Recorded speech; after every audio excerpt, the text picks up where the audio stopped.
So a very good morning to you wherever you are following us here at the Progress Park playing field. We are witnessing the third place playoff, Idlers A versus Police. We can let you know that Idlers would have won the toss and elect to field. So you have just seen the first delivery being bowled there by Sherman Lewis. And there's a hit over a point, a cover position for 6. Good positive start by St. Again, looking to pull again, ball shortish in length. But certainly beautiful condition here at Progress Park, and we are expecting quite a keen contest in this first game today, the third place playoff between Police and Idlers A. It's my pleasure to welcome Pastor Stevenson Warm with us this morning. We probably will take the first part of it, and Stevenson, welcome. Yeah, it should be a very interesting, enthralling contest today.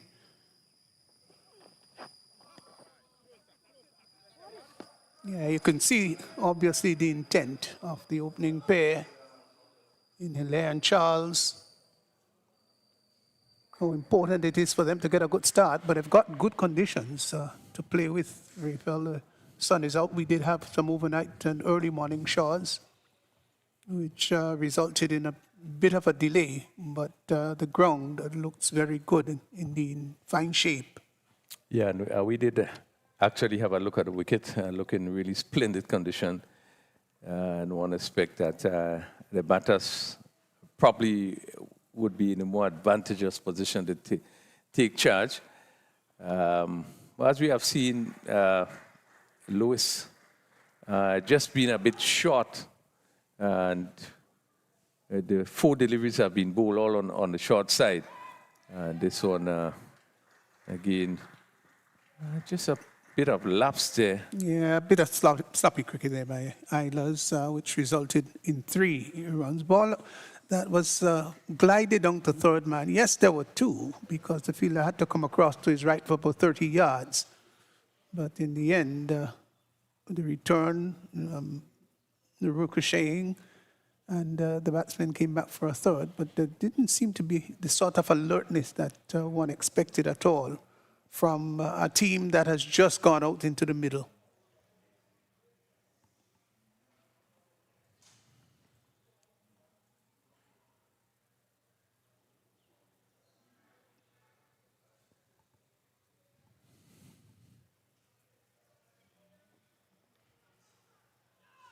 Again, as we see the first extra, continues to bowl pretty short.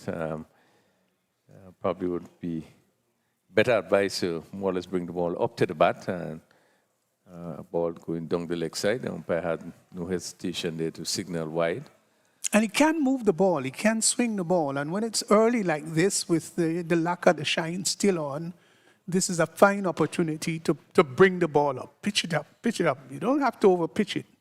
but certainly try to induce the batsman into a drive, get him onto the front foot. Well, first wicket going down, outside the off stump, and he just pushed a lazy batter that the ball took the outside edge, got behind. Yeah, a rather poor shot there by Samuel. I think what would have happened there is, and his first delivery that he would have faced, I think that it was a slow delivery. And he just seemed to be, not sure whether he should play or not. And just push the batter to take seemingly the bottom part of the bat. And a rather simple catch to the keeper. You will be disappointed. Yeah, really. Just fanned at it in a laissez-faire manner. And there was a little bit of lateral movement away from the right-handed batsman. And just pushed lazily at it and the catch taken by stumps. But he should feel very disappointed with a poor effort. Yeah, and you just made a point then, the ability of Lewis, as we know. He's a bowler that has the ability to move the ball. This one was further up. The only one that seemed he would have bring up to the bat a bit. And I think he disguised it well.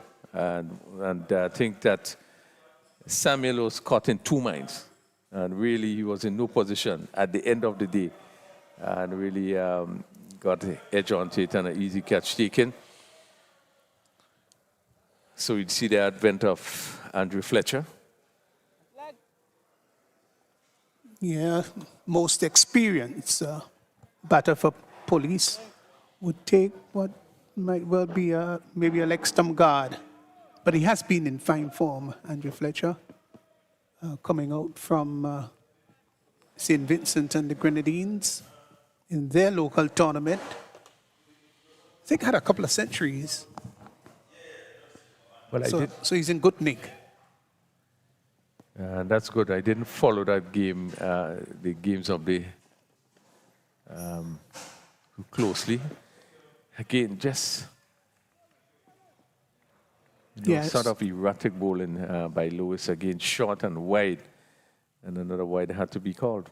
Yeah, so you see, he is in fact getting lateral movement. That's important, and getting a little bit of swing. Now, if he's going to drop that ball so short, even if there is swing attached to it and there is lateral movement, obviously it's going to go away. The batsman would not have to play. So he'll be advised to just bring that ball up a shade closer to the batsman.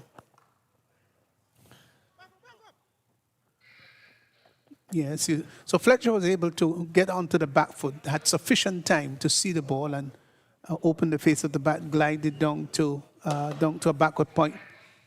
And they were able to cross for a single. The over has come to an end after the first over. Well, it's 12 for 1 Police, the wicket of Charles going in that over. So they've got off to a fairly fast start, rapid start, but they've lost the valuable wicket of Charles. Samuel.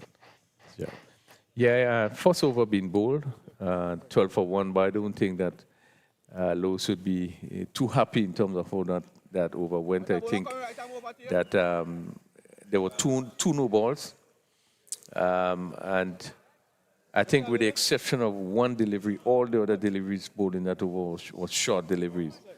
And certainly he'd want to make sure that he can bring the ball up to the bat, give it an opportunity to swing. As you said, the sun is shining brightly, but you want to use the ball when it's new, just to give it an opportunity to move.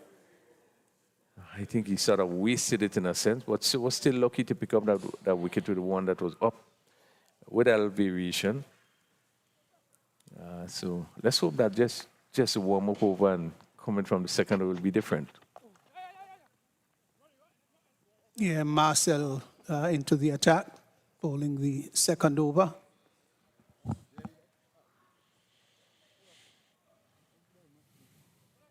We talk about the conditions, of course, which are very, very good. Despite early morning showers, the outfield is rather lush green, except for the square, where, of course, the auxiliary pitches are. But by and large, conditions look good. just hope maybe for the love and passion of the game that we can have a good spectatorship during the course of the game. Come out and look for a good contest. Third place playoff between these two. Just a little adjustment, Raphael, with the cover fielder now going over to what would be a forward square leg, or rather mid-wicket. Yeah, we're probably bowling just two fielders on the onside. I'm just looking at it now. It still just seems to be two fielders on the onside. So that's strange. I don't know if we are missing someone. Yeah, there is a long on. More on the wider side, though. No. Is there? Yes, there is a wide long on.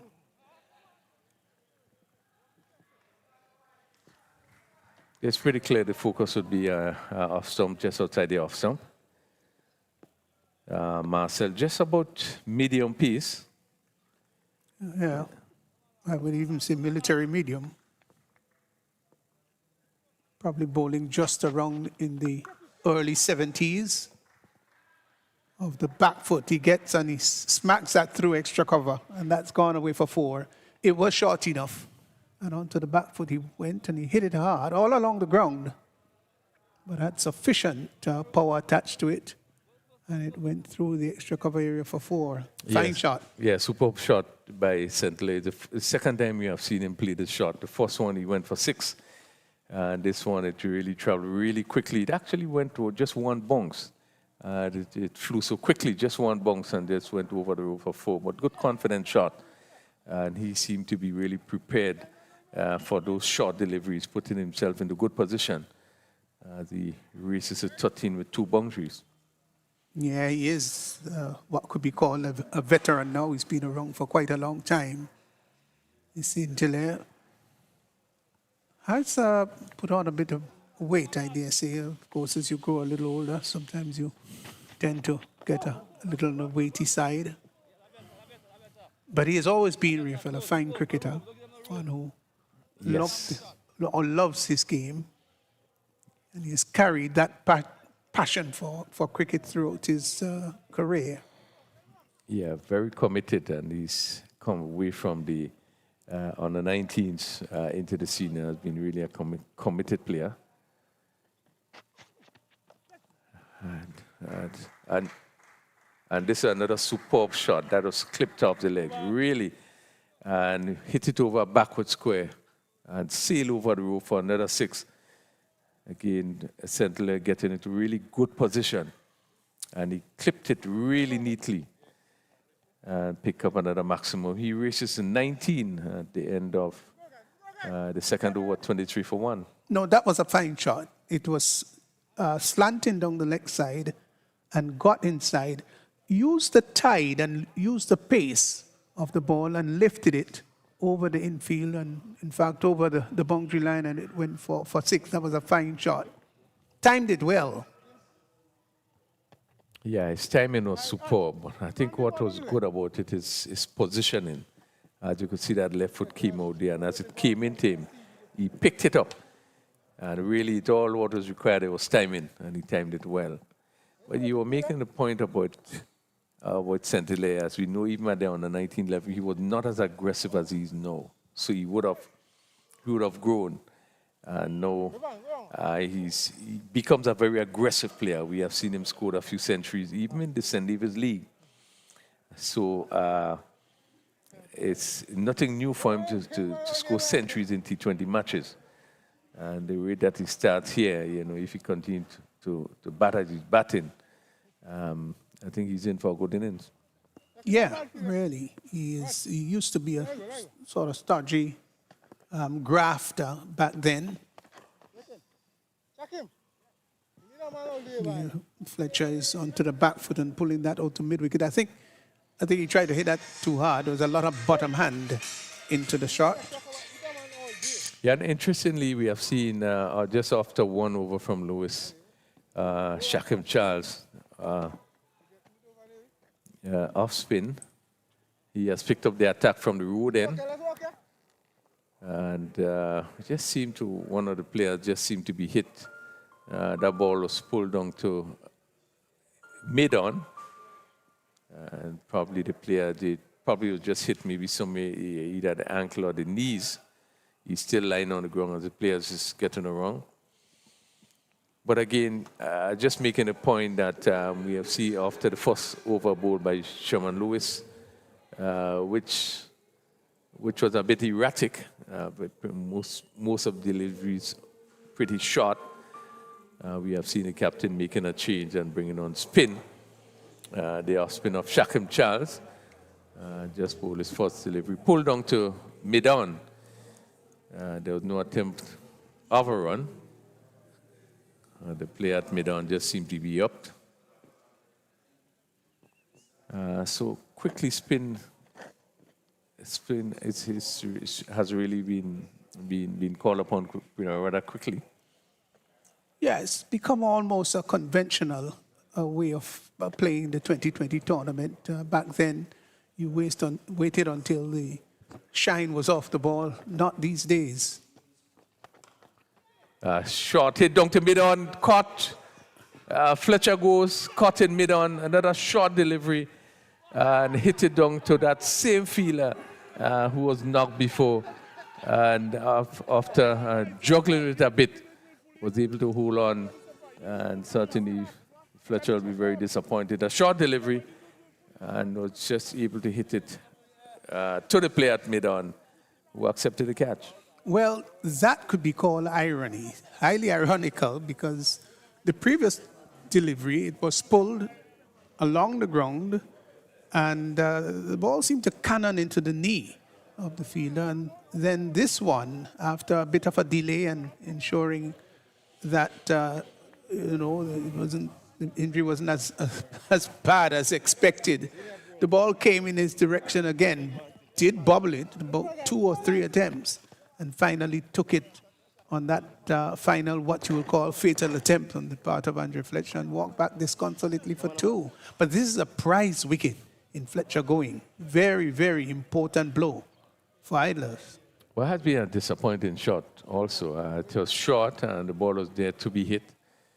I think you can put that down to overconfidence. He just stood up and just swung.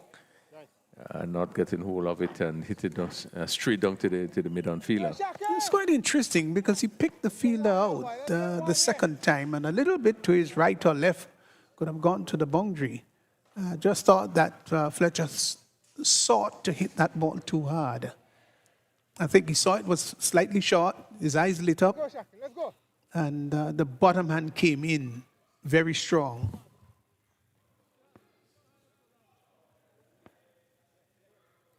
So 23 for 2, we enter the third over here, and Campbell replaces Fletcher.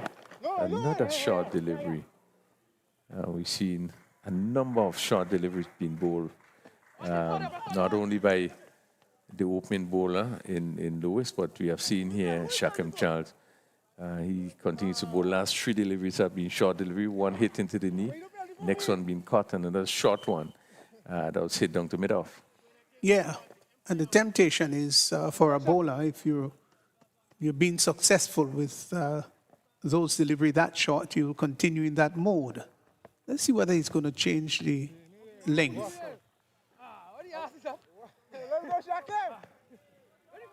Picked up. Oh, we come back to that.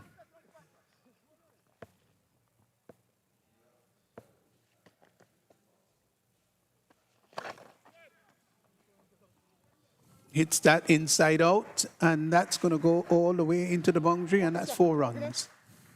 But this one was was pitched further up, and he swung into it, and I think decided that he was going to open the face of the bat slightly, and it went down to the deep extra cover boundary for 4. It was a good shot, though. Yeah, well played by Saint-Hilaire. He continues to pick up boundaries at regular intervals. Had to reach for it. Again, is an indication of how the pitch is played. He actually reached for it and he played through the line. So he has already picked up his 4 boundaries, 2 sixes and 2 fours. Yeah, another short one that he was looking to tug through the onside. Took more the bottom part of the bat. So yes, at the end of the third over, 3 overs gone. It's 28 for 2. St. Hilaire is 23 and Campbell 1. Yeah, good blow struck there by Adlers to remove Fletcher. Fletcher was caught by Alvin Marcel, old Shakim Charles. He's one of the mainstay. And police would have really would have ill afford to lose his wicket. But a good blow struck by Idlers as we head into the fourth over, 28 for 2. Police being sent into bat. Yeah, and condition continues to be very good here at Progress Park. Sun is shining brightly. As we see some change coming from this southern end or pavilion end.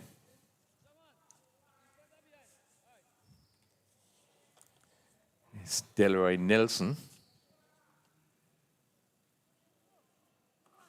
And they're bringing the changes, really. And it's a typical 2020 where you would change around your bowler so that batsmen don't get accustomed to any one bowler.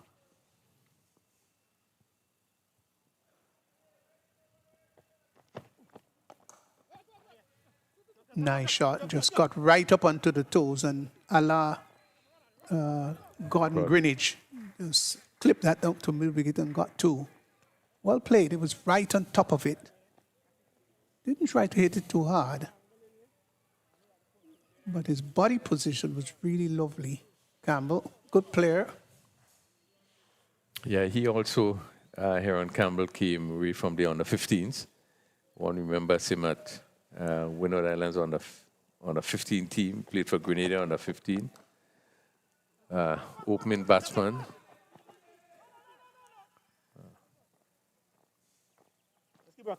And really come through the system. Under 19 Grenada, then on to the Windwards under 19. I went on to the Grenada team. Actually captained the Grenada team at one time. Now he is the one of the selectors, Windward Island selectors. So he has really come to the ranks. Yeah, fine player. Always felt that he had the potential to go further on. And the leadership capacity also, that was something that was identified in his cricketing career. And now he can, off the field, take on a leadership capacity within this electoral panel. Oh, that was close. That's going to go down to the boundary. It was short outside the off stump. He got a thick outside edge, Rifel. And there was a diving effort of the keeper. And wasn't able to pull that. If he had taken that, it would have been quite spectacular. Yeah. Matthew?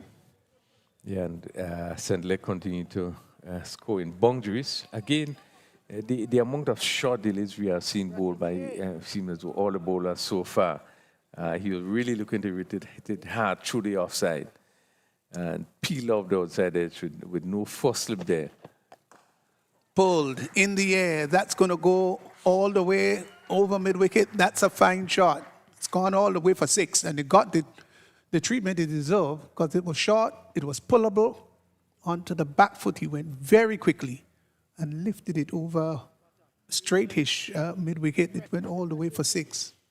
So again, we've seen consistent short bowling by all the bowlers. Short delivery, and St. Hilaire just rocking back and hit it over long with a great deal of ease. Picking up his third 6, he rushes to 33.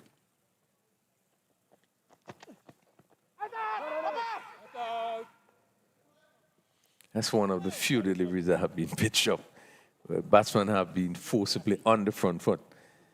But very interesting start in terms of what we have seen from the bowlers. As I said, it's actually the first delivery. Any of the batter had to play on the front foot. Yeah, it is so easy to pick up when it's that short, and because, of course, the placid nature of the pitch. Oh, notice again, that one was again pitched up.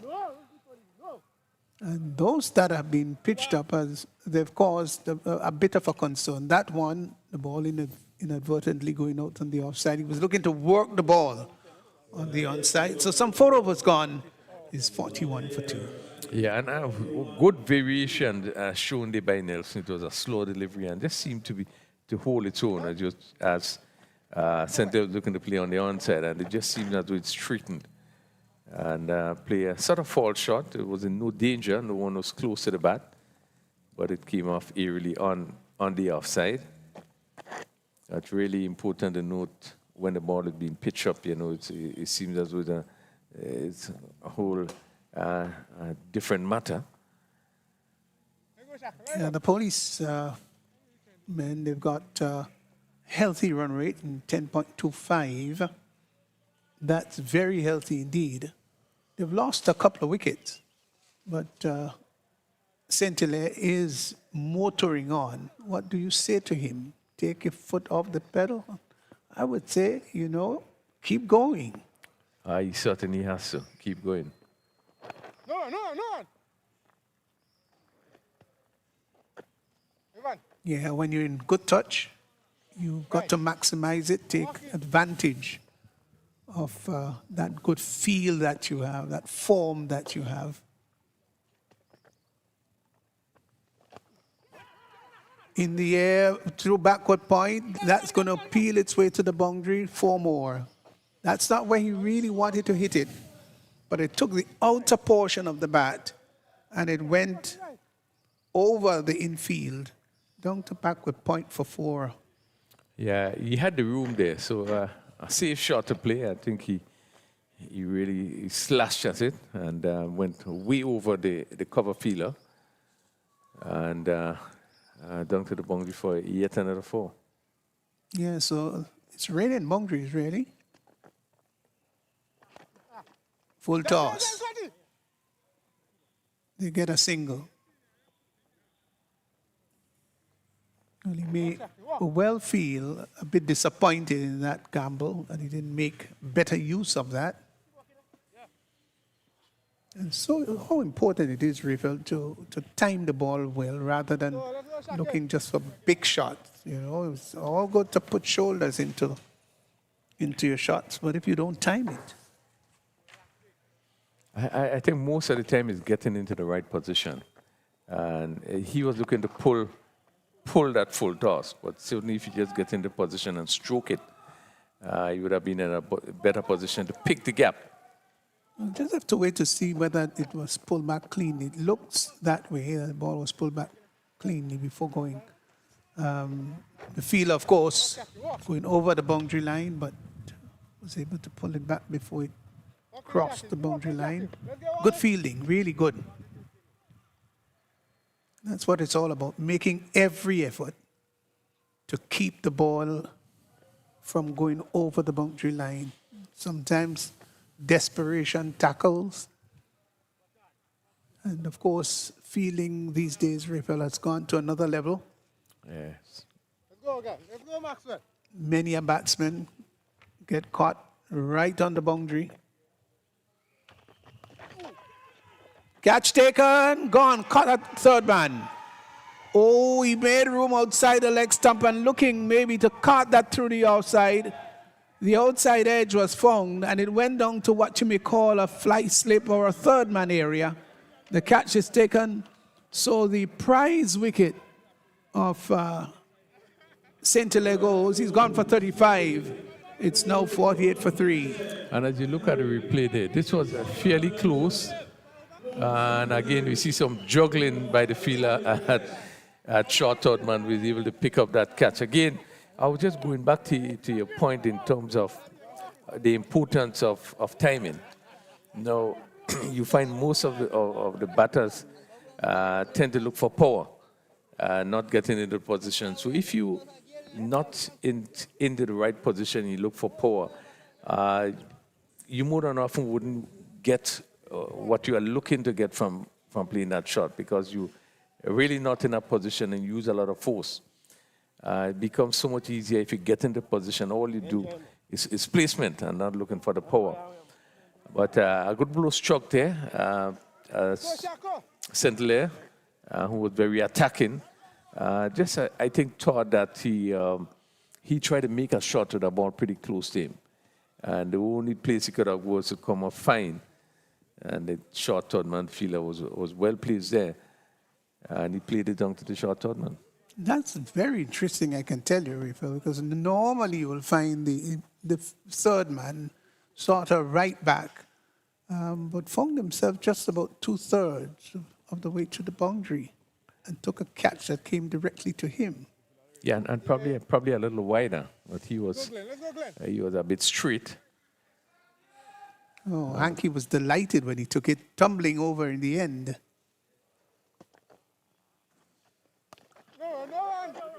But again, we see that wicket falling again of a short delivery. The new batsman, Josh Noel, had to face just a one delivery because the wicket fell with the fifth ball in the over. So after some 6 overs gone, Police, they're 48 for 3. They've got a good, healthy run rate of 9.93, but they've lost 3 very important wickets in the process. Yeah, I do believe they have lost some important wickets. Samuel Charles, as we know, national player. And then they would have lost Andrew Fletcher, not only a national player, West Indies player. And then St. who seemed to be doing very well, he went in the last over. So 48 for 3, I think Idlers will feel pretty comfortable despite the scoring rate. But they have been picking up wickets. Despite the bowling was more on the shorter side, they would be happy to see the back of both Fletcher and St. So Campbell taking strike. Just turns the ball up to mid-wicket rather comfortably. And right over the top of the ball. Gets a single, brings Josh Noel into strike.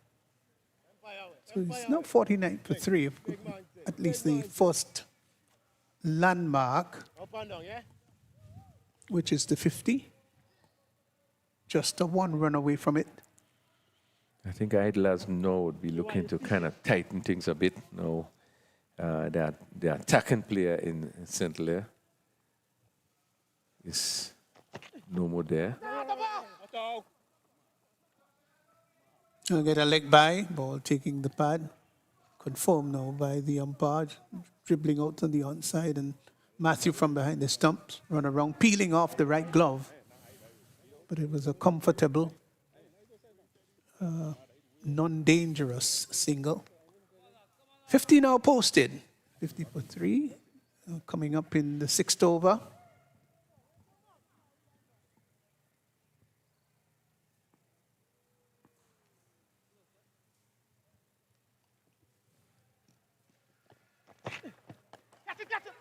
That's hit down to the mid-wicket area and would get 4. It was airborne, but there is a deep backward square and a mid-wicket, and it went between both fielders, and it went over the boundary for 4. It's a fine shot. Just got inside the line and lifted it nicely. Used the tide of the ball and also, of course, the wrist, and lifted it nicely down to the deep square leg area. And 4 runs to Campbell, which of course pushes him up now to 14.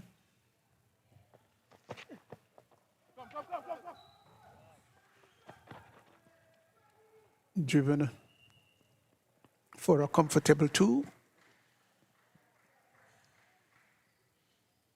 Yeah, so we see Nelson bringing the ball in from off the leg. And Campbell playing the first shot through backward square, forward square leg for 4. He clipped it really well. And this final delivery again coming into the bat, and he pushed it down to that mid-wicket and was able to pick up 2 runs. Pretty strange feel on the leg side there. Just one person, mid-wicket in a normal position. And then we have a forward square leg on the boundary and a long one which is wide on the boundary. A very, very strange leg side feel. Yeah, the acres of space is really to pick up singles and twos. And one clip down to the long leg area is pulled back just inside. They will come back for the second run as the return, which is flat. One bounce into the gloves of Matthew, so they get 2.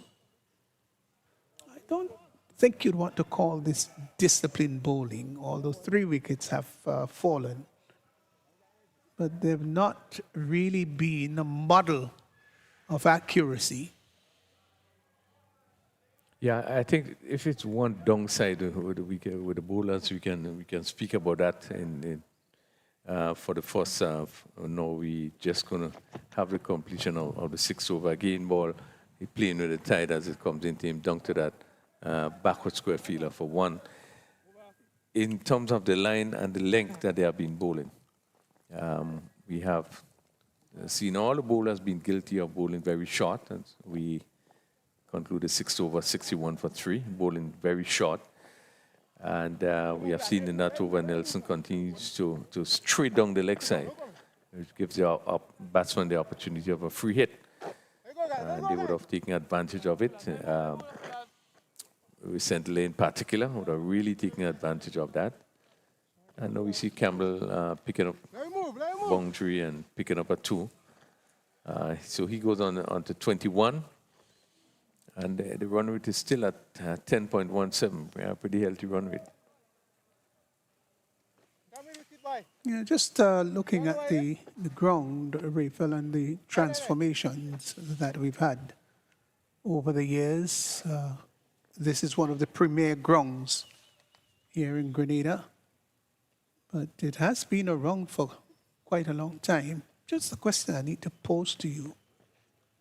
Because, of course, you're much more knowledgeable than I am.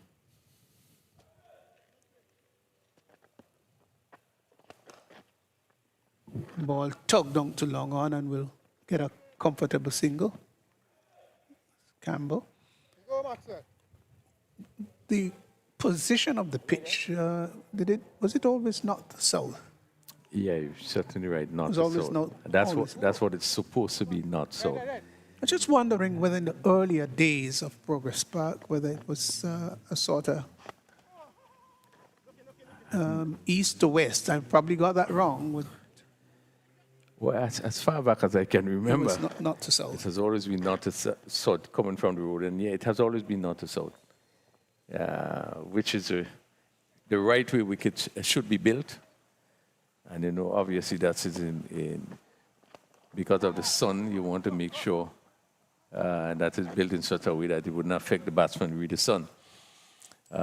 You look at the stadium, you look at Lassages, most of the wickets, or the international wickets, are really not to south. St. Vincent, you look at Roseau Dominica, you look at St. Lucia, Darren Sammy, they're all not to south.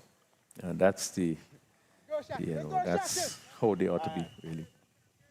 But they are wickets that is not to south again, maybe some, because of the field. Indecision, the return comes in, just managed to get there. Because of the field, maybe the construct of this particular facility, for instance, Mendufile Park. That one is not to south, but it's the other way. And again, it's how the area is structured. The pavilion close to the road. And then obviously you have the rest of the building to the left of it. So that one is really not the ideal direction that it's supposed to be. Yeah, and of course, as you explained, the rationale for that. Of course, with the setting sun, if the pitches are east to west, it will create real havoc for the batsman, going ball just pushed out on the offside. just in front of square. Another single by Campbell. So he's gone nicely to 24.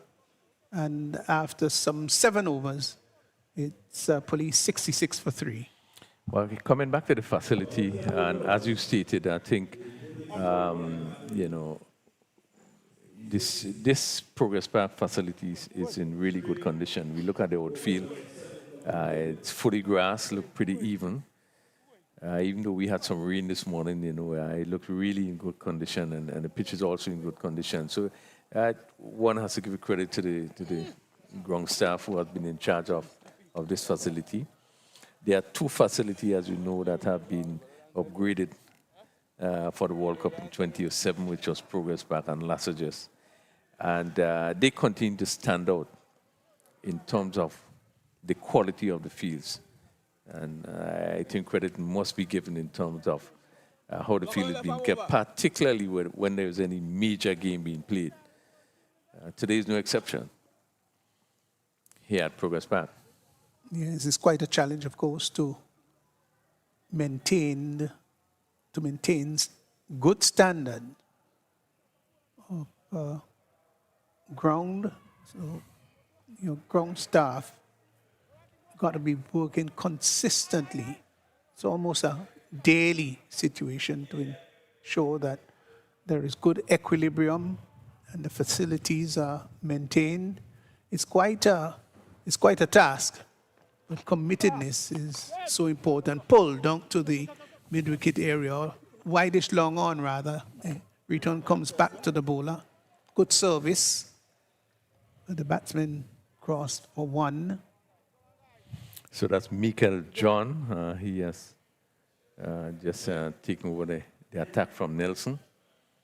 And again, seemed to be an off-spinner. Started again on the short side. Left arm. Left arm orthodox. Another short delivery. Hit down to forward square. Field on the boundary. Just another single. So there's something about the short bowling this morning. Yeah. I mean, some of them just gripping that ball too tight. Of course, the tighter you grip the ball is the greater the tendency to be short. I think it also has a bit to do with your approach to the wicket, how you run up the ball. Look at this one. You could see that even his movement, his run up to the wicket was not fluent, was not rhythmic. So really, at the point of delivery, he was in a position to control where the ball pitches. So your delivery, your run up to the wicket does have a part to play in terms of your line and your length. Again, it just seemed to be just forcing. So yeah, you're right. How important it is to have rhythm and smoothness of approach to the wicket. All of those combined factors will depend on how well you bowl a ball. Pulled up to mid-wicket. Matthew having to run from behind the stumps. Had to do a lot of coverage to get there. And you would have thought maybe the mid-wicket fielder would have been charging off the boundary. So the over comes to an end. Some 8 overs gone, 71 for 3.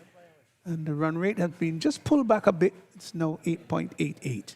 Yeah, and John going just for 5 runs in that particular over. In singles, really. But again, as I said before, it's just to look at his approach to the wicket. And I think if they can iron that out, you probably will find them being able to maybe pitch, bowl the length they want to bowl and probably the line. But not much from the left armer. Just trying to put it there and thereabout this first over. So these two would have to bring some sort of restoration here in Noel and Campbell. Partnership dominated by Campbell. It's now 23. And Campbell has, Josh Noel rather has 4 out of those 23 runs. So we seen Marcel. He had bowled his first over. He went for 11 from the southern end. He's coming now from the northern end. And that one looked pretty close. Ball hit in front. Lot of appeal there. And I think the only thing about this, probably the movement that he got, probably could have taken past the leg some. But the umpire is in umpire Freezer from carriacou. Yeah, it really was a vociferous appeal. Confident one, too.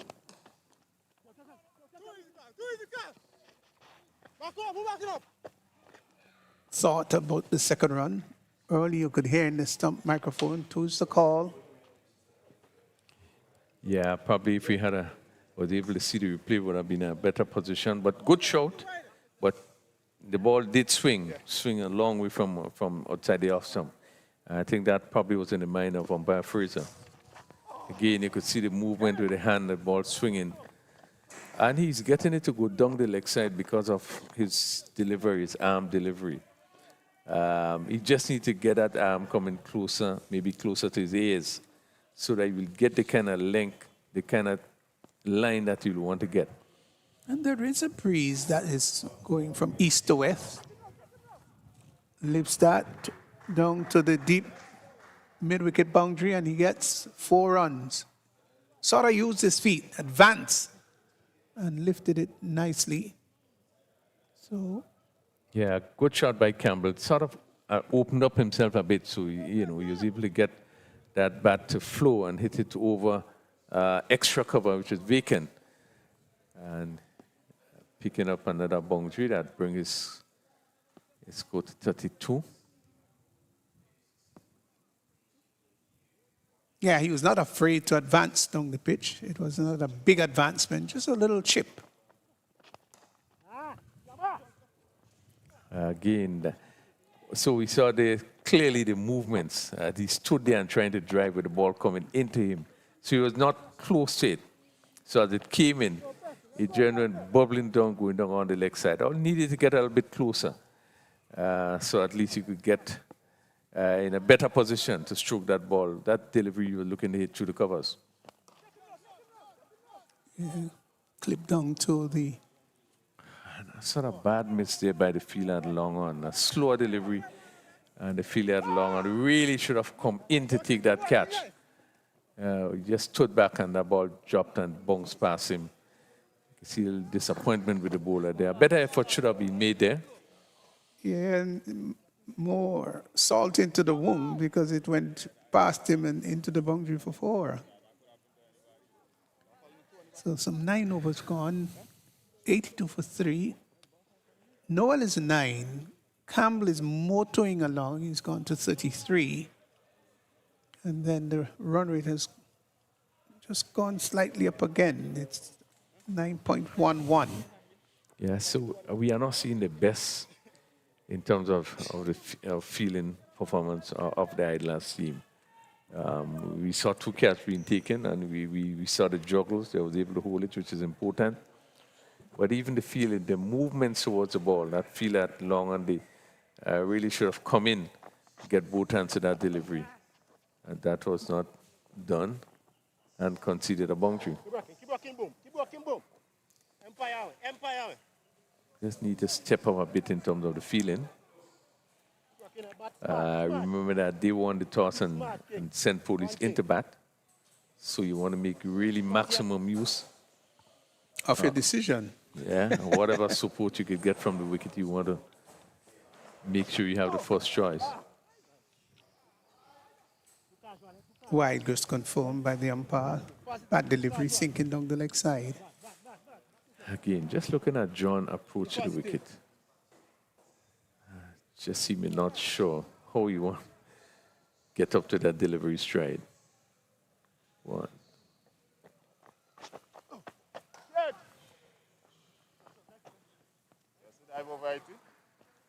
Well, ball hit down to mid-wicket. And fielder running across to his right. I don't think the bowler will be very happy about that. I think you saw his gesticulation to suggest, hey, that should not have gone over the boundary line, but it did. Admittedly, it was to the right, but should have done much better with that.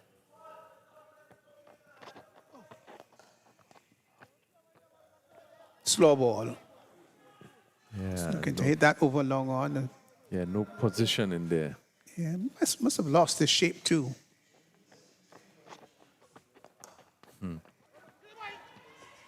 Yeah, and as you could see, he's just pulling away. So you really wouldn't get the kind of power that he should be getting into those delivery. Yeah, as John is really looking to bring the ball back into the right-hander. Hit down to long on. Single comfortably taken. So in over number 10, this should be the final delivery in the over coming up.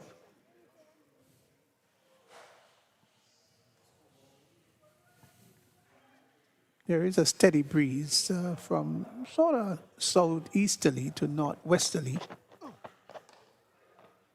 Ball driven up to long off. Bouncing over the bowler's head on his follow through. So the over comes to an end. So some 10 overs gone. And Police sent into bat their 93 for 3. Yeah, good going, 10 overs, good scoring rate. Campbell on 38 and Josh Noel is on 14. They continue to be really scoring at a very good rate. I think aided by some poor feeling. But Idlers would be probably a little disappointed with the sort of feeling that they are seeing. But, you know, they still have time just to pick up wickets. And if you pick up wickets, you slow down the scoring rate. Police, on the other hand, would be feeling better and better after losing those two important wickets. Wickets of St. Clair and Andre Fletcher. And 93 for 3 after 10 overs, just at the halfway stage. There has been a reduction, Rafael, in the overs, I think, because of the late start. So I think it's now gone out to a 15 overs contest.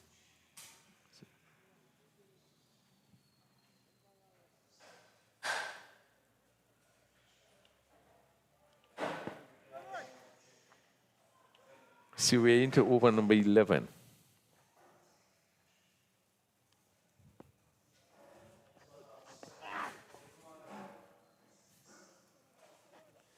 Lewis, they're using a lot of variation. This was a slower delivery and that one was up to the bat. And Campbell went past the bat of Campbell. I think he was too early into the shot. Yeah, well, brought back for his second over. His first went for 12 and did, in fact, pick up the wicket of Charles. It's Shaman Lewis.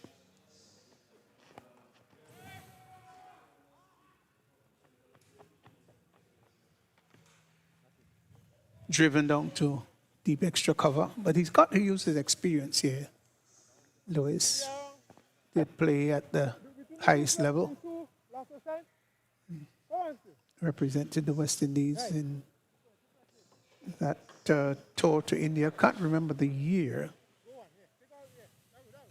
but it wasn't a very good spirited bowling attack of the West Indies then.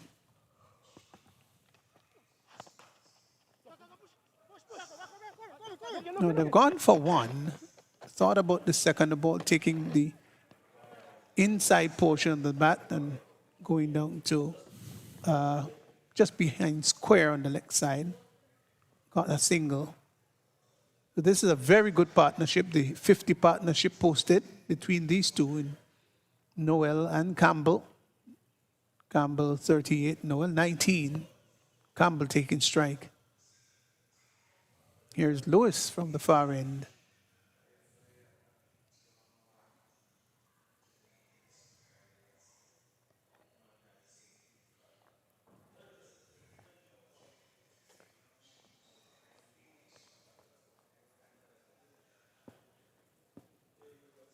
His final few overs very crucial to both teams.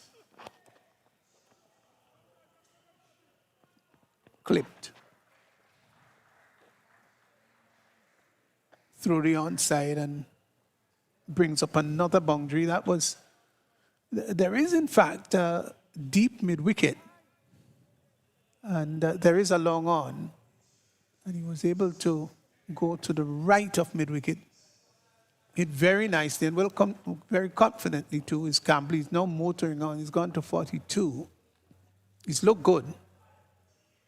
100 is now posted. 102 for 3. So another milestone for police.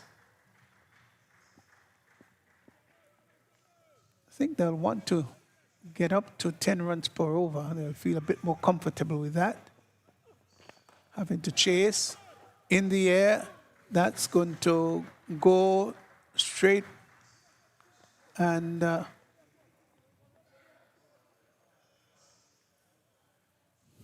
catch has been taken, hasn't it? Yeah. And there isn't much of a celebration.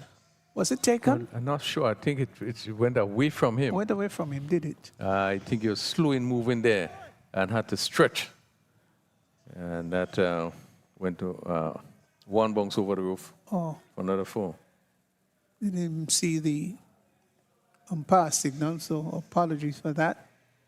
But Campbell has gone to 46, inching to a half century.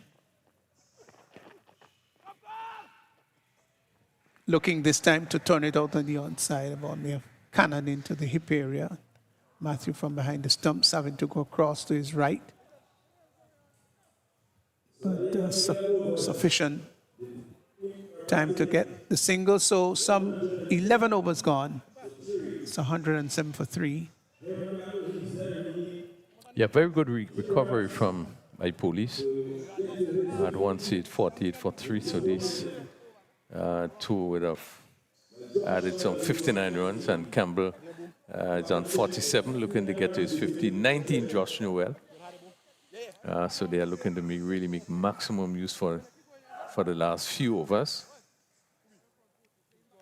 It hasn't been the best sort of bowling from the Idlers team, and the feeling has not been at the best. Yeah, not good old cricket. And as you did say, the bowling has not been steady.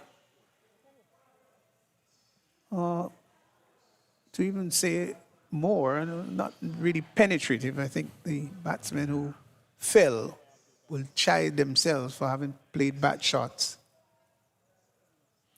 But just to confirm, Sherman Lewis, as he said, would have made his test debut against India on the 4th of October 2018. So just going on to 7 years playing in India.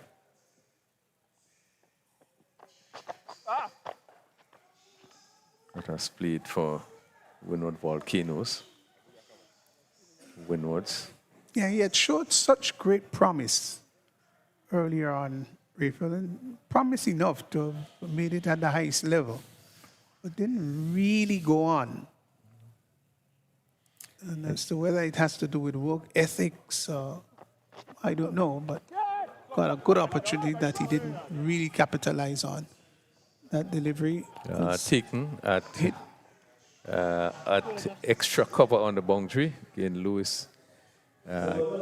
Campbell looking to clear the boundary there, not be able to, and the fielder coming around. Judge it well. We probably just give it the name of the catcher in a while, but good catch taken on the extra cover boundary. Must be disappointed. Would have indeed loved to get a half century. Fell short by 3, 47. And another wicket going down. But Campbell was looking pretty good, and it was so important for him to stay there. Very good catch, right on the boundary line, so to speak. Yeah, did play a good hand. I just thought that most of the sometimes he just looked to force. He seemed looking to force the pace, and I think he just needed to get into position quicker. Certainly would have eased him off some big drives that he played, and the ball didn't go anywhere. And again, it was based on his positioning. But played a good hand. He went for 47. And John picking up his first wicket, going for 16. He's into his third over.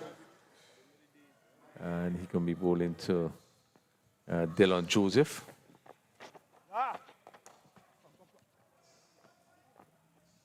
Who gets off the mark right away.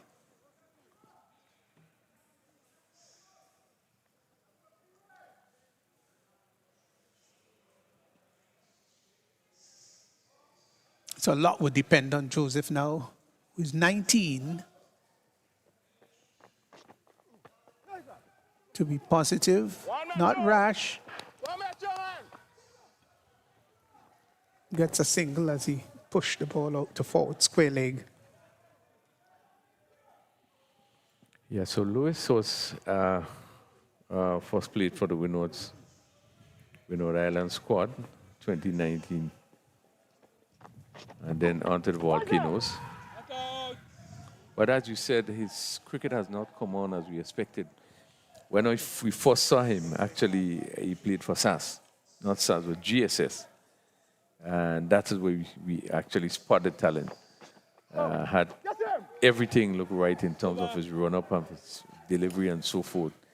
And that sort of propelled him. From there, he went on, played for the under-19s and then on to the Grenada team. And has shown, has the ability to move the ball both ways.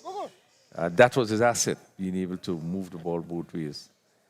But lately, it just seems to have fallen back a bit. Whether or not he's looking for too much pace, but I think one of the weak areas of his bowling has been the short stuff, consistently being short, and we have seen it here today. He does have the ability to use quite a lot of variation, the slower delivery and so forth. Maybe it goes down to the work that he does. As you read, he should probably work ethic.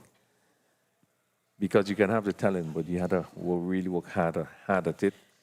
You have to train hard, do a lot of practicing. And sometimes one give the impression that he's not as fit as he should be. Yeah, and of course, the game of cricket demands being fit. John is from the far end. Well bowled, just about middle and leg. And did push Noel onto the back foot, played the ball back to the bowler, who gleefully accepted. 109 for 4.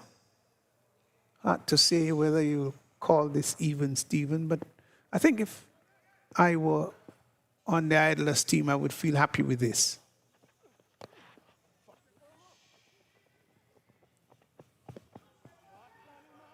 Will get an overthrow here.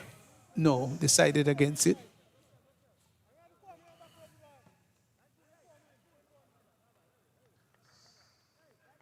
Alertness on the part of Matthew, the keeper. You could see that he enjoys his game. There's no question about it. Yeah, he does. A very committed player.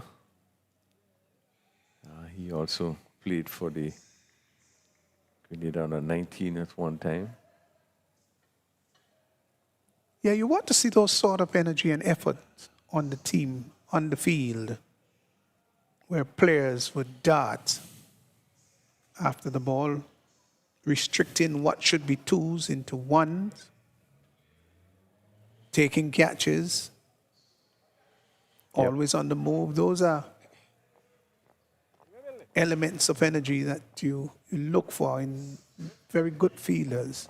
And very often, you don't give credence to players like that who are always bubbling on the field.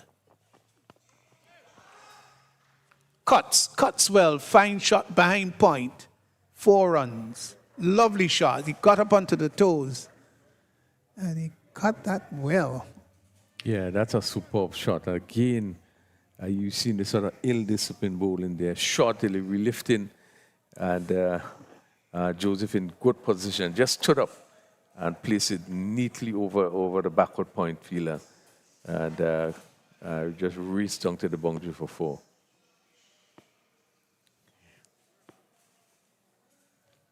Again, the short bowling continues from Lewis. Let's see what he will do with this one. Slow one, it looks like. Making room outside the leg stump is Joseph. Well bowled. Good thought going into his bowling. And how very important it is for bowlers not to be predictable. Yeah, and this is what you need to see from his experience. Lewis, a lot of variation, a lot of thinking. So you know you're not expected to get the same delivery all the time.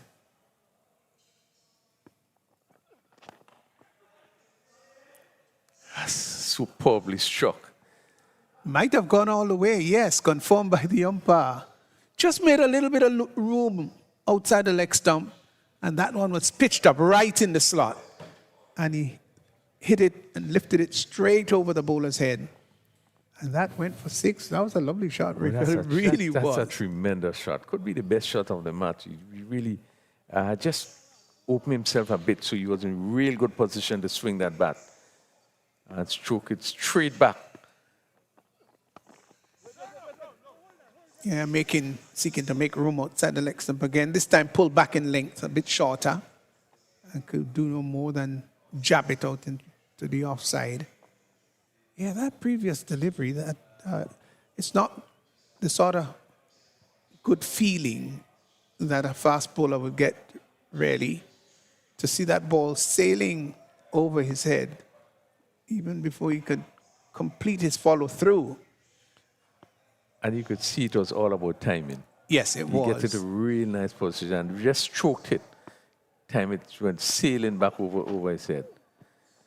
Again, good thinking, slow ball, good thinking. Joseph again pulling away, looking to repeat that shot. So Lewis a bit expensive. The over coming to an end. 13 overs gone, and it's 121 for 4. Lewis 3 overs, no bins, picked up 1 for 38. Yeah, I think Polish should still feel a bit comfortable in terms of where they're at. In terms of they have kept up the scoring rate. It's now 9.31. So they'll want to really aim to probably get close to 150 at the end of the inning. Maybe a 140. Yeah, if they get to 150 or 140, it's going to be a challenging one for idlers, but the surface is good. And whether they've got the fire to challenge it, but runs on the board, as they always say, the old-fashioned cricket cliche, runs on the board, already runs on the board. Nelson is brought back into the attack before this. 2 overs, no wins, none for 25, a bit expensive. That's going to be in now to bowl his 3rd over. Noel, who's 21, taking strike.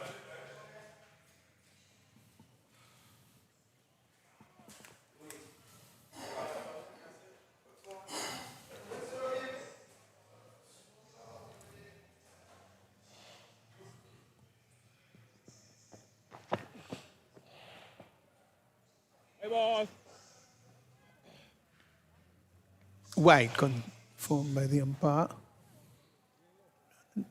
An attempted slow ball. I don't know if you may want to call it an attempted slow ball because he's just brought back into the attack on his first delivery. But I think the batsman anticipated the ball to come on much faster. Hit down the ground. It's a single down to long on. The long off fielder coming around.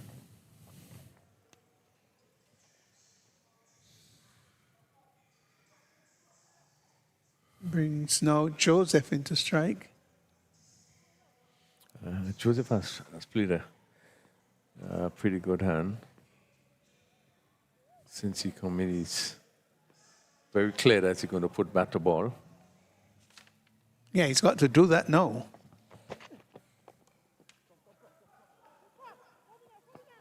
Yeah, there's a call for two, but ball pushed down to the deep extra cover area. Just a single. So very important, the back end of the innings for batters. Not just to hit boundary, but important to take quick singles and turn one into twos.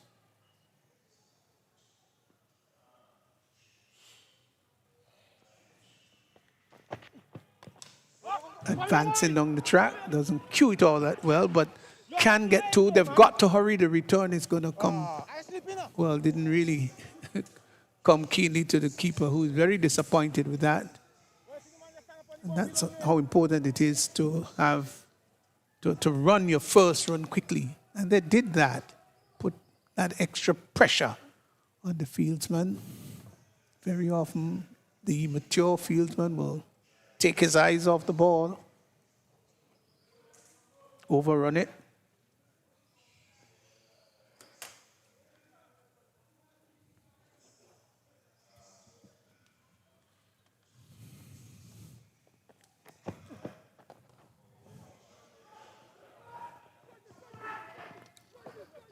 Push down to mid-wicket and another comfortable single.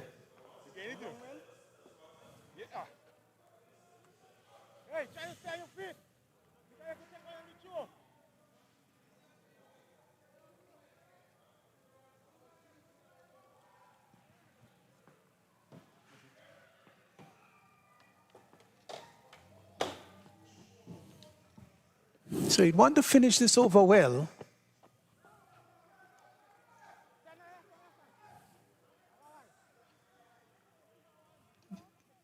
Good delivery, bit of inward movement there. Yeah, he's into just one delivery to complete his third over. He's gone for 31 so far. Bit expensive, but I thought that he came back pretty well in this over. Yes, captain very quiet here. You see Joseph continuing to pull away. Probably trying to make room to hit the ball through the offside.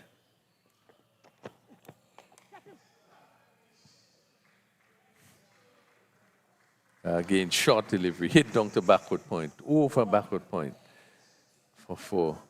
Really sort of a disciplined ball in there and give the batsman the opportunity to pick up yet another boundary. So we have 14 overs concluded. 131 for 4, Josh Newell on 25, and Dylan Joseph on 20, quickly on 16. Partnership is now, what, 24? And they're going at 9.36. Yeah, pretty decent scoring rate.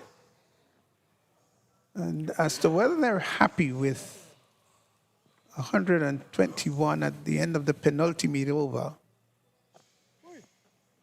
we're not too sure, but it's a good working total. It's hard to really determine, well, whether this is what you may call a big total. But if you're going at 9 per over, I think you could feel happy with it.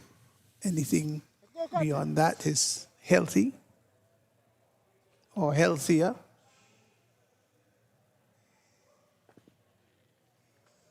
Yeah, it's 131, so they're actually going over 9.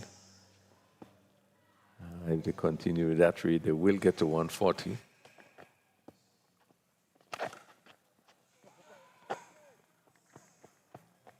Hit over the bowler's head and single, so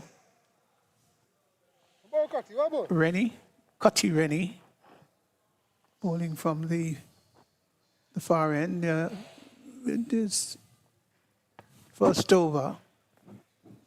Well, it's going to be the only over he'll bowl.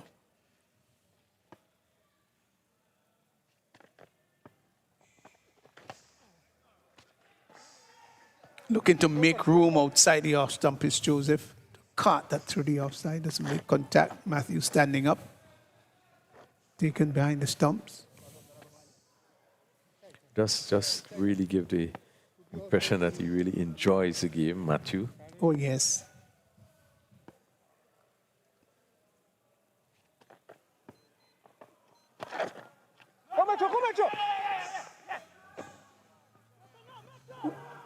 Well, they go for the single. There was a bit of hesitation, but in the end, got there quite comfortably. So Yeah. Rennie has kept it quiet so far with the 3 deliveries he's bowled, just 2 runs yielded. Good start.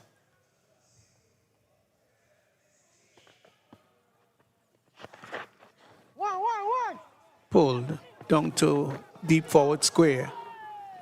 The return comes into the keeper's end. So restricting the batsman just to 1. Yeah, a bit of a poor run in there. That ball going to mid-wicket. The fielder had some running to do, some 10 yards, and really they should have forced to come back for a second run. Josh looking pretty disappointed.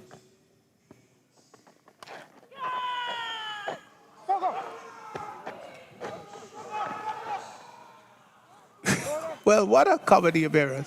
It really should have been a run out. The batsman had come up far away, the non-striker that is, and my golly, should have been run out.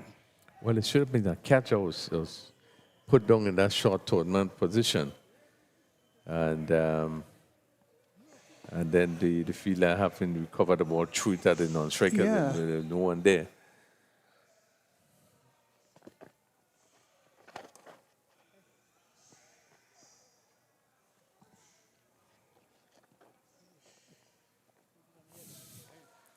So we're getting up to that 140, 139. This one was stroke down to long off. Cross the road for 4. So, interesting way to complete the 15 overs. Of course, remember that there was a bit of adjustment, having had a late start. So 15 overs completed. Police 139 for 4, 139 for 4, with Noel not out 31, Joseph not out 18. Good partnership of 32.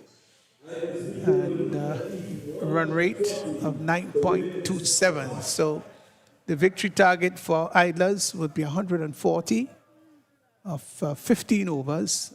A good score, a good challenging score. Yeah, that should make for really good competitive, good competitive game. Idlers 140 will feel that they can make it. But certainly the game is in an interesting position. It can go anywhere. Police will feel, comfortable 139 for 4 as runs on the board, and there's something called scoreboard pressure. Idlers will have to go and bat, not avoid losing only wickets. Just put the team in a position so that they can really make a serious effort to get to the score of 140, which is required for victory. All in all, has been good batting by Police after they would have lost 2 of the top players in Central and Fletcher. But we saw Heron Campbell playing a good innings. And we saw Josh Newell coming in and some assistance. 31 not out, Dylan Joseph 18 not out. And they ended with 139 for 4. That really should give them the confidence that they can. They will be able to avoid Idlers getting to that 140 for victory, which is required. So Samuel Charles caught Anil Matthew of the bowling of Lewis without scoring.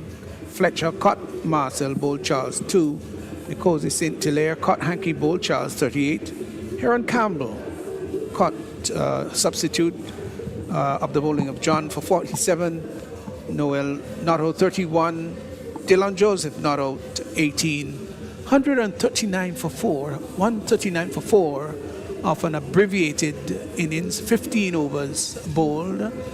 And just looking a little at the bowling figures, Lewis, 3 overs no means, 1 for 35. Alvin Marcel, 2 overs, no means, none for 22. Shakim Charles, 3 overs, no means, 2 for 17. He's bowled well. Delroy Nelson had none for 35 of 3. Miguel John, 1 for 18 of 3. And Cutty Rennie, who bowled a very good last over, just a 1 over for 18. So 139 for 4, 139 for 4, 15 overs. And of course, Idlers will think they've got an opportunity. They've got to score 140 for victory. And we'll be on hand, of course, to bring you the run chase.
So back at Progress Park, we are about to see Idler's reply. They are to get 140 for victory.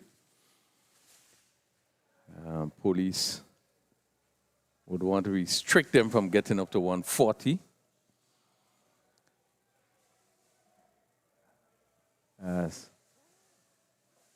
First deliveries is play down to a short mid-on. The fielder at mid-wicket have to run to his left. Anil Matthew off the mark.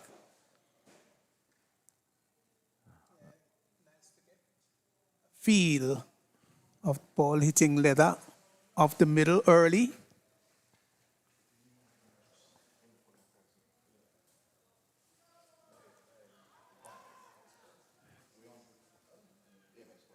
Good movements there by Laurie Williams. Left arm, and we know that he's a sort of bowler that not very quick, but do seam the ball about a bit. And we see him coming over the wicket, coming in from the northern end or the road end, and bringing the ball back into the right-handed hitter.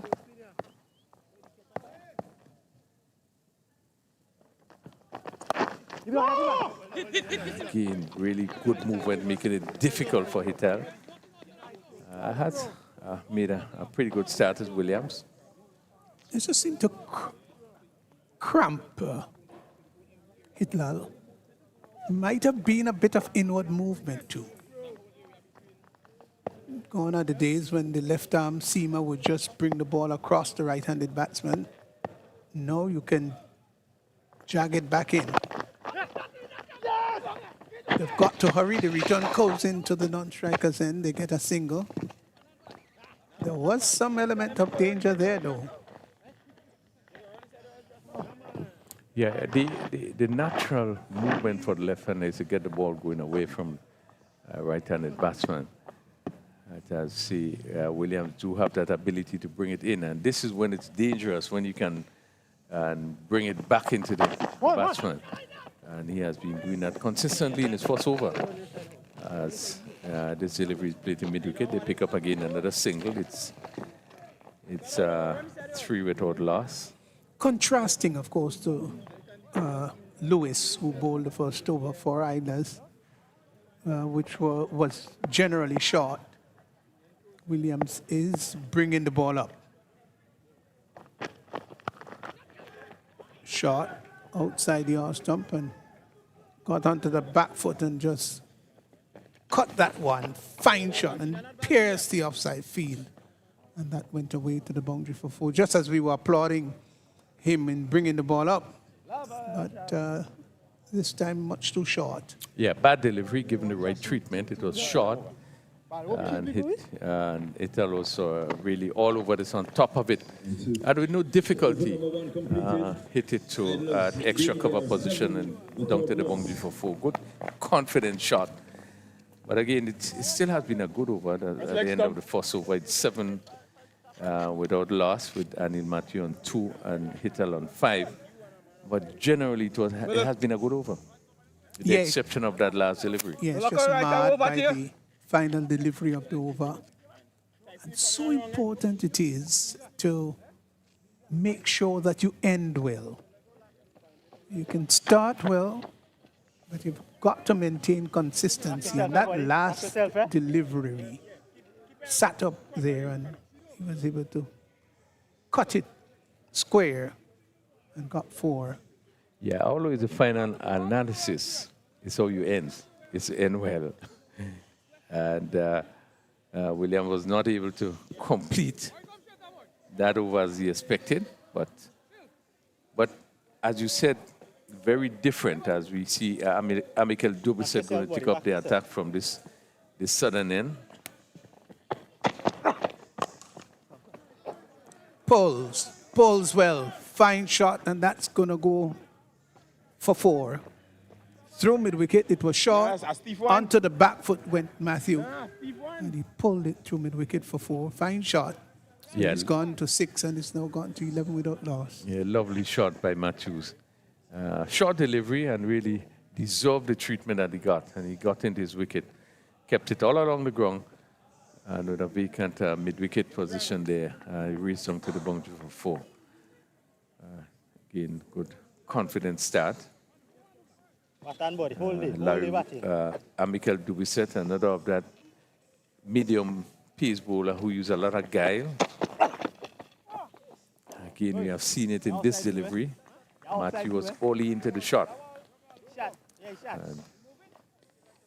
They actually, the ball didn't reach him as he played the shot. Yeah, it was a slow delivery and pushed a little further outside the off stump, which made it difficult for Matthew to negotiate. Good thinking there on the part of Dubisset. And that's the sort of player Dubisset is. You know, he thinks well. Hit down to long on, and that goes way over long on for 6. And how easy was that as he picked it up, as it came into him and lifted it over long on. Oh yes, no, that was a lovely shot. It really was. And he didn't lose his shape whatsoever. Hit it from about 5 inches from the base. And used the little inward movement and just turned the wrist on it nicely. Didn't try to hit it too hard, but the timing was superb. And it yielded 6. Well played, Matthew. 17 without loss. We're in the second over. Matthew on 12. Hittel on 5.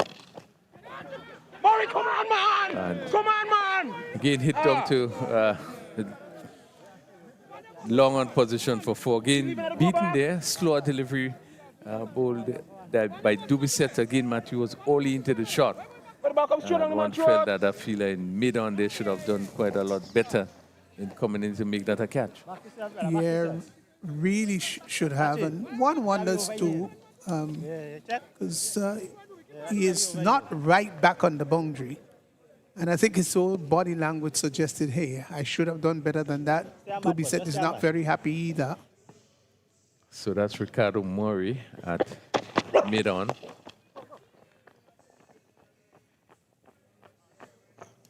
You get a comfortable single. So it's turning out to be a rather expensive over. This is the final delivery coming up. It's none for 15 so far of his 5 deliveries to be set.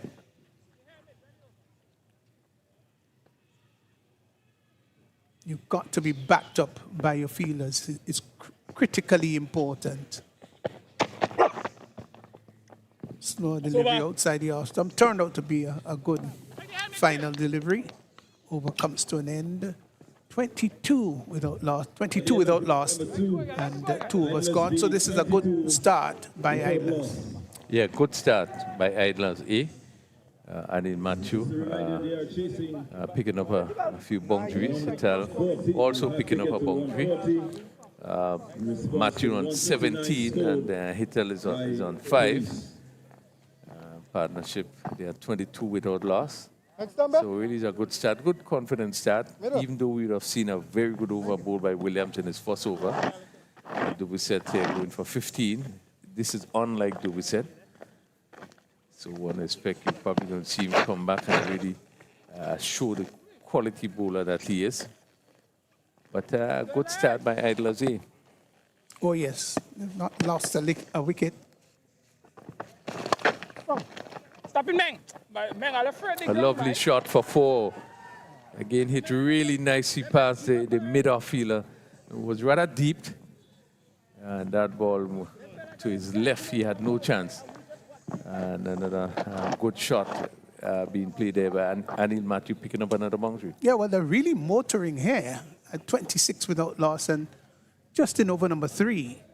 So they're scoring at 12 runs for over. I think way above what is required. And I don't see them taking the feet off the pedal at all. Off the back foot, punch through the offside. They could come back for the second. They are going to come back for the second. The return comes into the keeper and they get 2. Well played and good running too. Yeah, good batting there. He was really in control. Played it between the cover and extra cover fielder who had some running back to do, and they pick up 2 more runs. Good confident start by Matthew. Catch it. Run back. And the cover fielder goes wrong. It's over his head. Keeper hard. and Back up. pick up another 2. Well, they've really come out all guns blazing. More so Matthews galloped on to 25 and the total was pushed on to 30 without loss. They're really going after this total uninhibited.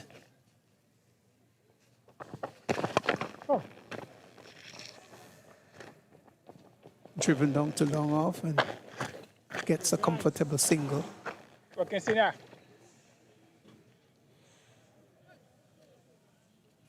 Yeah, Matthew in a really attacking vein. Anything pitch up, he's not afraid to go after it.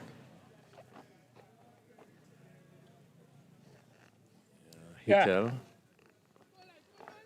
He's on 5. Matthew on 26. Catch now, catch. Come in hand, man. Come in hand, man. And taking it at long off. Again, Hitel looking to clear the long off area. Again, not being able to clear there. Again, variation in the bowling of Williams. Only succeeded in that ball going down to the fielder feeling at long off, who came in and take a simple catch. Yeah, but Raphael, I'll be critical of Hitler. And I say critical from the context that Matthew is really pushing along. Your scoring rate is about 11. So you don't have to do anything rash. All you need to do, stay there. You can pick up a single or 2, as the case may be. And with Matthew going so very well, there's no real need to attempt the big shot. But he decided that he was going to go for the big shot and brought about his demise.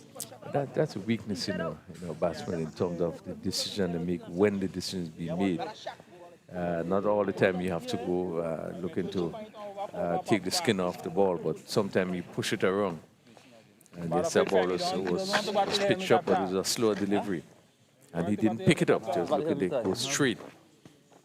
And only succeeded in getting down to long off. So a good break by police there. This pair was going rather rapidly. We are still into the third over, 31. Hitel going there for 5.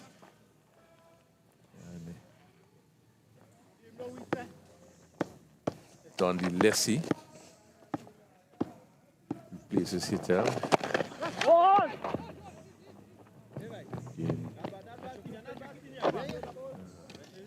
Good line again by Williams.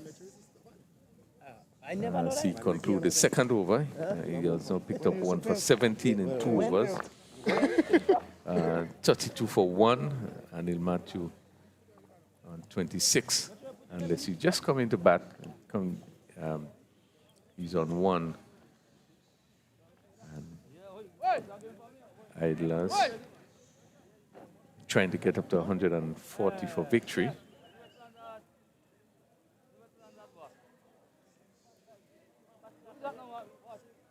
So Amikel Dubisset from this southern end of commentary booth end, sporting shot number 10. He went for 15 in his first over, so he'll be coming in for his second over. He want to redeem himself in this second over. The first one was expensive. That's not how he's going to do it. Ball sinking down the leg side, full toss.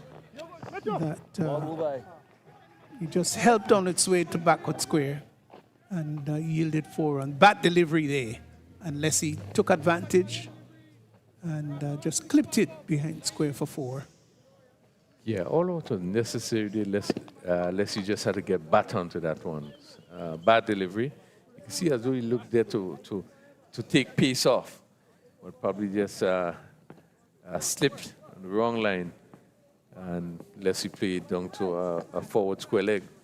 Yeah, he's got to be careful to be set, Raphael, because he does believe in variety.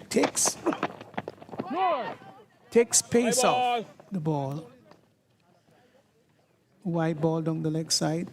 But in taking pace off the ball consistently, then you can also become predictable.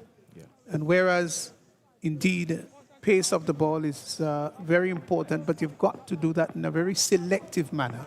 You've got to be prudent in doing it, and don't allow the batsman to be able to predict what you're doing. Much better line, much better length. Although the batsman got a single. Let's see, just pushing out into the offside. But the scoring rate is rather healthy now. It's 11.40. So they're above the asking rate.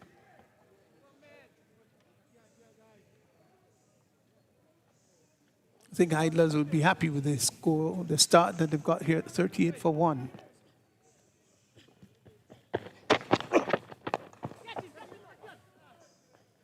Yeah, lovely shot. Short delivery. And hit down to that extra cover position. And let's see, probably just... it was just stopped just inside the boundary there. The fielder from long off having to run to his left.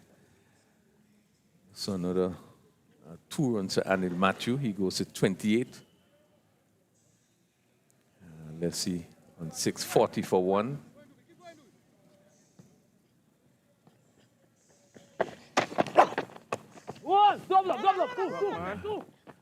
You know, they've got opportunity to go back for the second run, and that might go all the way. In fact, it does go all the way for 4. It didn't look like that for a fleeting moment. It looked as though there would be only 2. But the timing, I would think, was pretty good, and the outfield fast enough carried it over the boundary line. So 4 more to Matthew, who's now gone on to 32, 44 for 1. Yeah, no, again, a ball from Dubiset coming into the right hander. Matthew, I think, was looking to hit it a little bit straighter. The swing into him, it just went behind square. And being vacant, it went across the ropes of 4. He's known for 22, to be said.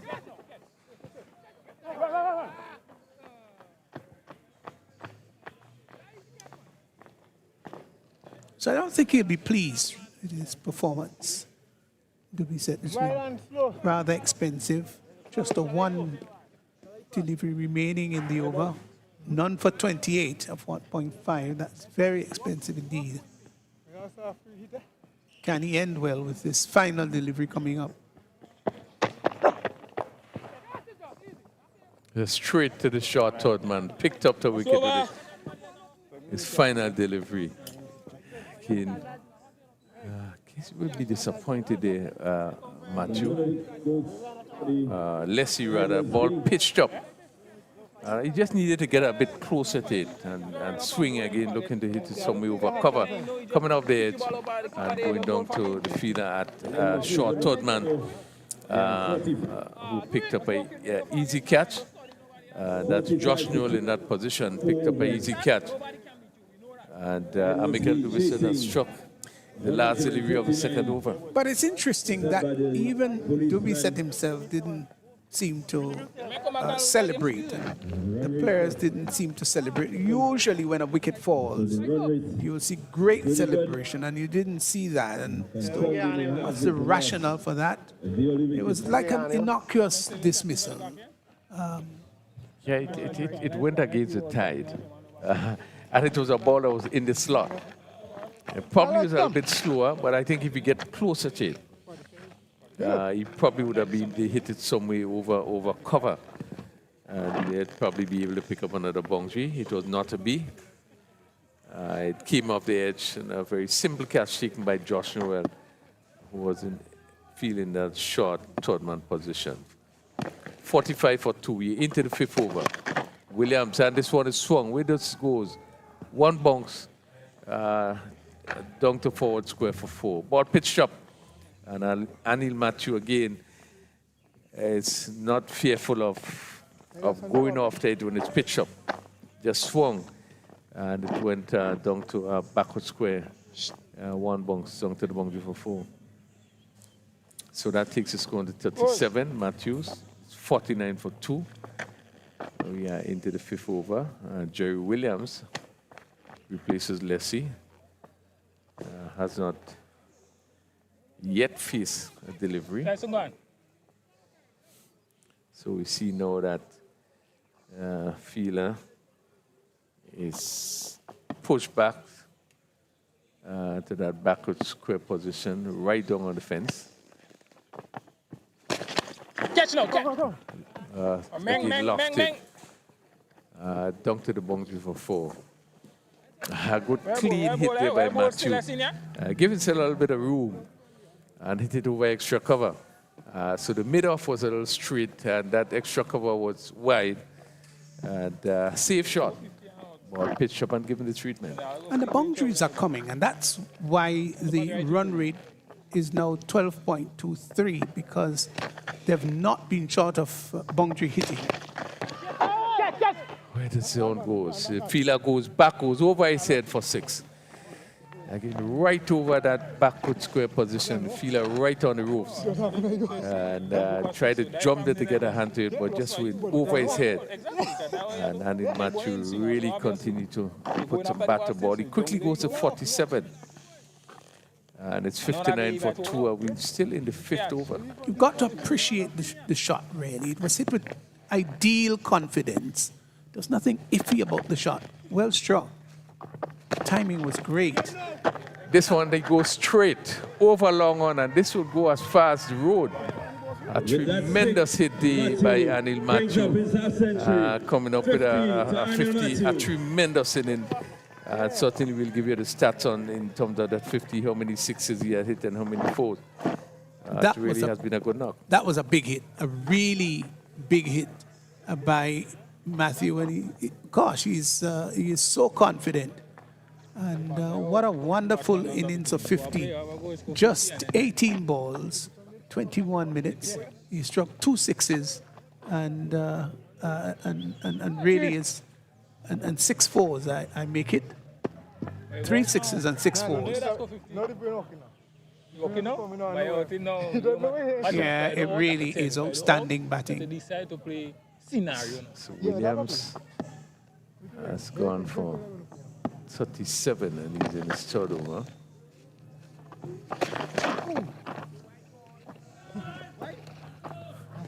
Wide signal by the umpire. So after being hit for a couple of boundaries, place it a little on the balls on the wider side. Confirm the wide by the umpire. Started off well, Williams, but come rather expensive. Nice shot, really nice shot.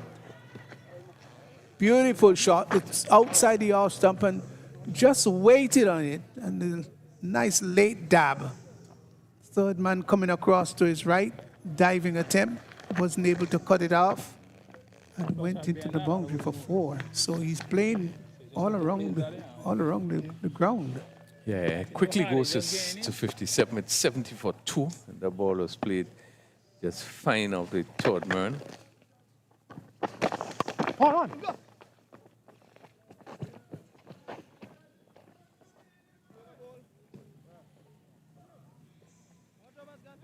Yeah, so 5 overs gone.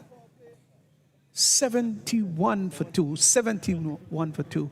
And the run rate now 14.20. Yeah, very good start. Anil Matthews, this is 58, not out. Jerry Williams going to face his first delivery. Dubisset has bowled 2 overs.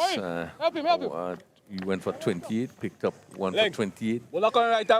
And Larry Williams with 3 overs.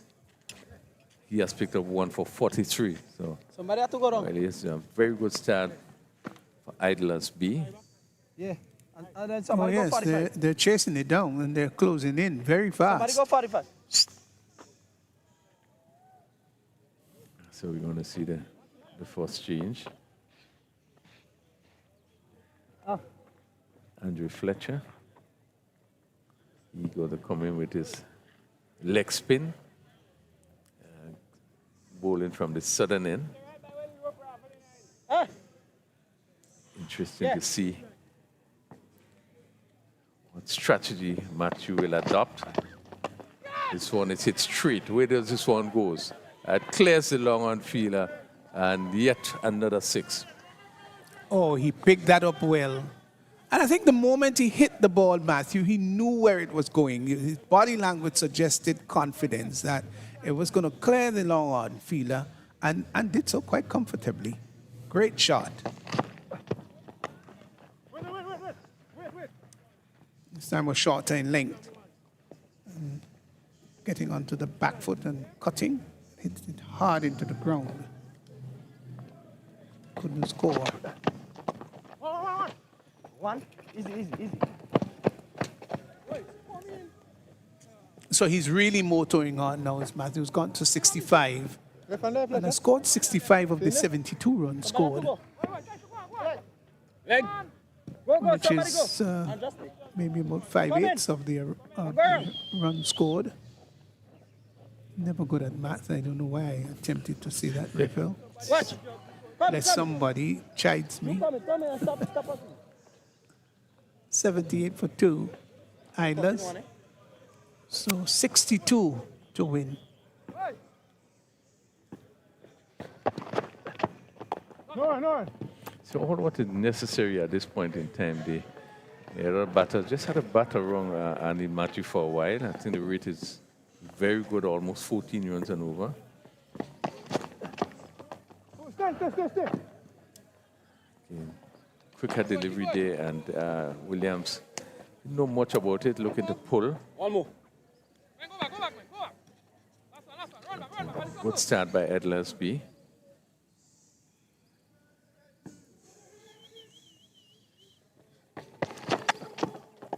No. It's over. And Fletcher has finished his first over well, going for his first delivery, being hit for 6, just concluded 7 runs in his first over. And after 6 overs, 78 for 2. And in Matthew on 65. Williams knocked it off the mark. Over just being completed by Spiceman Fletcher. What a good positive start Next them. by Idlers B. Next them. 65. As we see Williams being replaced They have at that northern end. But it was a good over by Fletcher. One this- boundary came off, but in the end,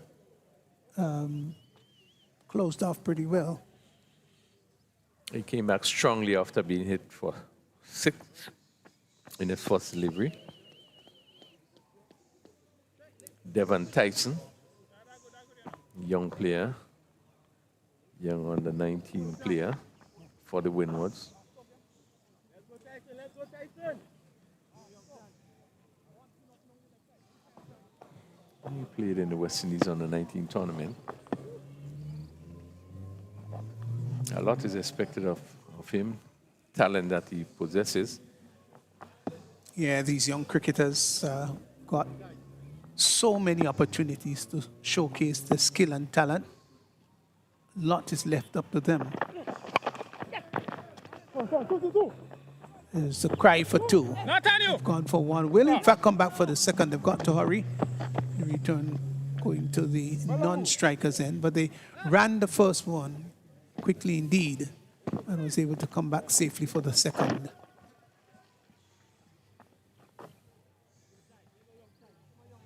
It's been good positive cricket here by Idlers. Yeah, they found themselves in a pretty strong position, 80 for 2. Yeah. Just in the 7th over, Matthews 67. Where does this go? And we look in the sea, goes down to the boundary for 4. It just seemed to, the fielder of the mid-wicket boundary there had that opportunity to take that catch. He just seemed to have eluded him and go over the ropes for 4. Yeah, he's really so all guns blazing now, Matthew. Once it's in the slot, he's going to release his energy into it. And he's done so quite efficaciously, very, very effectively in his innings so far of 71. So some 55 runs needed, really. And put themselves in a good position. Short ball hit down to backward square for 4. Really climbed into this one. The fielder on the boundary had no chance. And Matthew continued to really take advantage of loose bowling. It's a stunning innings. If it's pitched up, he's able to drive. He is cut well, and he's been able to hit off the back foot too. So it suggests that he's a pretty strong back foot and front foot player. Pretty good all-rounded player. This is a great innings, exhilarating.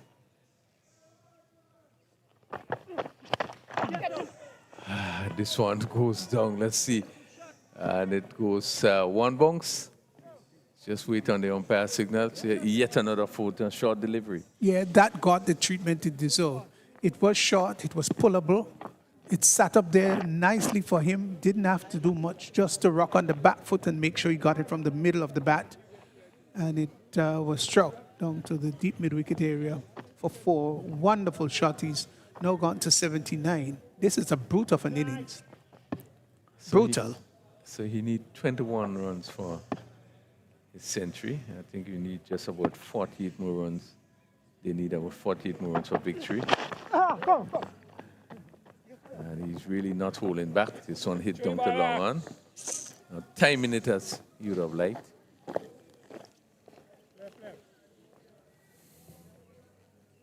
So Matthew goes on to 80. Yeah. Out of the score of 93 for 2. Has been a war-winning inning played by Anil Matthew.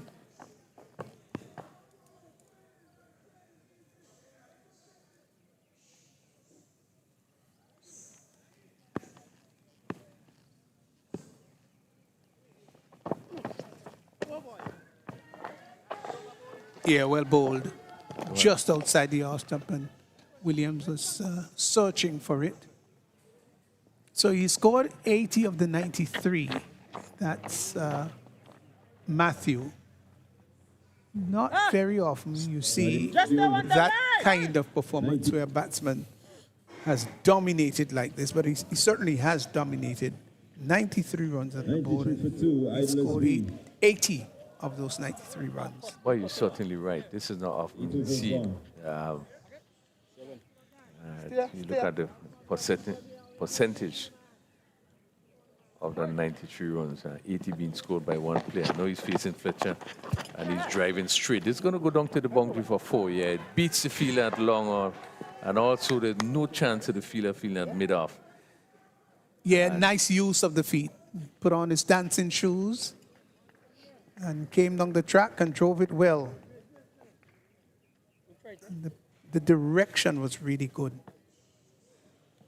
Both fielders seeking to converge the long off and long on fielder. And Where does this again, one goes? that's gone a long way. That's gone a long way for 6. Over long on. Wow, that's a wonderful hit. He's gone to 90.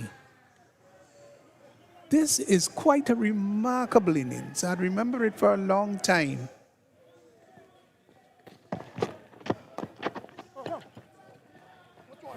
Now it's pushed down to long on for a single. Good, sensible batting. It was a good delivery, given the respect that it deserved. The 100 has been posted. It's the 104 for 2 in over number 8. A little back. Wow. 100 for the Idlers B. Brings Jerry Williams, who's been a spectator so far, into strike. Hey, ball. Wide delivery from Fletcher down the leg side. That Williams was looking to turn maybe behind square, didn't make contact. Come. Again down the leg side, swung down to the deep backward square area. A single, he comes off the mark. He's gone to 1. And it brings Matthew into strike. 2 more.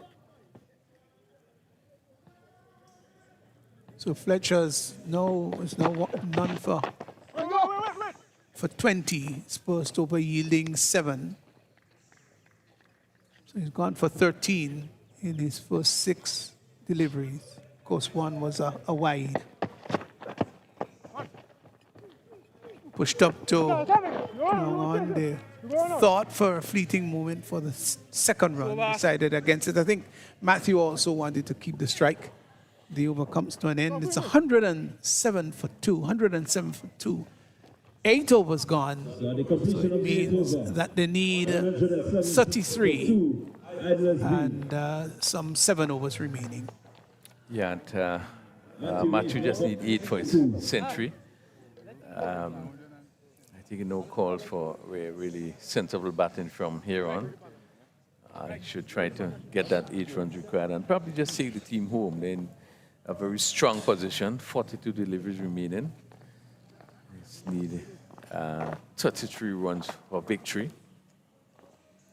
But it really has been an outstanding inning played by Anil Matthew.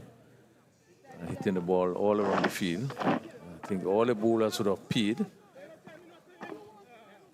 just shows that he has the power to clear this field. And he's cleared it with ease and alarming Tremendous regularity. ease. And now he's going to face Dylan Joseph. He picks up the attack from the northern end or the road end. And he's going to bowl to Matthew. He's on 92.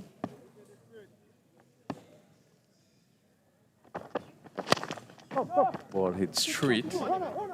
Probably just one day going back for 2 there. And really has been good running by Matthew. They trying to come back for the strike there. And was effective about it too. Got the strike. He's pushed on to 94. This is an incredible innings. Really scintillating and blustery, very aggressive batting. Yeah. I think that the police team have been stunned by the approach. Keen.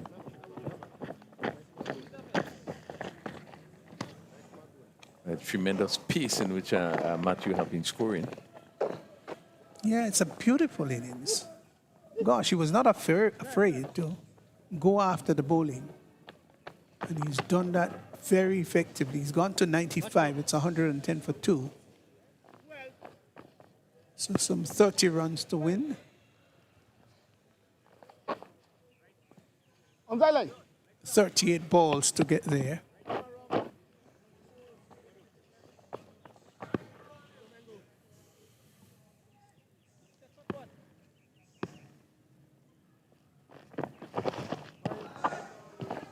Wide delivery outside the off stump. Spraying it too wide. I think the intention is to pitch it away from the left-handed Williams, but on that occasion went too wide.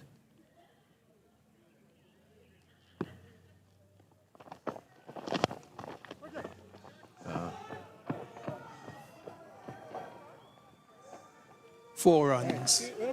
Well, that one was pitched up and he came forward. And there was acres of space out there down at the deep mid-wicket area. And the fielder from long on had to really run across about 35 yards to his left. And wasn't able to stop that 4. Yeah, you could have seen the frustration in the field as that ball crossed the rope. Certainly being so disappointed that again it went over the ropes. Williams on 5, Matthew 95, and over number 9.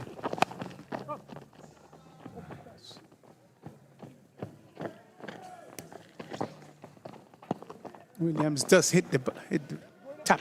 I shouldn't say tap the bat into the ground. He really hits the bat hit hard in the ground as he waits for the bowler to come in. Probably will get an opportunity to see that again. Yeah, that was a discussion in terms of the bat tapping the ground.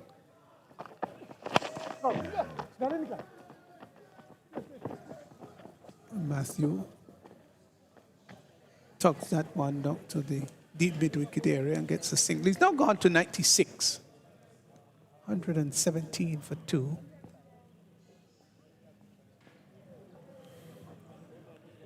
Over has come to an end. 9 overs gone. 117 for 2. So just 23 runs remaining, and they've got 6 overs to get 23. You gotta take it back. Yeah, it really has been a really tremendous performance by Ed last year. I don't think police saw that coming. And they really seem to be stunned. 2 of the top bowlers in Anil, Michael Dubisset and Lloyd Williams. And when you look back at the first over that was bowled by Williams, it was a good one. It went for 7, but his first 5 delivery was pretty tight. It took up the batsman that was not able to score and only went for 7. And then Dubisset came on, his first one going for 15, and they seem to be no let back. My dear man. Dear man.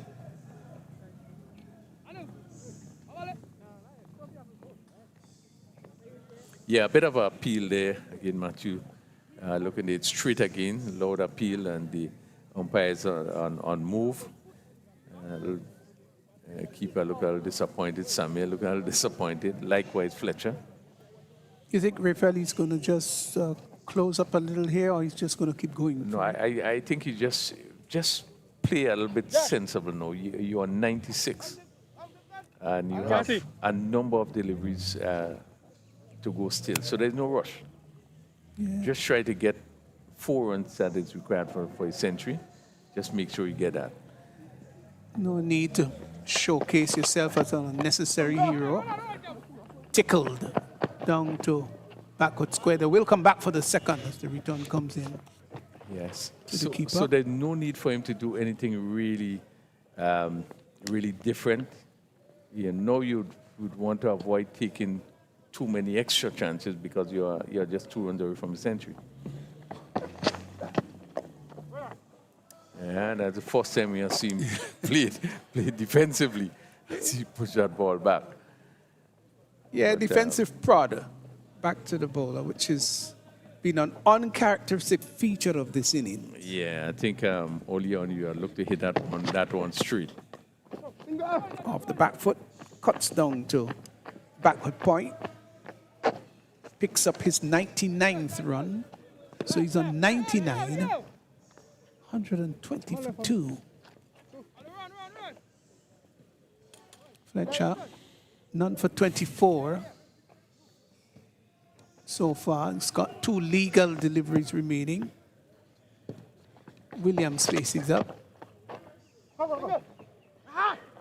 Looking to pull that behind square. Let's see what the umpire would signal. By, just a 1 by, not collected by the keeper. So extras have now gone on to 5, and the total has gone to 121 for 2. Here is Matthew, who pulls that and gets his 100. Wonderful knock by Anil Matthew. 100 out of a total of 122 for 2. And what a wonderful innings it's been. It's been a blistering innings. And let's see whether we can give you some details of that marvelous century. So just before the details, really has been a tremendous inning played by Anil Matthew. We have concluded now 10 overs.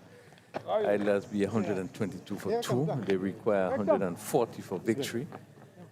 So there's 30 deliveries remaining, just 18 runs to score. Jerry Williams is on 6, but really has been a tremendous inning played by Anil Matthew. 41 deliveries, 44 minutes of the crease, 11 fours and 5 sixes. Just 5 dot balls in his innings. Quite remarkable.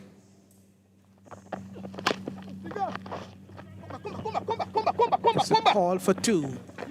They will go back for the second. The return comes in. It's not the best return in the world. Whatever the case is, the batsman would have been home, but they got 2. And so what looked as a challenge in total is turning out. Did he get run out? What's he run out, Raphael? Yes, he's walking out. It did look to me as though he got there. Yeah, it looks pretty clear from our end that he got in. I think the keeper will probably help. Disappointed to see. Yeah, it's a really strange decision. 123 or 3, or certainly the umpire. So Matthew, Probably in the best position to make that decision, but from where we sit, it really didn't look. So do we won? Larry won. Larry not in a position to see the replay, but that has been really a tremendous inning. Yes, 101. What a wonderful innings this been. An innings that he would remember for a long time. And even the opponents would remember for a long time, and his team handlers would remember for a long time. So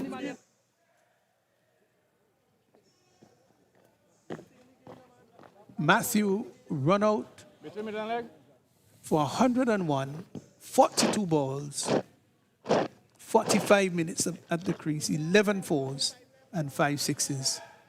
What a remarkable innings.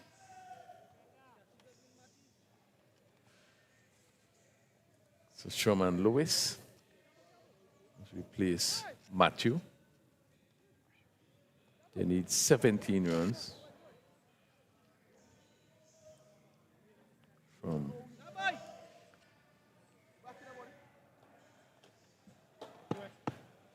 29 deliveries.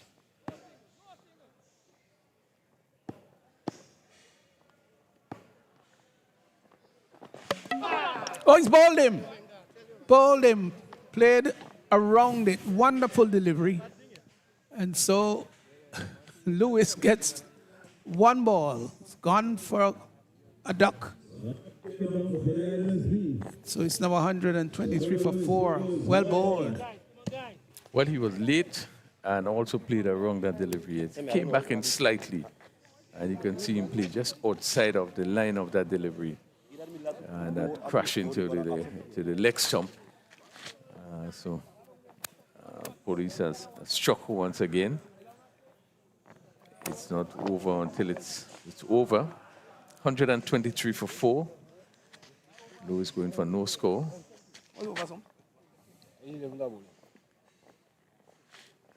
Shakim Charles.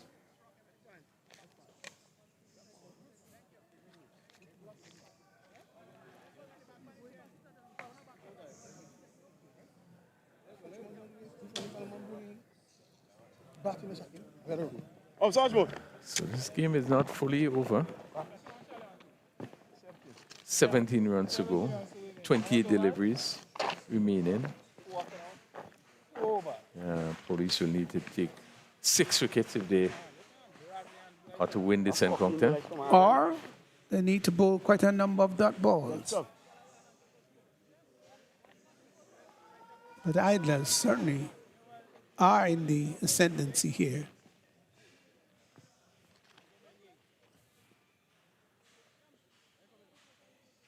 So we see now steps in the fielders as we look to see if they can pull things back. Spray down the leg side, bat delivery.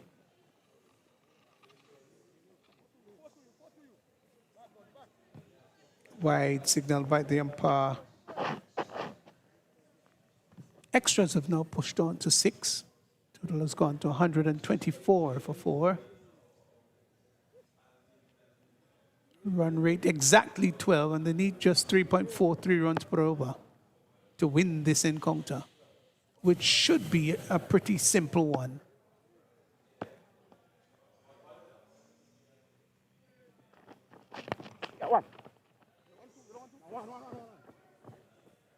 Driven up to long off and gets a single. Left. So Charles is off the mark. Shaquem Charles, he's one. Brings the left-handed Jerry Williams into strike.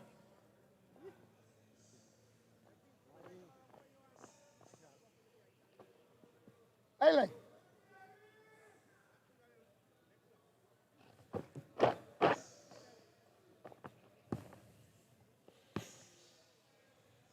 Williams, who does tap the bat hard into the ground. Wide, confirmed by the umpire. One more to the extras, which is, they've now gone on to 7. 126 for 4.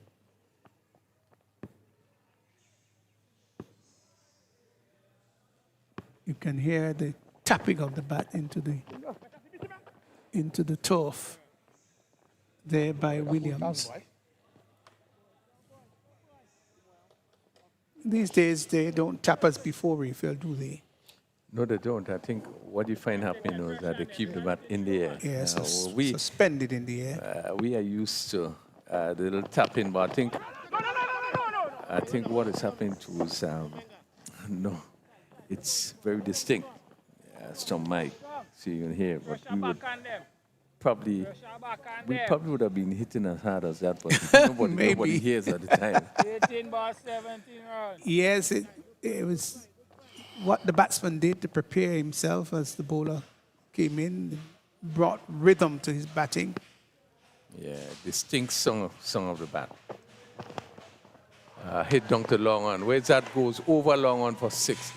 What a tremendous shot, and that shot there by Williams really going against the tide. Well, pitched up, and he lifted it over long on for 6. Yeah, he didn't look to hit that all along the ground at all. He went underneath it and lifted it handsome.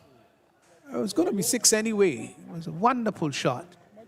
And there was a lovely song that's Leather and Willow met each other, kissed. And Yeah, and one looks at, you look at the amount of 6 that's been hit on this venue and would think that the boundaries are pretty short. But we have good standard boundaries here in this facility. I think one of the things we are blessed with here in Grenada is the quality of our facilities. And you probably get a good 75 yards right around here, this boundary, which is very good. 75, yards right around, which tells you that it's really, full-size boundary. yeah, it's no short side here at Las Vegas whatsoever. As we look at the field there, we realize that the ropes and the square side of the boundary can really go back a good 15 yards. Yes, the eastern section can go back much further. And we have the fence in there, the boundary can go back. So you could at least probably get pretty close to 100 yards on each side. Probably the straight side are probably the shortest. You probably might get maybe, I would say, 80 for the most. Or maybe 75, but this square side, definitely you wouldn't be falling under probably 1995. Yeah, it's a pretty large ground and one of the great traditional grounds here in Grenada. Las Vegas in St. David, single. So Murray picked up the attack, first delivery, a single push as the ball pushed on the offside by Charles. Charles is on 2, and Jerry Williams on 12. Is on 12, Shaquem on 2. So Over number 12, 133 for 4. Look at again. Leg. Come along. is on 12, Come along to you. Shaquem on 2. So they need 7 to win. It's 133 for 4.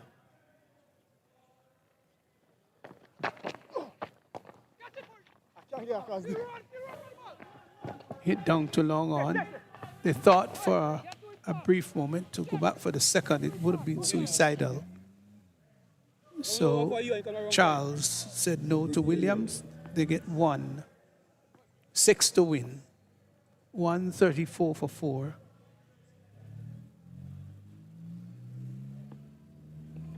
Murray. Outside the off stump, dab down to this squarish cover position. They get a comfortable single, which pushes Charles onto 3 and brings the left-handed Williams back into strike.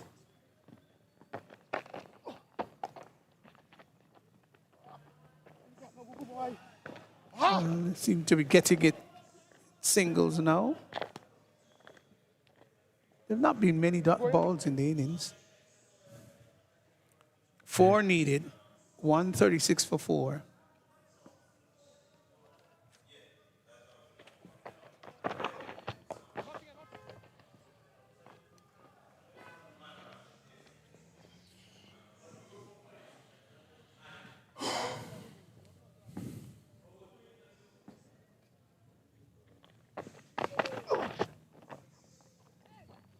It's over. So the over has come to an end. Some 12 overs gone. 136 for 4. And so just the 4 runs needed for victory. We'll have to look and see whether we can get those 4 runs in this over coming up. Yeah, Idlers are really comfortably placed. 4 runs required, and they still have 18 deliveries. So there's no need for anything rash to be done. Push it around.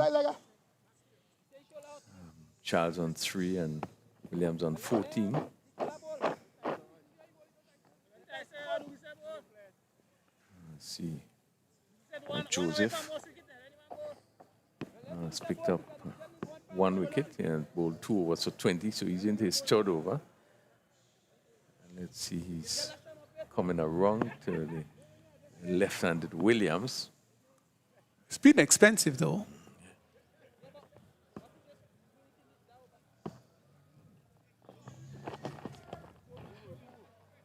He has a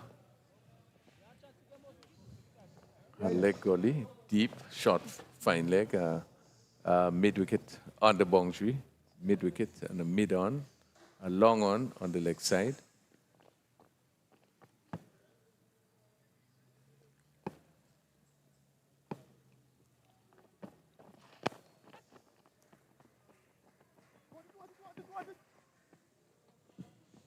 They inch closer to the total, just 3 more to go, single.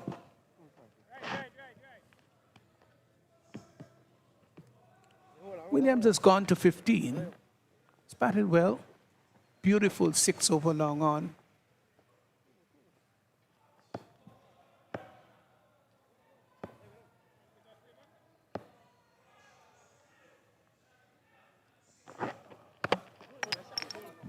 Bowled him.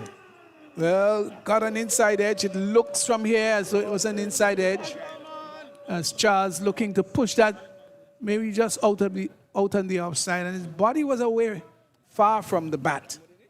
And the ball took the inside edge, and so he's gone. But he was actually yoked sort of embarrassingly as he walked off.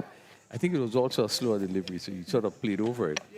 Didn't get the inside edge, did he? And yeah, probably get a bit of an inside edge and crash into the stump. So Joseph picking up his 2nd wicket in his 3rd over. It's gone for 21, 137 for 5. Just 3 runs required.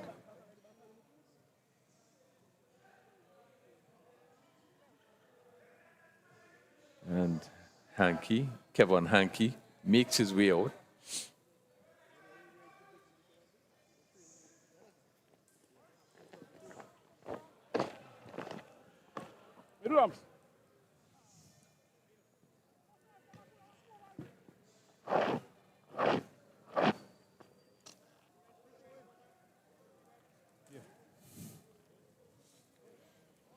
So Progress Park continues to be a pitcher. Really good sunlight.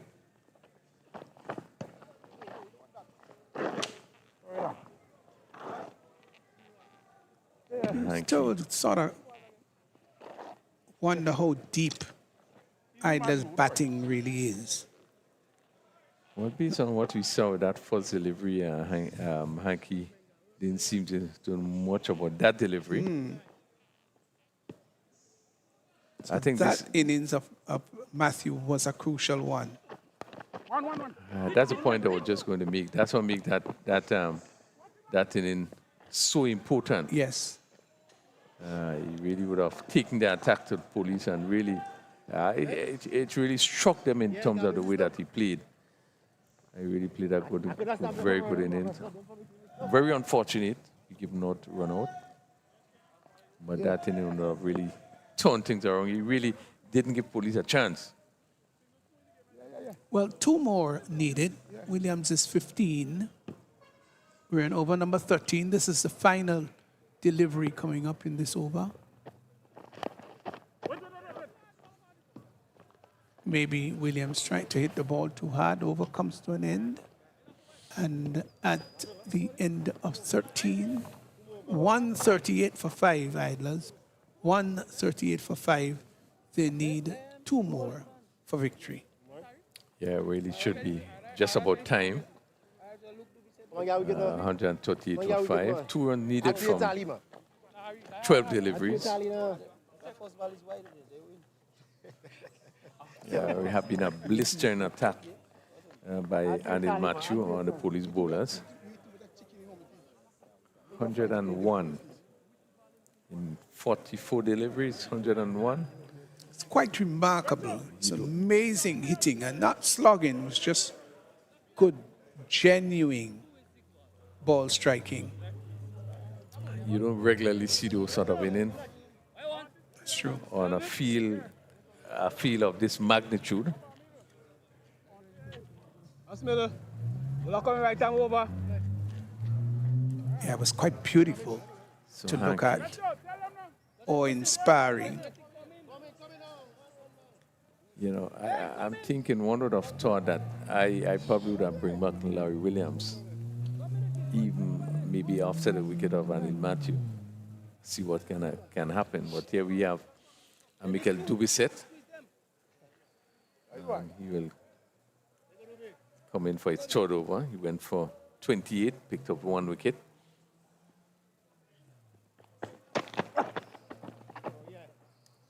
Yeah, probably might have Laurie Williams coming in for the last over, coming from the road end if necessary. You're right. I think they'll want to make this the last over, Idlers.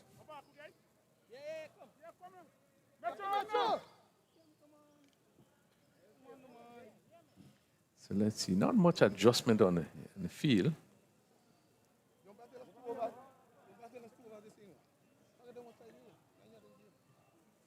I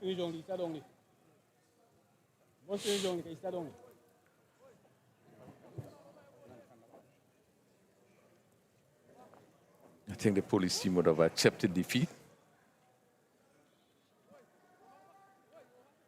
Yeah, well, it's not very often you find civilians defeating the law or the lawmen. And certainly, this has been a team that has stuck together and really have been playing well.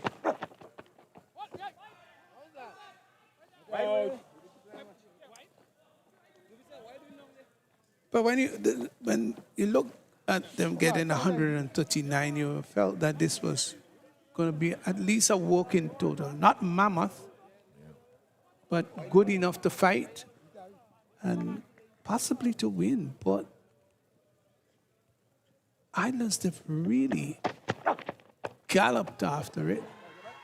And that should be the winning run. It is pulled down to the mid-wicket area. 4 runs.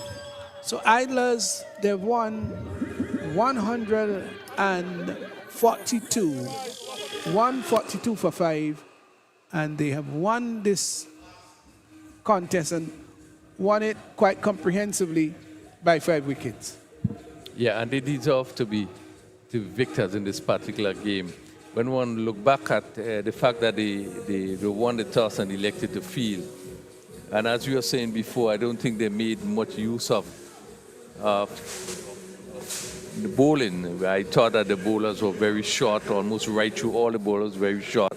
You didn't see the sort of penetration that you would have expected after you would have won a toss. You want to come out and really show that you want to get a team out quickly. They were able to get a few wickets very early.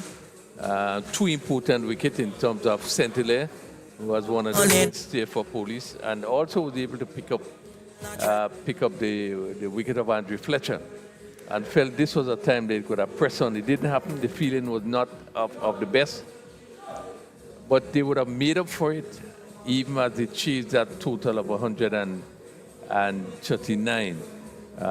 We saw what can be described, of magnificent, tremendous, was how you want to call it, but it was an innings by Anil Matthew, which actually transformed the game. Didn't actually give Police a chance. He started from the beginning, started to hit the ball all over, and all the bowlers that came in got rough treatment, and he certainly played the sort of inning that was necessary for Idler's victory. And no credit is too much to give him for the tremendous inning that he played, having really dominated the Police bowling and really make sure that Idlers would have won rather comfortably, scoring 142 for 5. And certainly, he definitely is the man of the match, if there is one. And Idlers deserve to win. Yes, so they won by 5 wickets. We do have Rondell John, who's going to take it away. He's going to speak. All right, so we are at the end of the third place playoff, and I have with me the captain of the Police Cricket Club, Nkosi St. Helene. Nkosi, not really happening the way you wanted it. Well, unfortunately, we lost some wickets early.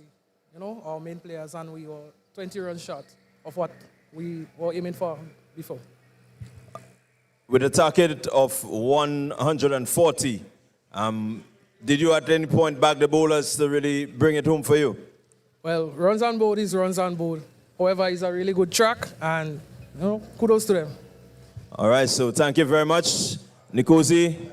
And I'm going to invite the captain or the vice captain of the Idlers B. I have with me Anil Matthew. Anil, congratulations on a win. You are the third place winner. How does it feel? Well, first of all, I have to give God thanks and praise to come out here and play at third place and being victorious in the end. It's a very good feeling. All right. You went out there, you restricted the policemen to 140. You came out really aggressive. Was that the mindset? Yeah, we're chasing 140 in 15 overs. It's just under 10 runs over, so we do calculated maths there and go out there and be positive. You were really positive. We saw a really brilliant 100. How does it feel to have that 100 in this year's tournament? Well, it's always a good feeling scoring a century and against Police opposition who think that they are the best attack in the country. So I think that being able to get 100 early is a very, very good thing. All right, wonderful. So you are the man of the match for today. You scored 101 in some 42 deliveries, 11 fours and 5 sixes. This was really phenomenal looking at you with the ball. How did it feel, in the middle? Well, it's a fantastic cricket wicket. You feel very good, preparing for T20, which starts Monday. So I just used that opportunity as a practice and get ready for the first game on Monday. All right, wonderful. So you seem ready for the T10. So that's it here for us from the third place playoff. We want to let you know the finals is coming up shortly. Thank you very much, and congratulations to the Idlers B. They are the third place winners, and eventually Police, they will be in 4th position. So third place winner there, Idlers B, scored 142 for 5, replying to Police 139. Anil Matthew was run out for 142 balls, 45 minutes, 11 fours and 3 sixes. What a marvelous innings it was. Rayburn Hitlal caught Joseph bowled Williams for 5. Donny Leslie caught Noel bowled Dubisset for 6. Sherman Lewis went without scoring. First ball bowled by Joseph. Shaquem Charles bowled by Joseph for 3. Capon Hankey not out 5. Jerry Williams not out 15. And so 142 for 5. They've won comprehensively by 5 wickets, and they have sealed that third place spot. So it was a pleasure, of course, bringing you the commentary, and we'll be on hand to bring you the next match coming up.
come out for the toss.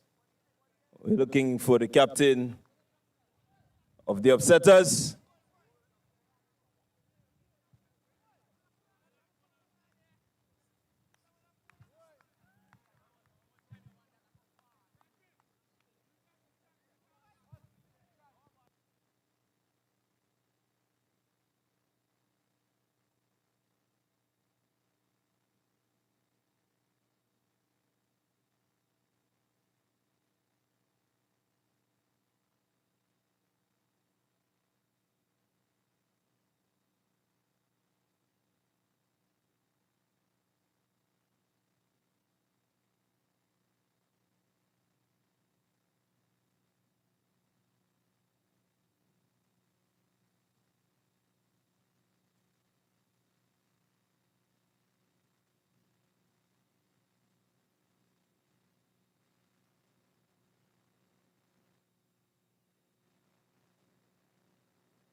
So we are ready for the toss. And this is the finals of the NLA GCA T20 Championship. And we have the captains out in the middle. Upsetters, captain with the coin. Power hitters with call.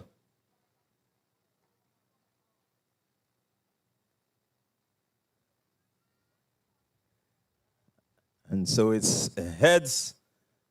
And the power hitters, they have won the toss. And we're going to have a quick conversation with the captain.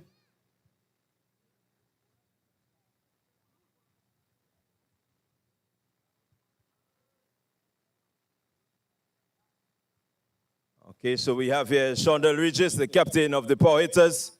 Shondell, you won the toss today. Tell us what you're going to do and why. We're going to bat first today. I think the wicket is a reasonably good one. We've been playing all our games up here, so we're looking to put a score over 180 on the board and try to come and defend it.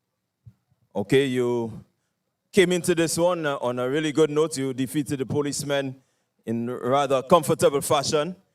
Your batsmen seem to be in good nick. What's the formula? We're just keeping it simple. Try to capitalize in the power play, relax for a few through the middle, and strike it at the end. All right, well, there you had it. The captain of the power hitters. Good luck to you. You're playing in the finals.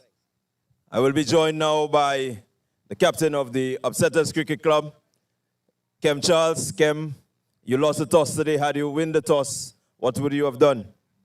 Well, it was a bit indecisive, so I mean, it was a good toss to lose, so yeah. All right, so we know that the Progress Park is a good wicket for batting. What is the total that you're looking to restrict the power hitters to? Well, based on the games we looked at up here, it's a good batting wicket, so anything under 180 we'd back ourselves to go outside there and chase. All right, who are the key players that you are looking forward to really restricting the bowling to the batters today? Jiran Noel, Calvin Blash, myself, and Jonathan Taylor. All right, so good luck to you. You're in the field. This is the final. We wish you good luck and all the best.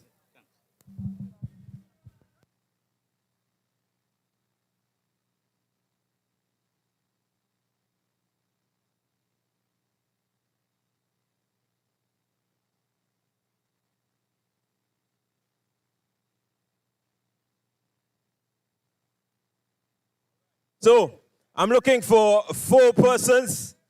I'm looking for 4 persons to join me here. The first 4 persons to join me here will have an opportunity to win $100, compliments the NLA. First 4 persons, that's who we're taking.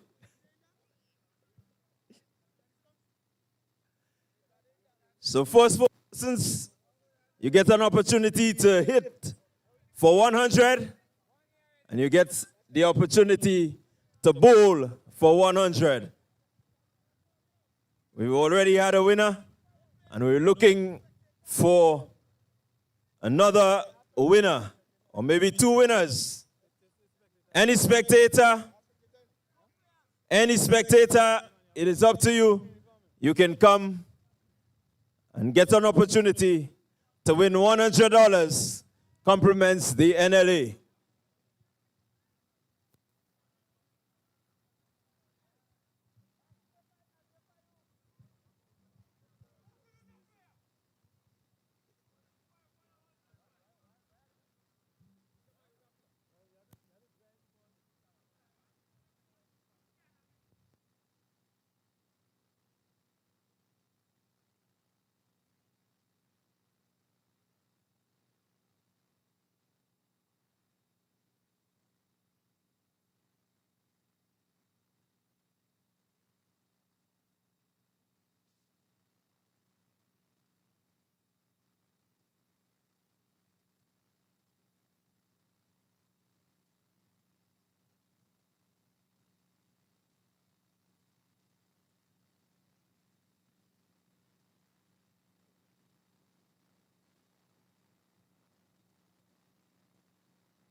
quick, but.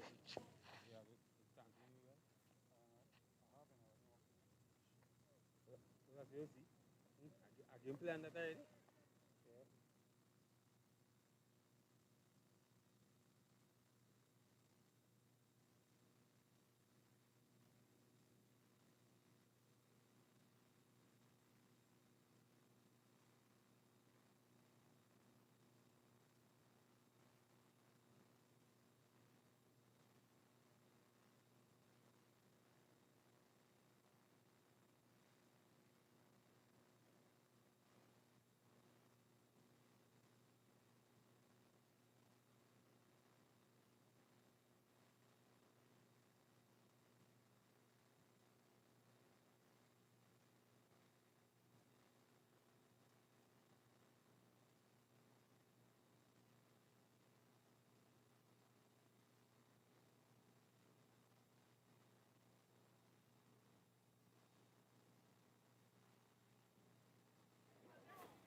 Go boys!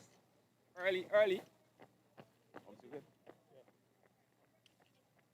And it's the finals of the GCA-NLA T20 Tournament 2025. We are expecting some keen and exciting cricket. The first game ended with Idlers beating Police. I expect to see much more.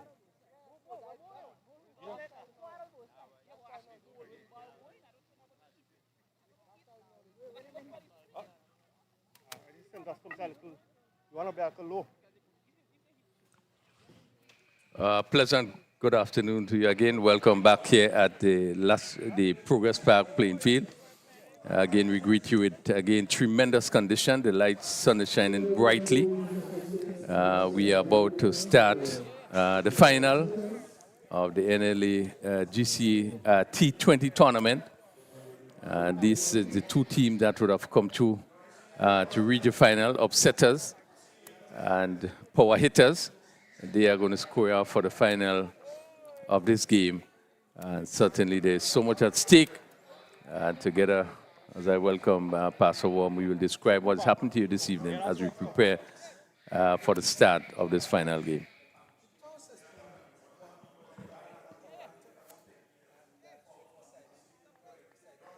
So power hitters having won the toss and decided to bat. And as to whether that may have influenced the first match, may have influenced the decision, we don't know. But they want to put a target on the scoreboard and say to upsetters, well, chase it down.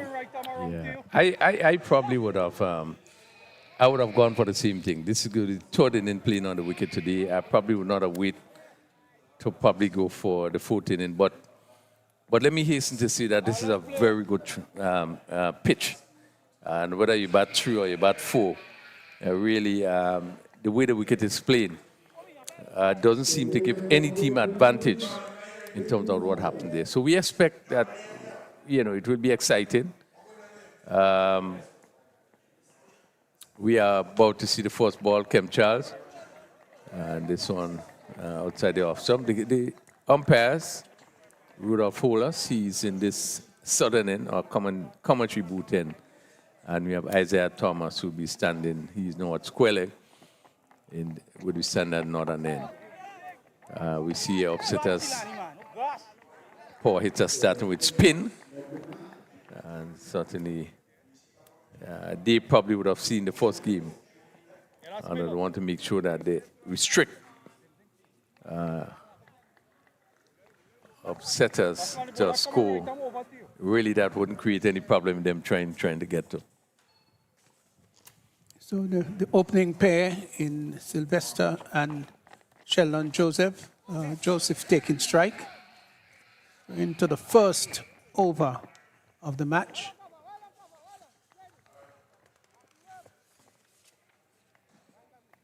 So whether we're going to see a similar contest or one that is contrasting the first match, 139 This time, of course, you should be having a full-blown 20-over contest. The first one was abbreviated.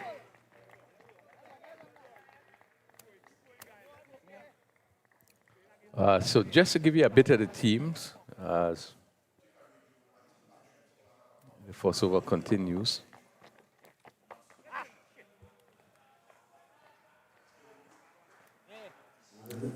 First boundary being hit, short delivery by Kem Charles. And Sheldon Joseph into his wicket and just hit it smoothly over mid-wicket. No fuss. It's a bad delivery and it was given the right treatment. So they are off the mark with 4. He's off the mark with 4. 7 without loss. Still in the first over. Rickell Sylvester on 1. And Sheldon Joseph. Yeah, you can't be short on this pitch because you've got all the time in the world. It's an absolute belter. And good batting surface. So the shorter you are, it gives the batsman, of course, more time to ease onto the back foot and pull or cut, as the case may be. Just a 1 over gone, the first one in the match. Power hitters, they're 8 without loss. Rickell Sylvester is on 1 and Sheldon Joseph 7. So a pretty decent over there for power hitters. They're first up. And they want to get a good start here by Sylvester and Joseph. And a start that would give maybe the rest of the batters an opportunity to build on it. So just to give you the teams, power hitters, Kosomori, Court Mori, Sheldon Joseph, Imran Joseph, Rickell Sylvester, Tyrone Charles, Corey Celestine, Alfred Bishop, Chandel Regis, Richard Rogers, and Kasim Felix. Our power hitters, both themselves are very, very strong players. We'll give you upsetters in a moment.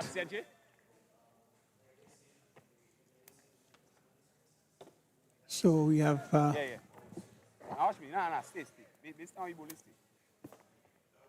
Duran Noel, who will be taking up the attack from the far end, the road end.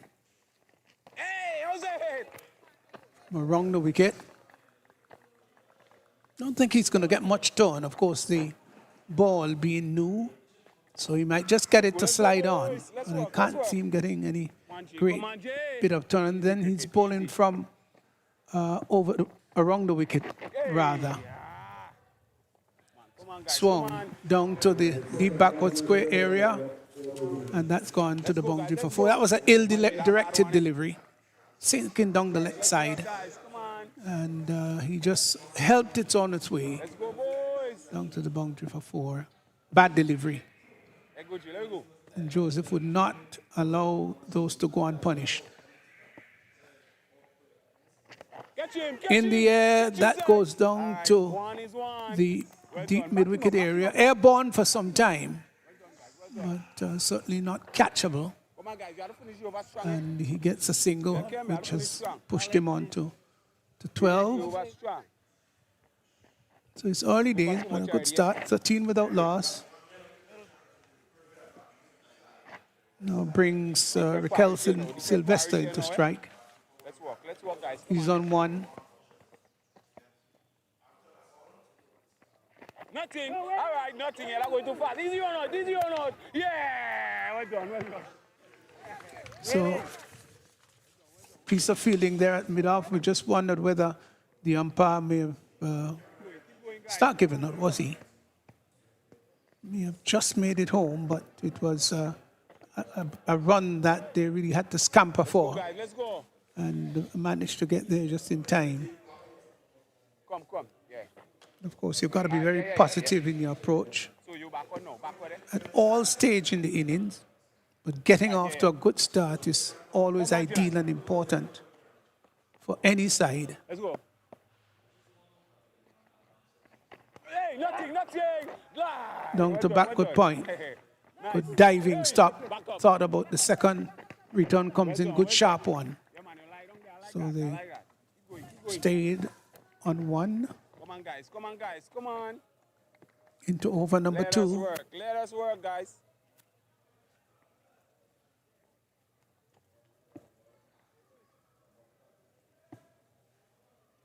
Here is Noel. Ball to Joseph. Catch him. Swung down to the deep backward square area. And that's gone. That's gone for 4. So not a good ending to the over. In fact, turned out to be a rather expensive one. So 10 runs coming off the first over, they're bowled by Gerard Noel. And so after 2 overs, power hitters, they're off to a good start. They're 18 without loss. Yeah, good shot there by Joseph. Ball slanting down the leg side. Probably was maybe looking to hit leg stump, but he swept it well, kept it along the ground.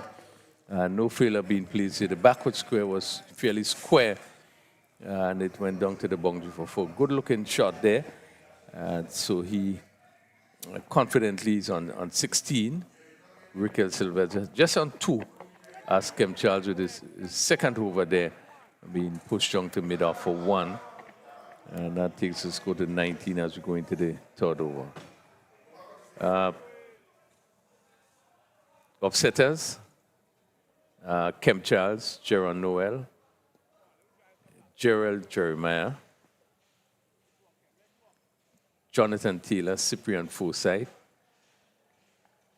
Jelani George, Javel St. Paul.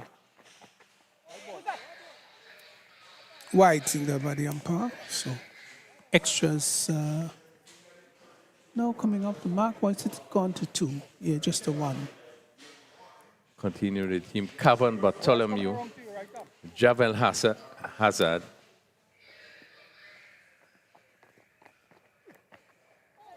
and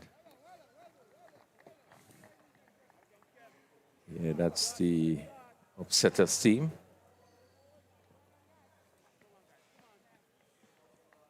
And happy a pretty quiet start into the third over, 20 without loss.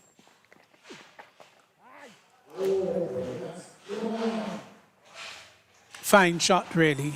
Fine shot. Hit there by Joseph, who seemed to be in decent form as he just drove that through the mid-wicket area. Picked his position very well.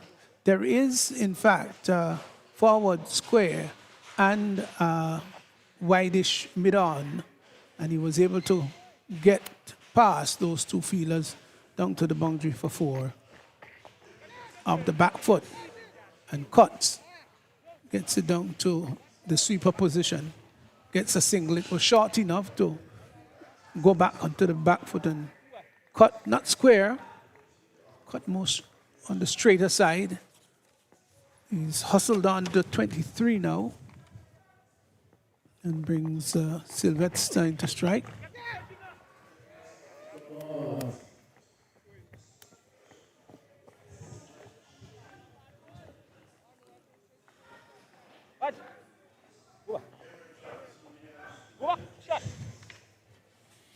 So the important thing, of course, is to turn the strike over, and they're doing that pretty well so far.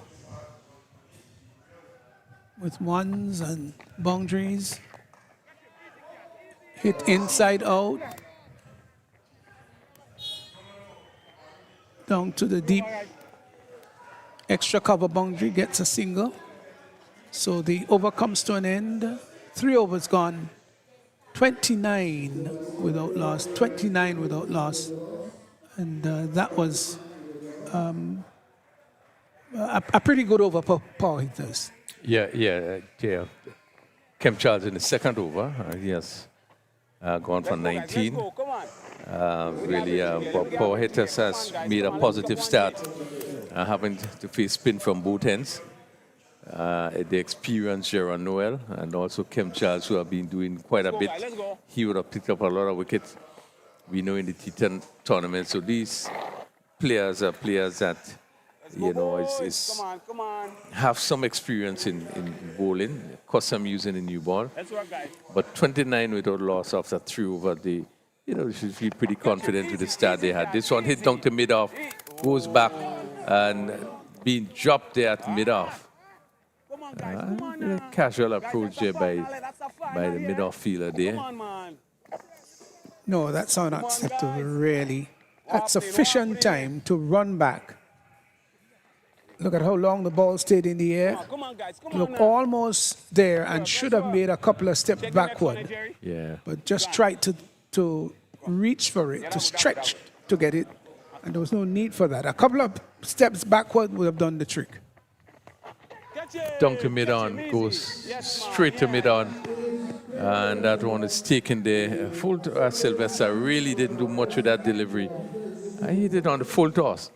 But just was able to clear the fielder. And the mid-on fielder coming on and take a rather simple catch. And we see upsetters losing their first wicket. A wicket of Riquel Sylvester. Caught by Javel St. Paul after bowling of Jaron Noel. And he only scored 4, 30 for 1. So power hitters has made the breakthrough in the 4th over.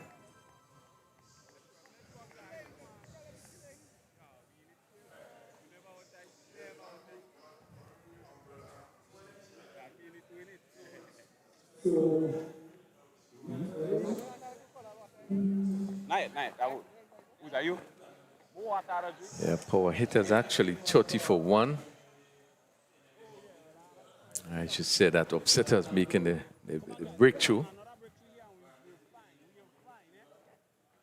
with the wicket of Riquel Sylvester.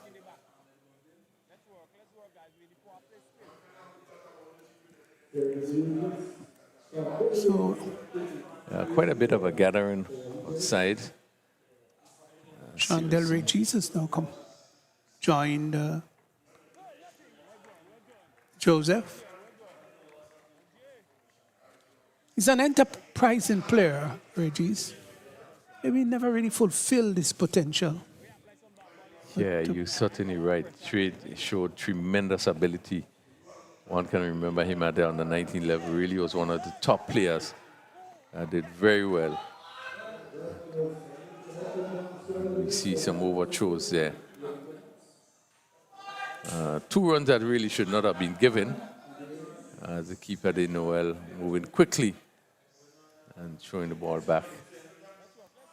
2 runs to Regis. He's off the mark, 32 for 1. But good work by the bowler in Noel on his follow-through, as Regis was seeking to scamper down the pitch. But he moved across to his right, got a good, clean grasp at it, and hurled a return to the keeper's end. Fortunately, it went behind the keeper and yielded 2 runs. But good work. Yeah, and these 2 players knows each other very well. Played for the St. Davis Parish. As Noel completes his second over. 32 for 1. Power hitters batting first. Yes, so 8 runs per over is the current run rate. And they've lost a wicket. And they've got 2 pretty good players inside there. Regis, who's just come in. The fall of Riquel Sylvester's wicket was caught Javel St. Paul of the bowling of Noel. And he went for 4. So these 2 in Regis and Joseph would want to restore some order to that dismissal. These 2 teams would have both of quite some national players in each of the teams.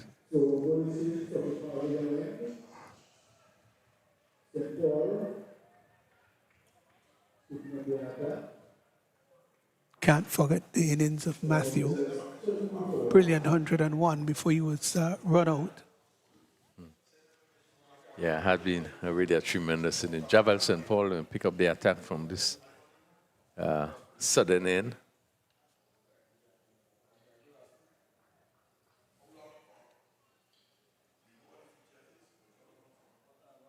Sheldon Joseph is on 25.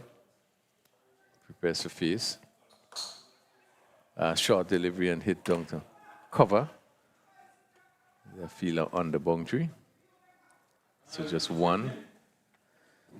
And that position has become such an important position, the sweeper position.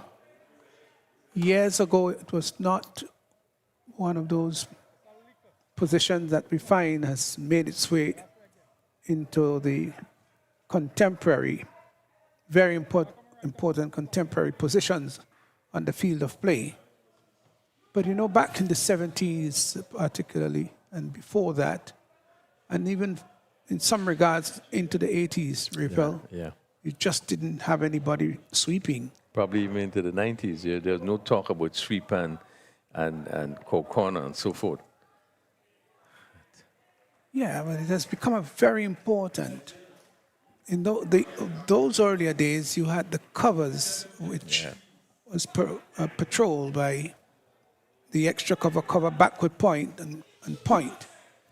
And you felt that those players, those fielders were sufficient to keep the ball from going past them. Yeah, you probably could have called the field placement very easily. The standard hit over mid-off and goes down to the boundary for good shot really good shot there by Regis. Ball pitched up and he just stroked it. And it just went over the mid-off fielder. Really nice, and kept his shape well. Didn't try to overhit the ball, but got to the pitch and used that bottom hand. The right hand came into play, went under it and lifted it over long off for four rather. This one it hit down over mid-wicket for 4. Again, what is so crucial is his positioning. If you get into position, the shot looks so easy. And we see Regis here coming off with these 2 shots, one over mid-off, the next one over mid-wicket. Just ease into it and just clipped it and picked up 2 important boundary. He moves to 10. It's 41 for 1 into the 5th over. Again, plays off the legs, and let's see. Goes down to the boundary for another 4. Well, easy as you like. Pitch up and just whipped it off the legs. I picked up another boundary. So yeah, three fours in succession. Yeah, it does confirm, though, that you don't have to be a power hitter. And you don't have to be always using the shoulders in any great manner. Timing and timing to perfection is what is so very important. Hitting that ball 5 inches from the base at the middle of the bat. That's where it's called the sweet spot. And that's where you get that timing from. But even if you hit it there and you don't hit it at the right time, that also is a concern. Yeah, and he probably would have missed out on that short delivery as he looked to clip it somewhere over backward square. Made no contact. Probably would have touched some part of his body. But a good over there for power hitters. They have picked up 3 boundaries. It's 45 for 1. With Sheldon Joseph on 26. And Chanel Regis on 14. Yeah, I did, Raphael, speak with the late Sir Everton Weeks, who I had the opportunity of doing commentary with on quite a few occasions. He was a rather witty gentleman and one who was absolutely knowledgeable about the game. And he said in his case, that's why he sought to hit the ball about 5 inches from the base and make sure that the ball connects, or rather the bat connects with the ball at the right time. And that is very critical, and that's why it's deemed in cricket language timing.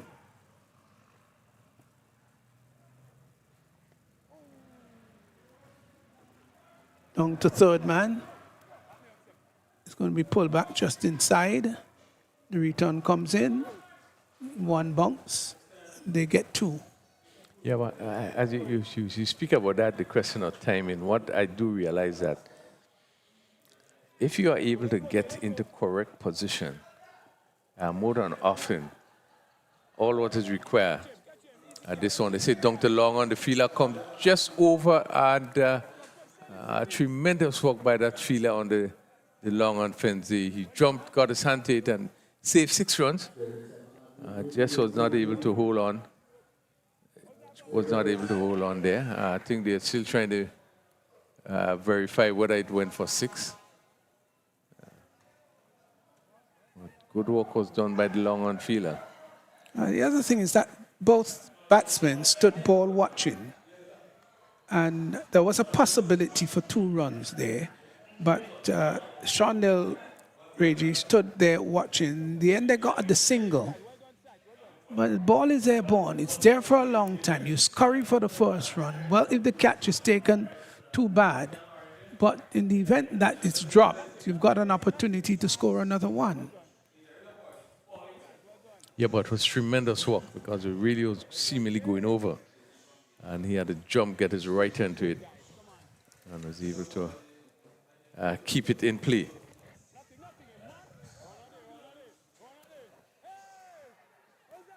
He's out, run out. And seemed to be Joseph there. I think he was really quick off the mark, and really the ball didn't pass the fielder yet. And trying to get back there, direct throw hit the stump, and he was given out run out. There's still some discussion. He's with his hands. Well, he is demonstrating out there, not coming off, and we don't know what happened as to what his claim might be, why he is very upset indeed. Now, if the umpire says you're out, except there is something else to suggest that, well, look, you were given out erroneously. It won't be the first time that has happened in cricket. But to see that happening on the field of play out there, that looks really ugly indeed. Really is ugly. Yeah, this is not something you want to see on the cricket field, whether you feel you out or not. But yeah, the umpire gives a decision. You have to walk, and he's still out there.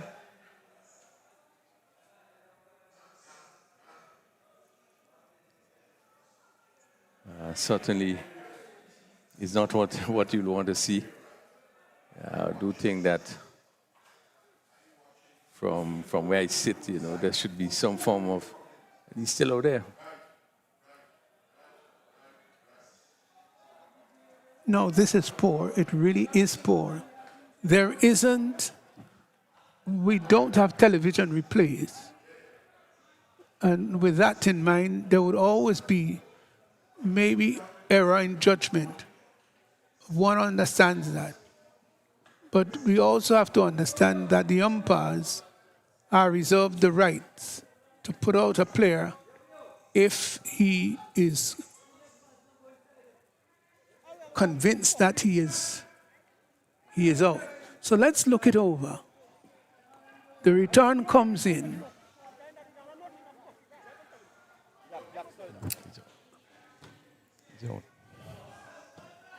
And I think it was the right decision as we look at the replay there.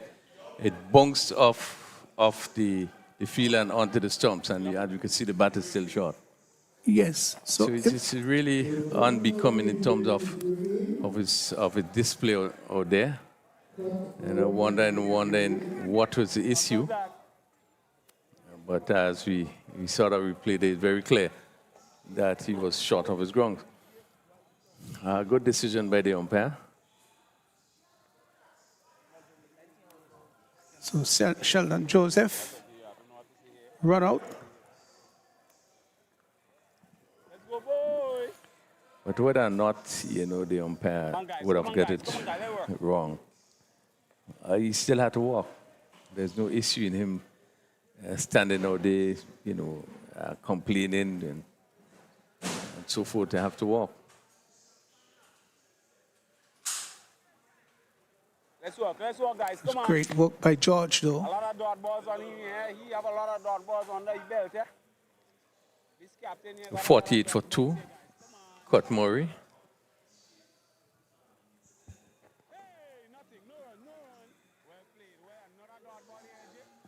Yeah, so Joseph has got to do better than that. He really has.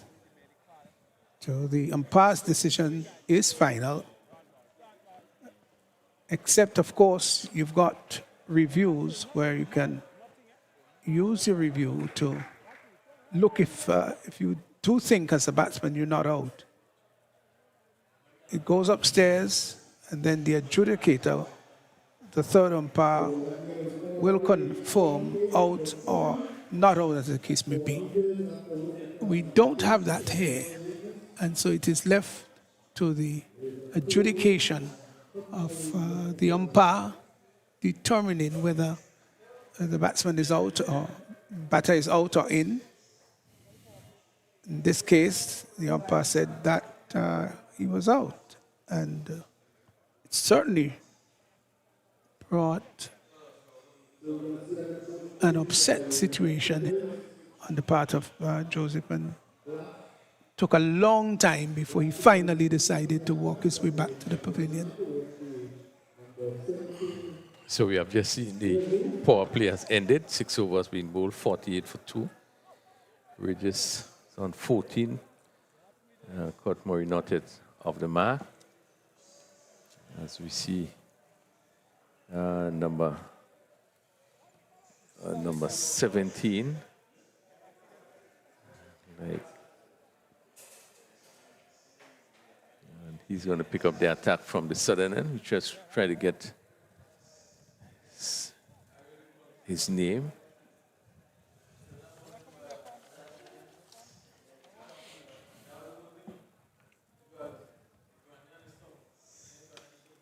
So the power hitters, they've not galloped off.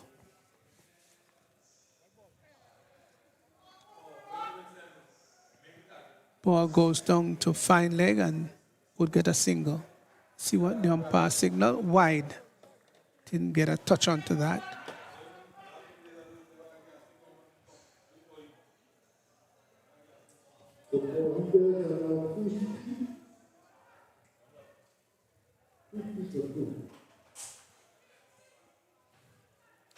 So power hitters 50.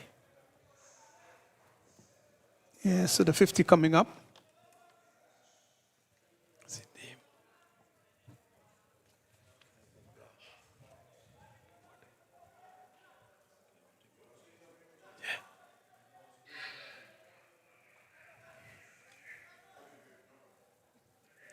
Left-handed Regis comes into strike.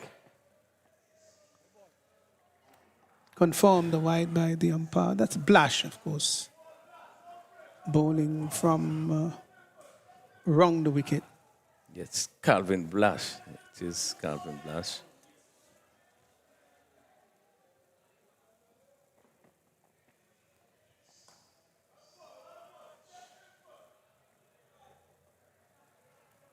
Left arm orthodox from the southern end of the ground. Heavy set individual. So at least one landmark has already been posted by power hitters. 52, we're in over number 7. Bowled by Blash, who is turned by by Murray. Down to backward square and gets off the mark. But springs now Regis into strike. Well, in fact, just got off the mark.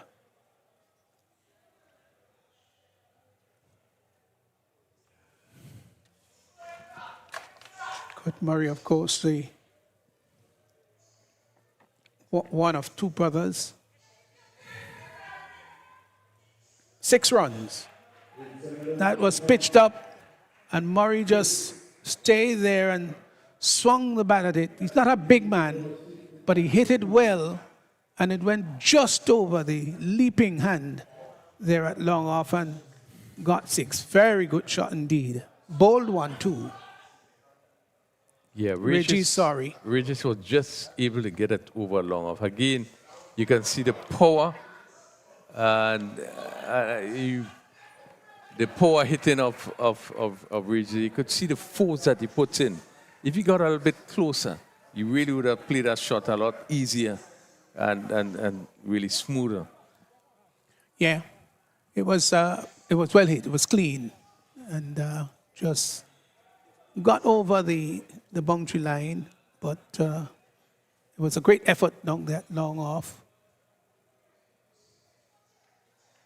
So Blanche, it's expensive. It's gone for 12 already. An appeal down the left side, the ball signal a wide by the umpire.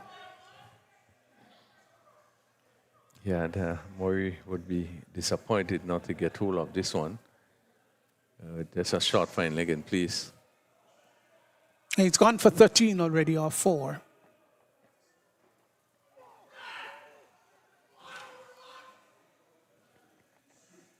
Well, we really will want to see what the umpire would signal, whether it missed everything and went for buys. Yes, beat everybody. Beat the driving bat of Murray, and also beat the keeper. And it went down to the third man area for 2. So 2 buys, extras off the mark, and after some 7 overs, it's 63 for 2. Yeah, good over for Paul Hitter. Some 15 runs came in that over.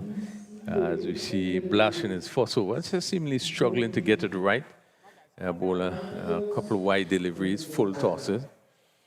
And Paul Hitter's moving to 63 for 2 in 7 overs. Murray on 1, and Regis on 22. And at a run rate of 9.22, they will want to maintain that, because I would think they wouldn't be looking to score nothing less than maybe 180 as we look at how that pitch is being played. So they would want to put themselves in a position really would make it difficult for upsetters. Yeah, it is a gettable total. 180. It's a total you can work with. But as you said, the wicket is so good.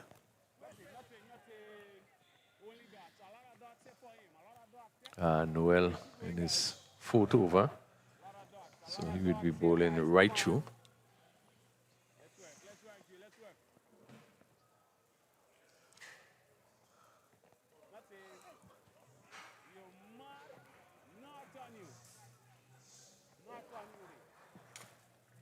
Yeah, it's not very often you have bowlers bowling their quota without being interrupted. But again, if you're on a good groove, you know, might as well you're bowled out. But then the captain may have a challenge if later on in the innings he think he may need of a principal bowler. But that first bowler has already contributed his allotment. And it's something we seem not to be seen regularly in terms of bowlers going right through, as you said. I mean, you may find that a bowler is doing pretty well, and captains tend to want to give you 3 and hold back 1. But when you come back to bowl, it's not the same bowler. Again, things are pretty quiet. As Noel in his final over, gone for 17 so far, picked up 1 wicket.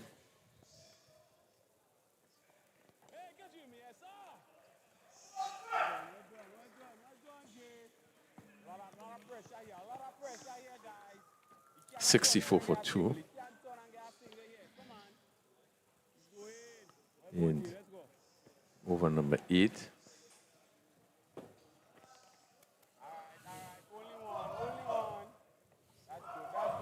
As full toss hit down to extra cover.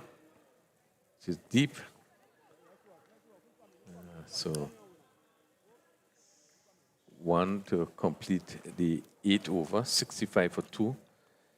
And Murray goes on to 2. Chandel Regis 23 not 23.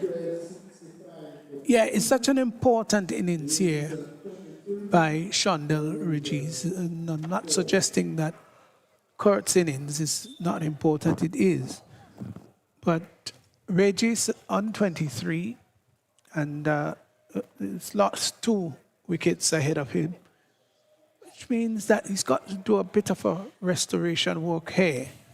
And he will be advised to keep those runs ticking over. Don't want to be stalled into a stalemate. You certainly want to keep that run rate maybe up to 8.5, 9, and coming down to the last 5 or so overs, then you can push it up maybe to 9.5. But a lot would depend upon him as to the ultimate outcome of power hitter score.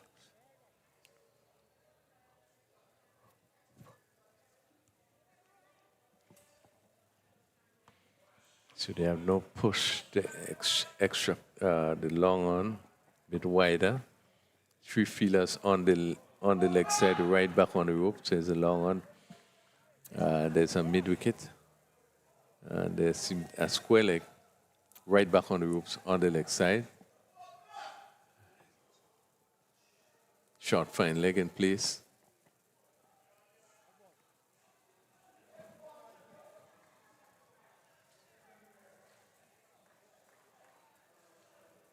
On the offside, there's a short third man, there's a backward point. There's a cover. There's a long off.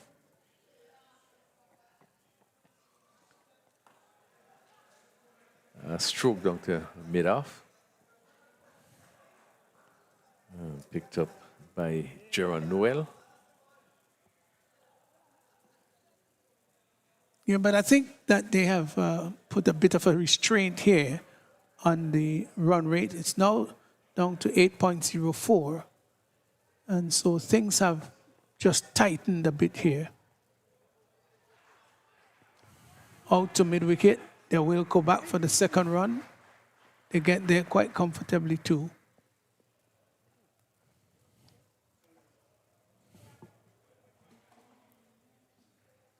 The breeze has subsided, Rafael. Very much contrast this morning when it was sort of blustery. Now it has just dropped into just a gentle breeze, a zephyr, so to speak. Yeah, pretty still on the outside. Flats just barely moving. The sun continues to be very bright. There's no issue in terms of the weather. Conditions are very good for cricket. This one stroked down to long, and again Noel comes into play. And it's another single, and that would have completed the 9th over, 71 for 2. So they seem to be just pulling things back a bit. The scoring rate has seemingly slowed down quite a bit. The spinners just trying to keep things very tight. 71 for 2, 9 overs completed, 24. Sheldon Reed's on 24. And Courtmore is on 6. And they are now going at 7.89. So. Yeah, it's not what you may call a very healthy scoring rate. But it's all right. It's 7.89. You still got 11 overs remaining. And that can jump at any moment. A couple of big overs can push it back up to 8.5, 9, as the case may be. So there shouldn't be alarmed at it. But while that's the case, power hitters got to realize that they will have to not just consolidate, they'll have to rather accelerate at some point. And don't wait until it gets practically too late to put your foot on the pedal. It's important here that they assess conditions very well. Not to panic at 71 for 2 with 11 overs remaining, but there must be that frame of mind to suggest we've got to score a little faster while maintaining our wickets. So 2 Saint.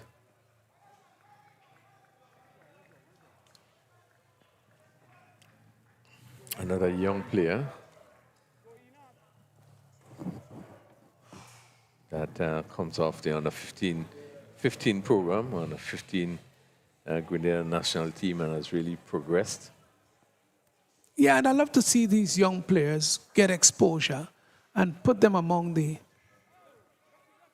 senior players so that they can have some life learning experiences right before them, and they can be advised and helped by players who've been there long before them. So this is a nice, good blend of youthfulness and seniority in regards to age. Nice flowing drive by Murray up to long on for a single.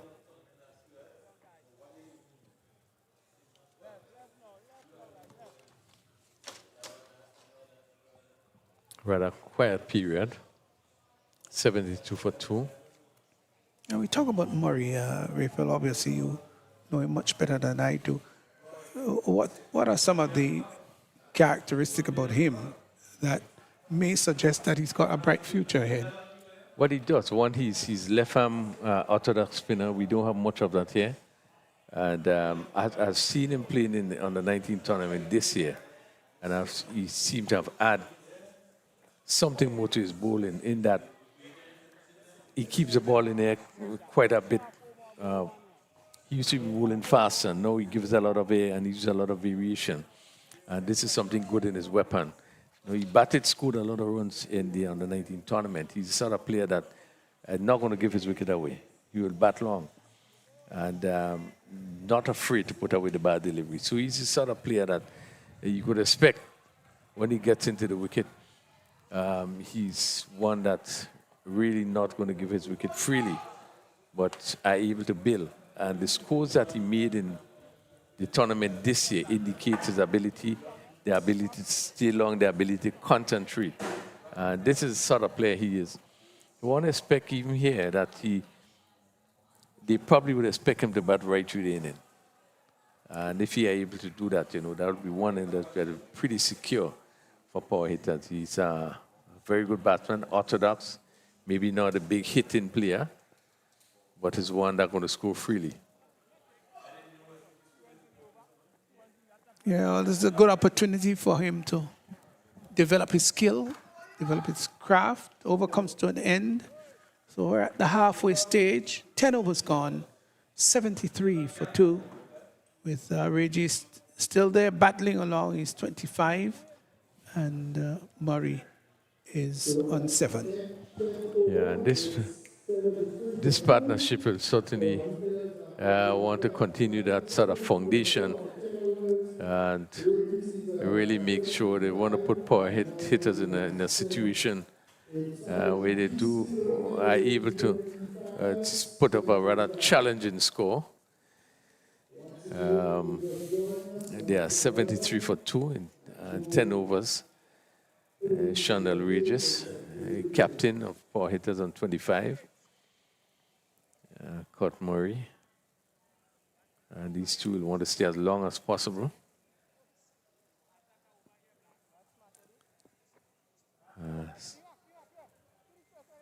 Calvin Blash.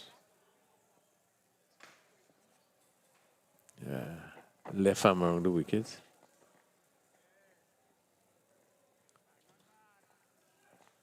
And stroked easily down to that mid-off position.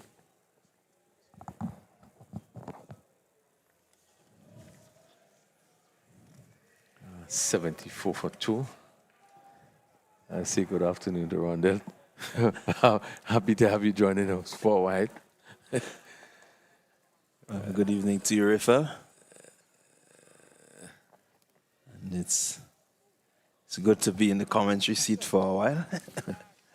I've been pretty busy this morning, but... Yeah, I know that your hand is pretty full.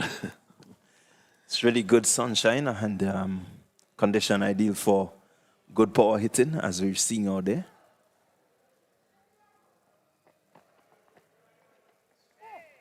And so upsetters, they will have to do well to restrict this power hitting. Yeah, the good thing I've seen about the upsetters, they have seemingly pulled things back because it was a really quick start by power hitters.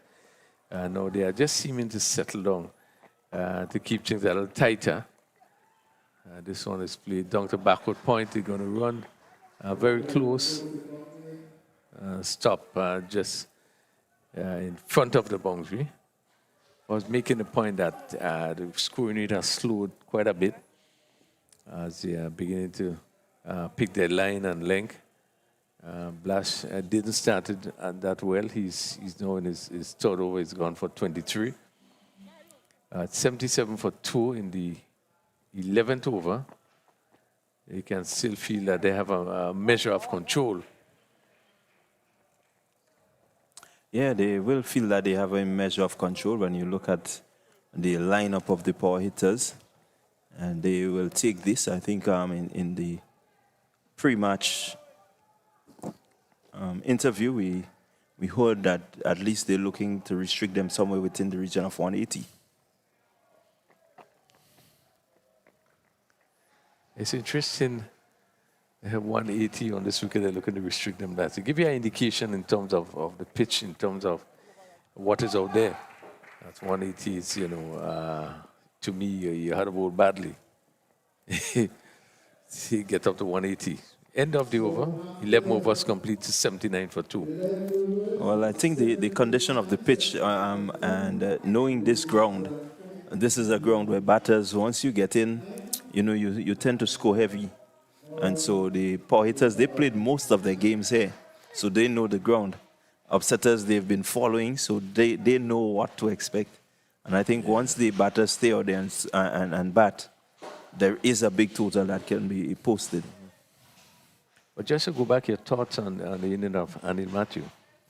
Well, that was really a classic Anil Matthew knock. You know the name from under 15, under 19s. He tends to every now and again just give you that one impressive innings that persons would remember for a long time. I think what he needs to do now is to start stringing these types of batting display consistently so that he can, really boost his repertoire.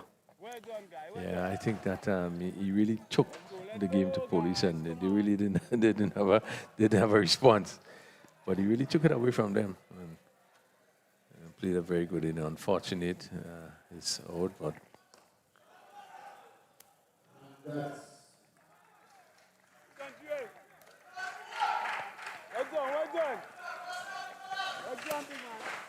Yeah, really good shot there from Murray. Just hitting through the line, and this is what we're talking about when we talk about how good the wicket plays. Just lifting that one nice and straight. He didn't even try to run. Yeah, probably thought it have gone for 4, but just looking at it, it's.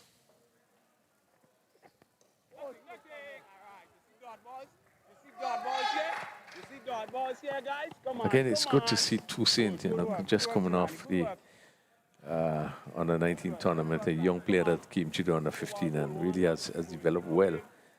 And even at this level, he just seemed to be in control, being able to keep things pretty tightly. Yes, certainly. You see that he's bowling to a plan. He's bowling very straight, not really giving the batters room. And I think this is important, especially having the field set the way it is. You need to keep just on the stump or outside the off stump, just to allow the batters to take the risk and not you really giving them that free hit opportunity. 81 for 2. Cutmore on 10. Hit this one. Where this one goes?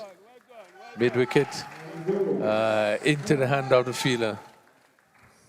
Short delivery there and really swung around. Didn't seem to be in the best position. Just play with the tide. As we see here. It went into the hand of the mid-wicket fielder. That's Javel St. Paul. And Enoch Toussaint picking up his first wicket. Yeah, really good wicket there for Toussaint. Murray just looking to guide it around, not really viciously attacking it. I think he used the pace nicely, but was unable to control that one. It got out to the fielder. Maybe he just was looking to tap it around, not really going full-fledged. And it's unfortunate that I think the connection was just too good.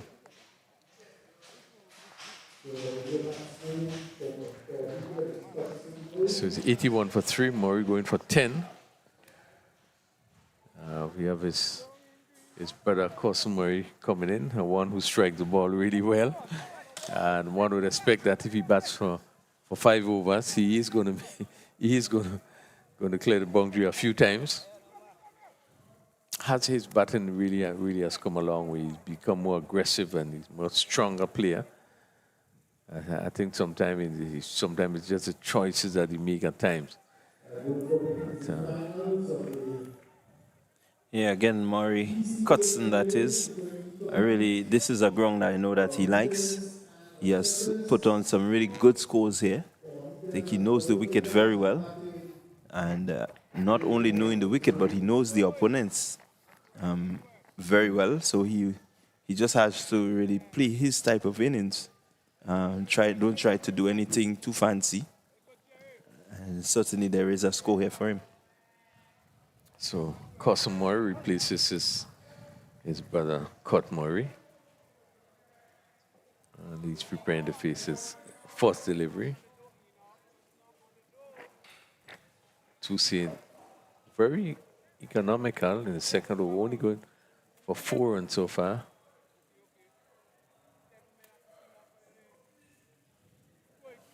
Yeah, really good tight spell by Toussaint. 1 for 4 in 1.5. Yeah, it's heartening to see how his approach to the senior players, how he bowls. Stroke down to long off. Yeah, he always seem to be thinking, and you cannot just really be doing something different all the time. Yeah, he has certainly grown, I think, Toussaint as a fast bowler.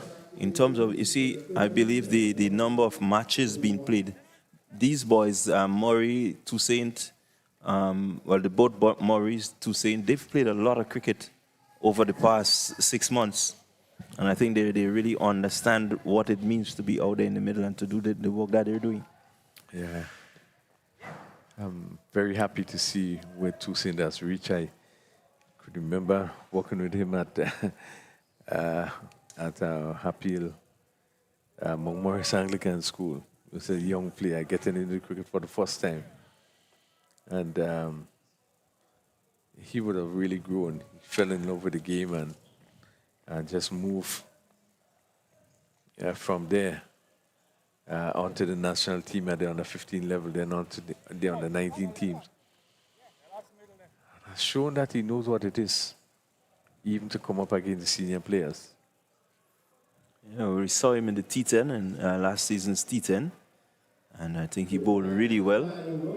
And so, being at this level, I think he's getting more accustomed to this type of cricket. He does relish bowling under pressure.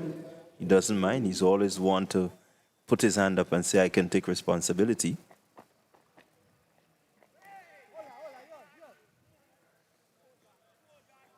When you have a young player who's not afraid to, really take responsibility, as a skipper, it makes your work easier, especially when you know that he takes the responsibility and he does deliver. Yeah, he's a rather serious cricketer.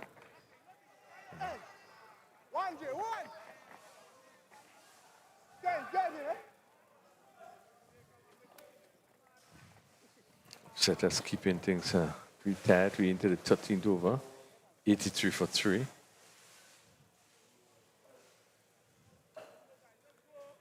Looking at the scorecard, Rifal, when I look at the extras column, it says that upsetters have really done well in terms of the way that they bowl, the discipline in which they bowl. Yeah, I think they did well. When we look at the first match play today, that both teams started off rather quickly. I don't think Idlers bowled well against Police.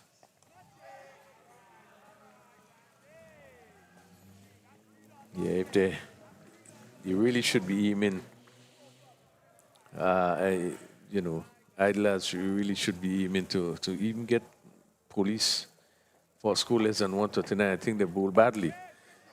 This one is hit down to long on. It goes to very over long on for 6. Really good hit there by Regis. Really got onto this one and lifted it over long on for 6. Really good and confident shot played by Regis. Yeah, I think Regis is really in really good touch. Has gotten quite a good score within this GCA-NLA T20. He has scored very heavily.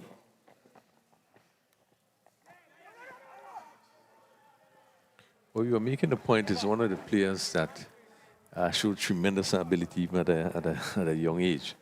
He was very dominant in the under-19 tournament. Went on to the Windwards. One remember him in carriacou, coming off hundreds in carriacou in the under-19 tournament against St. David's. So he has shown that tremendous talent, even from young, under 15.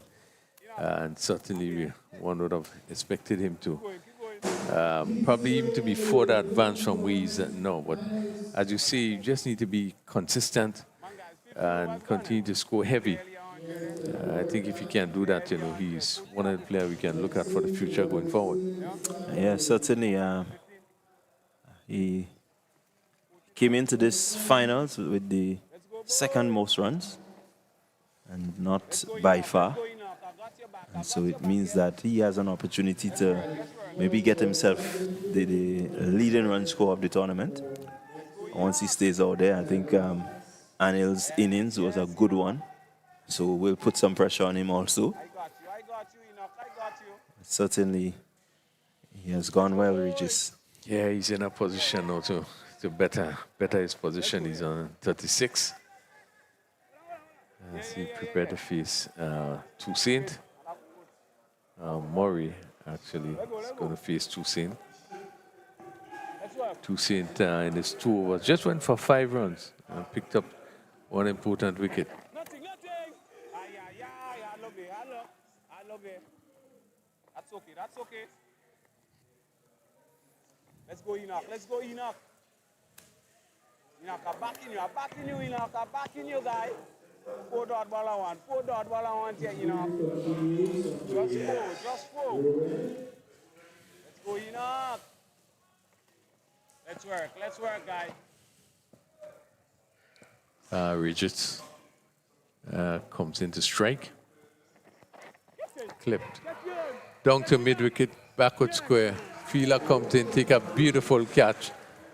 Really had to dive forward and picked up probably just inches before it hit the ground. And Chanel Regis goes again, looking to clip this one, probably looking to clear that backward square area.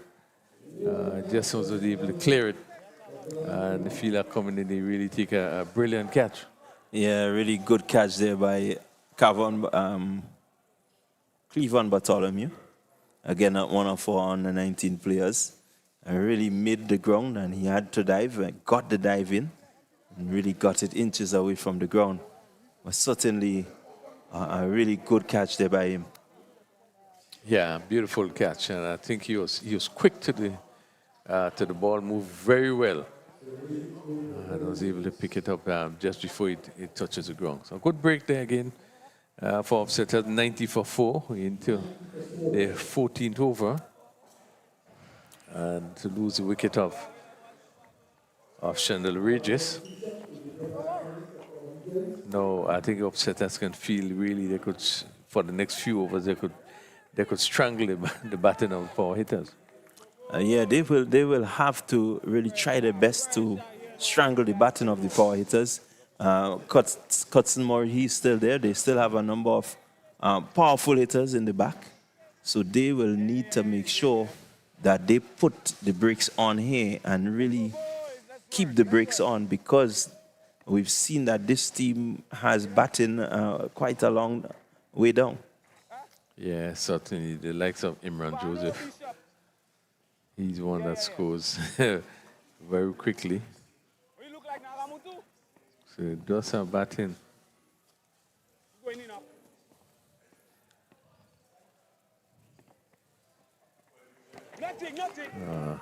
Bishop is off the mark. Alfred Bishop, and they'll pick up 2 runs. Good running. Yeah, that was really good running there by Bishop. Played it and realized that there is an opportunity for 2. They ran the first one really hard. Came back for 2. The fielder had to come all the way from the boundary.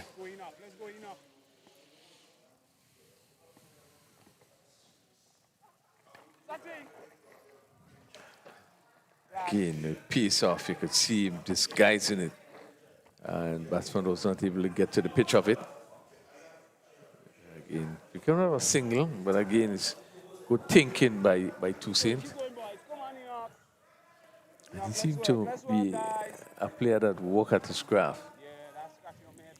You could see him in his bowling, he's thinking and consistent more than often. Yeah, well, he does a lot of work. I can tell you that. He tends to work very hard, especially at the academy, the Junior Murray Academy. And so he's one of the players we try to work, you know, on all different formats. We try to make sure that he understands what it is to bowl the line and length, or what it is to bowl just that good length, so you know how to control the pace at which you bowl. The slower delivery, still a bit more work has to go into it. I think if the batters are really looking at the ball, they will see it. And so we're still working a bit on trying to disguise it.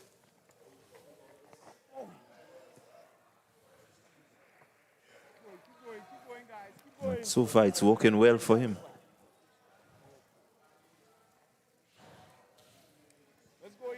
So 95 for 4. Just one delivery to complete the 14th over. Alfred Bishop on 3, Cousin Maurice on 4.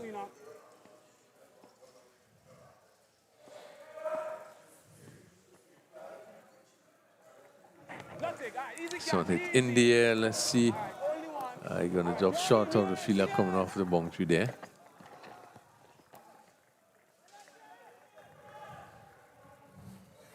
Yeah, that was really good movement there by Jeremiah. He got to the ball quickly and released it rather quickly. So, over number 14 comes to an end. And the power hitters, they are 96 for 4. Cutson Murray, he's on 4, and Alfred Bishop on 4. And this partnership now starting, they're just on 6. Again, more importantly, the run rate for the power hitters, they are 6.86. Upsetters will be happy with a run rate just around that region. Yeah, they have certainly tightened things. In the process, pick up some valuable wickets. They will want to, for the next 6 overs, they'll want to really put some extra pressure on. I see Kem Charles going to come back. He had 2 overs on 19 runs. He's bowling right arm around the wicket.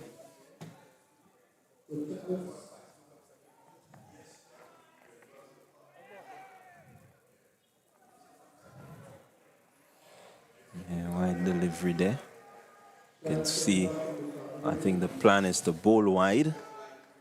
He has the offside field packed, asking the batters to really come after him outside that off stump.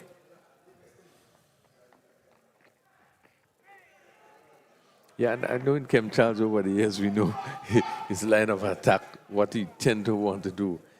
And we have seen him pick up so many wickets, just coming around the wicket, doing that, the ball just going with the arm outside the off stump. This one's a bit too wide, but you could see it with the arm. It's going to... And that's where the batsman in Bishop has to be smart. Yeah.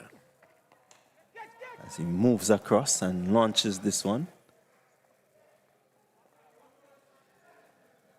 Only picking up one, but looking at the field, I think if he can just get across and just maybe dab it past that shot third man, it will be a more productive shot than trying to lift it over the infield. Yeah, you need to look at the gaps, son.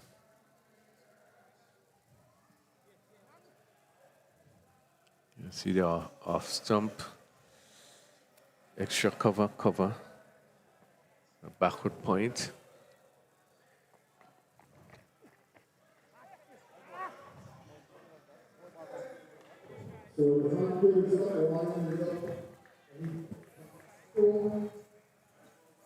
So the 140 power hitters coming up in over number 15.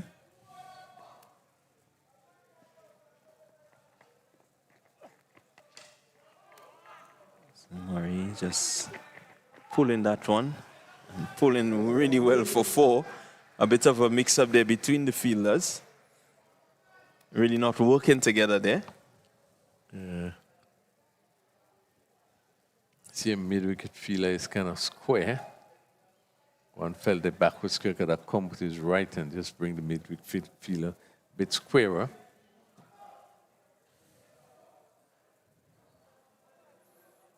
And Murray has done well to find that gap there. And you have the 2 men patrolling the boundary, but he was able to get it in between them and pick up a much-needed boundary. As long as Murray is at the wicket, I think upsetters, they will be wary of his ability to score and score quickly.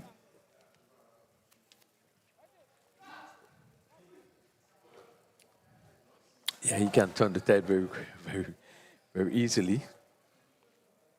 I saw a slow start by his standard. He's on 8.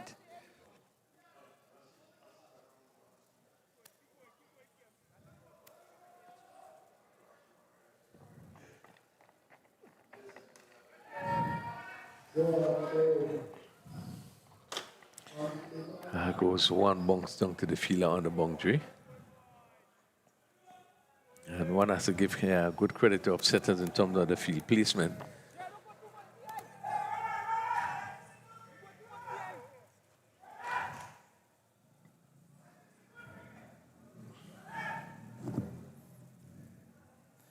Yeah.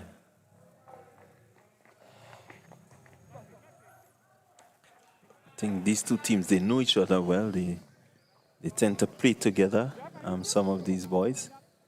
And so they know of each other. They know the strengths and the weaknesses. And so it's going to be who could really execute and their plans and really stick to their plans and execute it. They will be the ones coming up trumps. Yeah, and as I look at both teams, in terms of the bowling of the upsetters team, they seem to boast of some pretty good spinners. And I think that's what they're probably going to be heavily focusing on in terms of the spinners. We have seen spinners opening the bowling and bowling pretty well. The likes of, then they have the likes of Cyprian Forsyth, who also bowls off spin. This goes down to the vacant slip position for 4. Shortish delivery. The batsman there in Bishop, I think, was looking to hit a bit square, came up the edge and went just to the right of the keeper. The short third man fielder had no chance. He was wide. And Bishop picked up a well-deserved boundary. He goes to 10. 110 for 4 in 16th over. This one goes just a backward square to pick up a single in the process.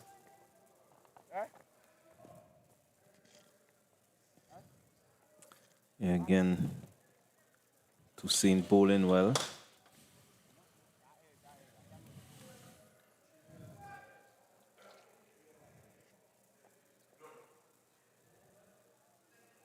Let's go, Enoch. Let's go.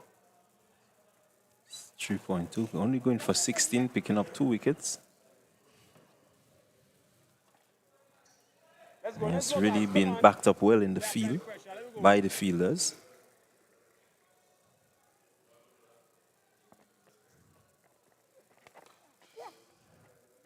Keep going. Keep going. You see what I doing? You see what I doing? They can't advance. They can't advance. Keep going. Keep going, guys. Let's go. Let's go. Let's go, guys. Come on in up. Let's go. Umpires Rupert Holas, Isaiah Thomas. He's no other presiding in. Nothing. That's fine. That's fine. Keep going Again, in. good line by Toussaint. Trying to keep it full, just ball angling from outside the off stump into the right-handed batsman, but not giving them the opportunity to swing the bat, but keeping it really tight.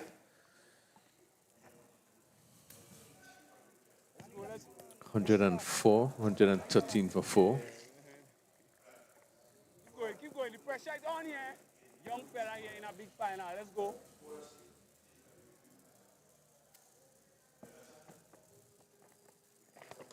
Oi. One. Only one. Well done. Again, Toussaint bowling some really good areas. Not really allowing the batters to get underneath the deliveries. He has been just about Yorker length. What is good about him, again, he's changing his piece. Yeah. So the batters, they really have to keep their eye on that ball. No boundaries here and we're fine. No boundaries. He goes over the wicket to the right-handed Bishop. Nothing. All right. That's okay. That's okay. Imagine the 18th over the taking single. That's fine. We go up with that.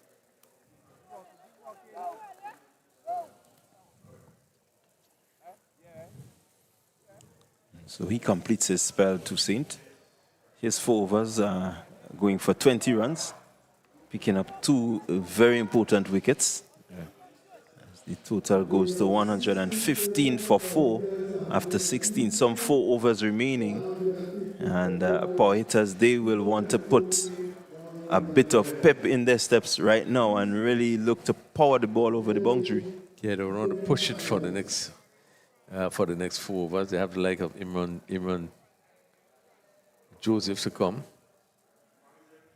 We all know what Kotsumori can do. But they are coming up against a team that have some experienced players that also. So maybe not as easy as we think it is. Yeah, St. Paul has only bowled 1 over. He was a bit expensive, went for 13, but we know that the likes of St. Paul, he can come in and really give you some good overs. So Charles it is.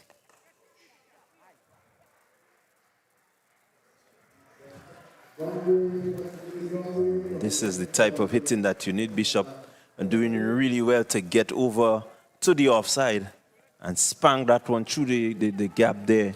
The cover and the mid-wicket and the mid-off had no chance. Yeah, good shot.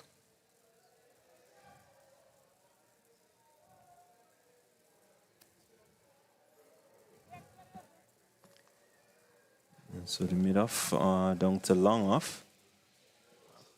Extra cover. This one is a bit wide. Just trying to hide it there, as we would say in local cricket. Yeah, that's a tendency of Kim Charles. Wide and wide off the off stump. The batsman make the mistake. Outside the off stump.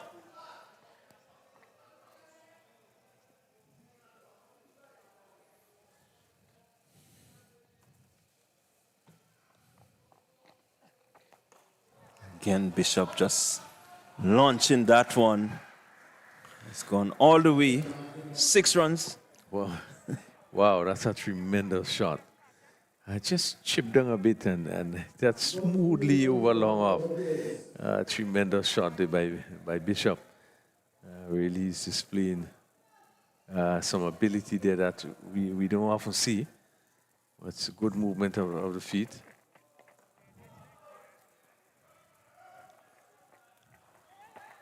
I can tell you that Bishop is a player that has been around the St. Andrews League for quite a while. And normally he's very hard on Teddy Bishop because they are relatives. And so he often would banter with Teddy to let him know, hey, I have been doing this thing for quite a while, so you had to learn a thing or two from me. Yeah, we have seen him also playing in St. David's, and it seemed to have been doing pretty well. But just from his short stay, he's on 23, and does seem as though he strikes the ball well. Yeah, 23 of 14, some 16 minutes, 2 4s and 1 6. Strike rate of 162. So far, he's making really good connection with the deliveries.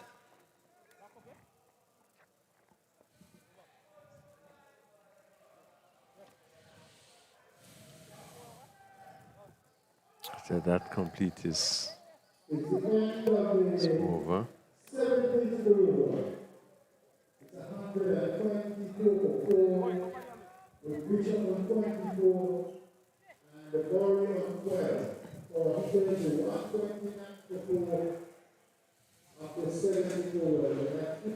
So Toussaint, let's see, Toussaint is, as ball is 4 overs, 2 for 20.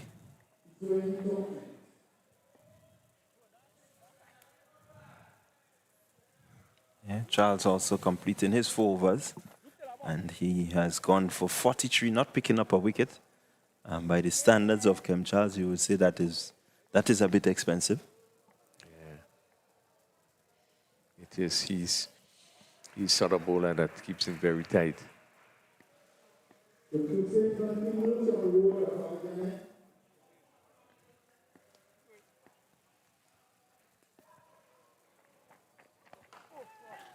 And that's Jonathan Taylor into the attack.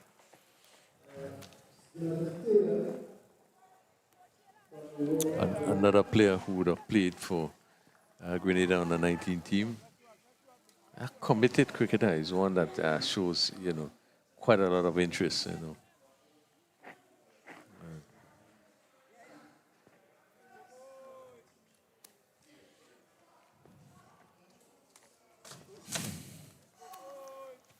$130 for 4. Bishop 25, Murray.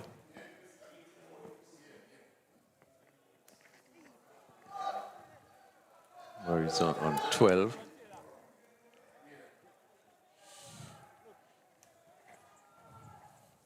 Yeah, Murray looking to get after Taylor here. I think he knows the importance of really clearing the boundary at this stage. Well, he doesn't have much time. We are in over number 18, so I expect that we'll see some fireworks somewhere pretty soon. Getting a hold of this one is Murray, and it's going to bounce. It clears the ropes, as a matter of fact. And really got some good connection there. It was hit into the wind, but it still has the legs to carry over the ropes. Yeah, and at a first glance, didn't look so he got it as he wanted. I think he stood looking to see the ball was go down the throat of a fielder, but it really cleared that mid-wicket area by a long way. Only tells you the ability that he possesses and how he can hit that ball. Because really he was not in position. It was a short delivery, but you can see his clear intention. Anything up, he's going to go with it. As he gone down to that mid-wicket fielder,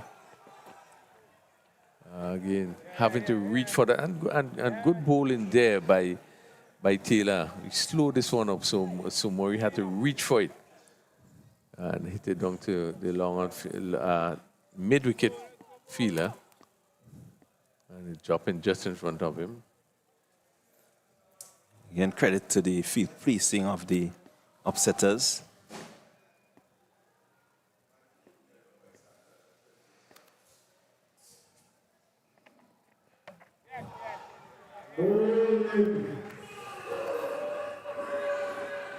Really, I don't think that Bishop really was in a position to hit that one. He was in no position whatsoever.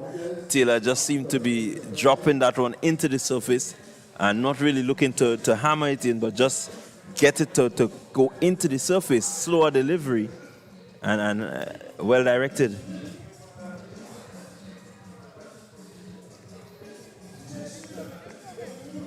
So the power hitters, they lose another wicket. It's 137 for 5. We're in over number 18. Yeah, just another 13 deliveries to go. Actually, Maurice on 19.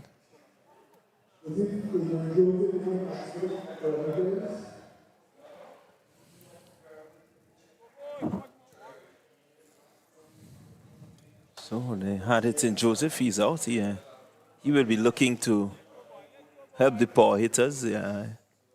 He's someone that has been known for his power hitting. When he's really on song, he does clear the boundary by a long way. Yeah, it would be interesting to see how he negotiates.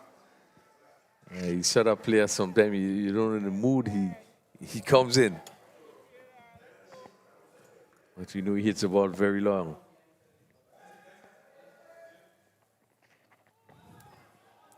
Good sense of the bowling. Really good sense of bowling, a slow delivery. I know just in a position where it would have been juicy player to want to go for that shot. Yeah, certainly. I think if he held his shape and really looked at the ball a bit longer, he might have made a better effort in terms of really getting that ball over the rope. You can see he was just pulling away and looking to swing for the fences.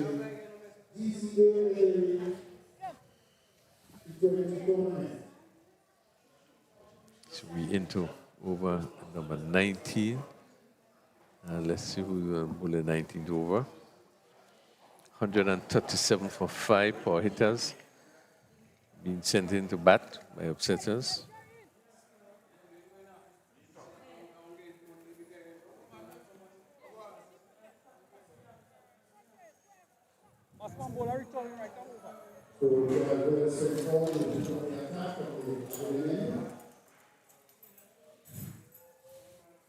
Vehicle back over there. Trophy.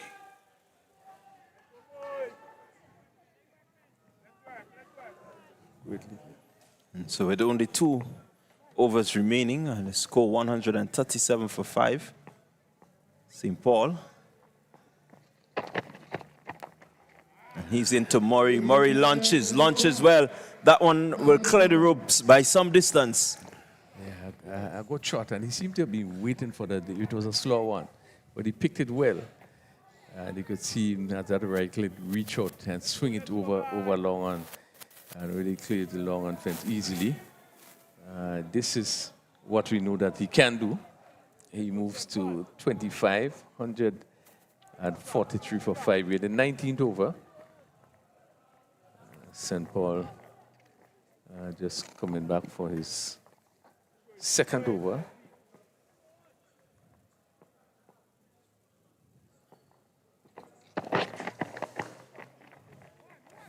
Try it in one time. No.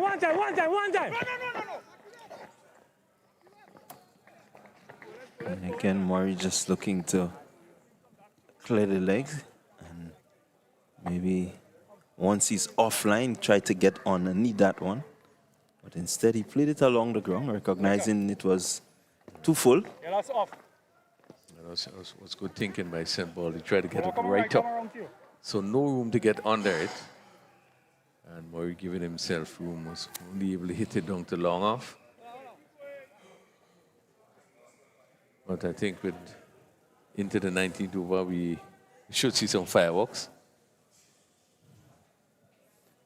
Yeah, 144 for 5. For 5. This shooting playing for a big price. We'll be disappointed if it doesn't get probably 170 at least.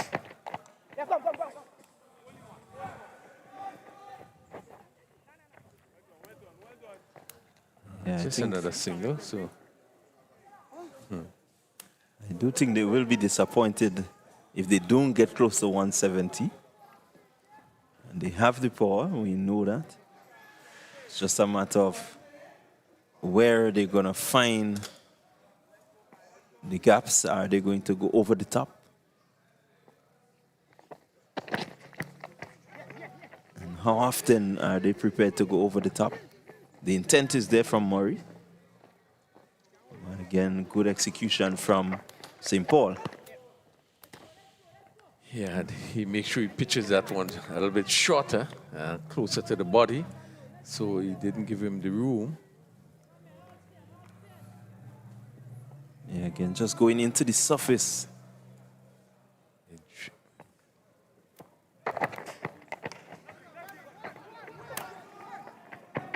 Never two. As we see St. Paul coming from all angles, different angles. Keeping it pretty tight despite the 6 in the first over. He's come back well. Yeah, it's a very tricky customer, St. Paul. He seemed to be coming from mid-off.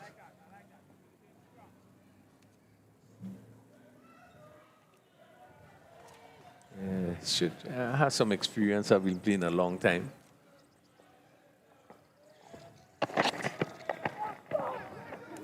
In short delivery. Not giving him the room there. I think he was bent on looking for the ball up to him to hit over the top. And that has been seemed to be his mindset. So in time he put it short into the body, he struggled to get back to it. And that's what happened there in that final delivery. Yeah, I think the batter has to remember that the most you can remain steady when it comes to playing the cricket ball. He was on the move, and it's important to follow him slightly. So just cramping him even further and not being able to free the hands to get, that power through that shot. So that's an important point you raise in terms of your preparation. No, you can't be bent on saying you're only waiting for one particular thing. You put yourself in a position to play either on the front foot or on the back foot. I think if that was done, they probably would have been in a position to pick up that short ball and hit it somewhere through mid-wicket. So, an important point in terms of your preparation. What do you do in terms of preparing? Would you bent on waiting for the ball pitch up, or you put yourself in a position to either go forward or play back? I think so many times that seemed to be the issue with some of our batters, even this situation. Yeah, you certainly want to be clear in your mind as to what you need to do. Final over, 148 for 5. How much will they get? Let's see. Taylor bowls to Murray. He hits this one. Yeah, only a single. And again, you're seeing that. No boundaries here, Taylor, and we are full and wide. No boundaries, we are fine. So you couldn't do much. Stay. Position, you stand, you wait, see what's happening. And it's so important how you stand, how you prepare yourself. In a position where it's easy to either go back or to go forward. So, Joseph. Keen shot delivery, but importantly close to the body. Good bowling. Yeah, again, using the surface there, Taylor, really hitting that one into the surface. Not trying to get it too low or too close to the batter where you can swing through. You have to stay over it if you want to get anything out of it. This is where he makes his mistake. Once you get up there, the batters, the wicket is so good that you can play through the line of the delivery.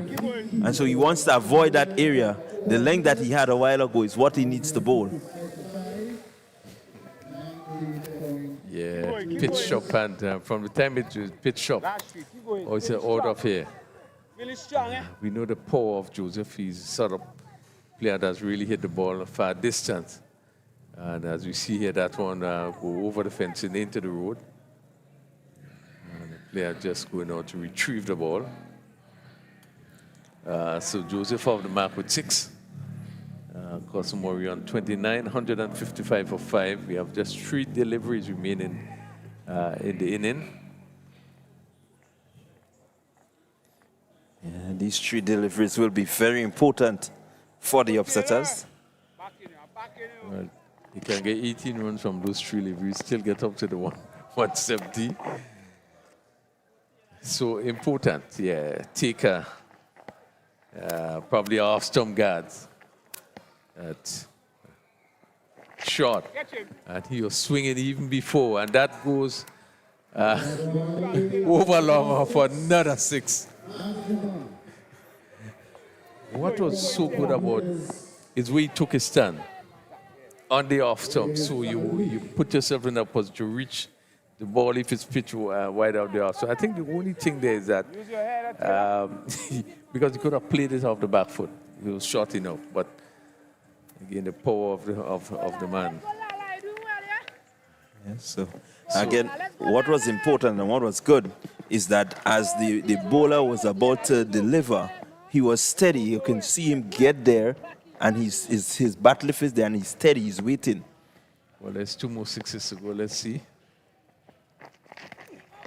And that was, and he didn't pick the slow one, but it was in the slot. He got a single. Brief delivery there by Taylor. He backed himself for the slower delivery and executed well. It's lucky that Joseph didn't really read it because of the length. I think it did pose some danger, but he got away with it. 162 for 5. Evan Joseph 14. Cosmori 29. As he prepares to face what would be the final delivery. And where does this go?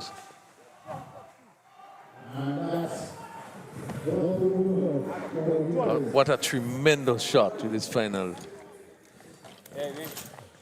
That's a superb shot. Ball pitched up, and it speaks to the power of Cosmori. Ball pitched up, and yet he was able to get on it and hit it for 6. So that completes the inning of power hitters. Remembering that they lost the toss and were sent into bat by upsetters. Ended 168 for 5. Certainly, it takes some good power hitting just coming down to the end. With Cosmori not out on 35. And Imran Joseph not out on 14. So after 20 overs, 168 for 5. We're just going to quickly give you just a rundown of the scorecard. It's really a big.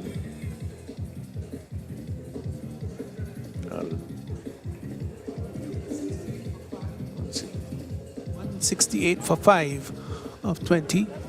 Raquel Sylvester was caught St. Paul of the bowling of Noel. Scored 4. And of course the run out of Sheldon Joseph was run out by George for 29 he scored. Shondell Regis was caught Bartholomew of the bowling of Toussaint. Well played, 36 of 33 balls, 47 minutes at the crease, and hit 3 4s and 2 6s. So it was a good cameo. Godson Murray was not out 35, hit a couple of hefty blows, had 1 4, sorry, yes, that's correct, 1 4 and 3 6s. Really batted very well. That's Kurt Murray was cut St. Paul of the bowling of Toussaint for 10. And Joseph, that's Imran Joseph, not out 14, not out 14. Ariel Bishop was bowled by Taylor for 25. So 168 for 5 of 20 overs. Extras were 15, 2 byes, 2 leg byes, and 11 wides. So they were not very disciplined in regards to the wides. Let's look at the bowling figures here. Kemp Charles, 4 overs, no mid, none for 43, rather expensive. Jerron Noel had one for 18 of 4. Javel St. Paul had none for 24 of 2. He too was expensive. Calvin Blash was severely treated, particularly in his second over, but in the end, none for 32 of 4. Enoch Toussaint, 4 overs, 2 for 20, no maidens. And Jonathan Taylor, 2 overs, yielding 27 runs. Good cameo in the end, a partnership of 31 between Imran Joseph and Cutson Murray, who scored 35, and with a run rate of 8.40, the total, of course, 168 for 5. So, of course, we'll have the run chase coming up. Power hitters 168 for 5, and upsetters will be chasing down that target. We'll be on to bring you the broadcast.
Yeah, Mike, thank you, thank you.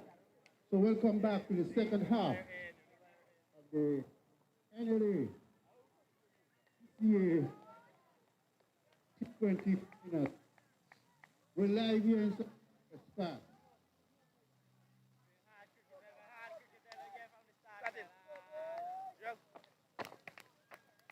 The umpires are out.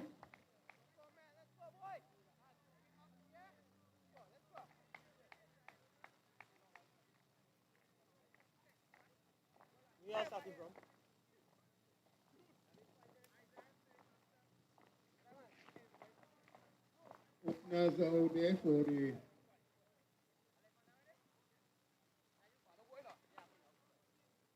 upsetters team.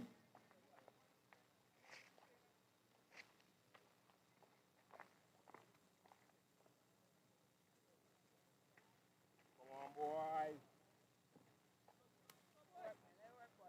Let's work, boys. Let's work, boys. Don't forget that the upsetters team is chasing 169 for victory, 168 to tie the game, 169 to win. So welcome back here at Progress Park. The final half of this very important game. Power hitters versus upsetters. Upsetters requiring 169 for victory. And one imagine that this would be very competitive, probably going down the wire. You must see that the conditions up here continue to be brilliant, continue to be really good for cricket. And certainly as I welcome back past home, we're expecting really a keen contest. I think so. Power hitters 168 for 5 of their allotted 20. And they scored at 8.45. Now, here's an opportunity for upsetters. They've got Gerald Jeremiah and Kim Charles who will open the batting for them, and they would have to set a good platform so that they can make this huntable. So it's all up for grabs here. It's the final. And interestingly, boys that start with spin, caught Murray, picking up the attack from that northern end. Again, feeling is that the slow bowler is going to create probably more difficulty.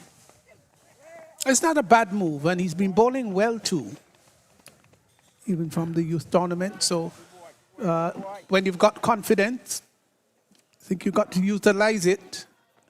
And this is a fine opportunity for Murray to show his real bowling ability, but that was short and cut behind point for 4. Yeah, bad delivery, given the right treatment. Again, just pulling it down a bit. And it's very short, and Jeremiah had no difficulty in playing this one square on the offside and with the field in. You know, it reads across the top for 4. It's one of the guilty features of the bowlers in the matches today so far. Just been far too short, and I'm not suggesting that you need to overpitch, but if you don't get your length right on this wicket, you can be punished, and punished severely too. Yeah, it was very evident throughout the day in terms of the amount of bowlers that bowled short. This one is lifted. Where does this horse go? Yeah, it just goes over the backward point there, and they come back for 2 runs. Yes, peeling off the outer edge of the bat, it did spiral, and then went down to the backward point area. A couple of fielders chasing and managed to pull it back just inside. But you can see the intent of Jeremiah here. He's going to be going hard rather early. Yeah, and that one is slightly pitched up. Looking to hit it over the top. Yeah, that delivery was a bit faster through the air. Though it was flatter, but it was faster. Yeah, it's a big contest. Winning prize of $10,000. So really there's a lot to play for. You won't get your hand on any of that, Ripple. This one is pulled well down to mid-wicket, goes across the rope. Again, a bit of a misfeeling by the fielder on the boundary. and give the batsman the opportunity of picking up another boundary. That ends the first over 10 without loss.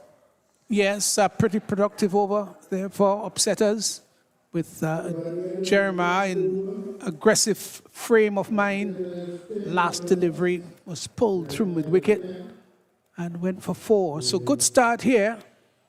And don't forget the required run rate at the commencement of the innings, 8.40.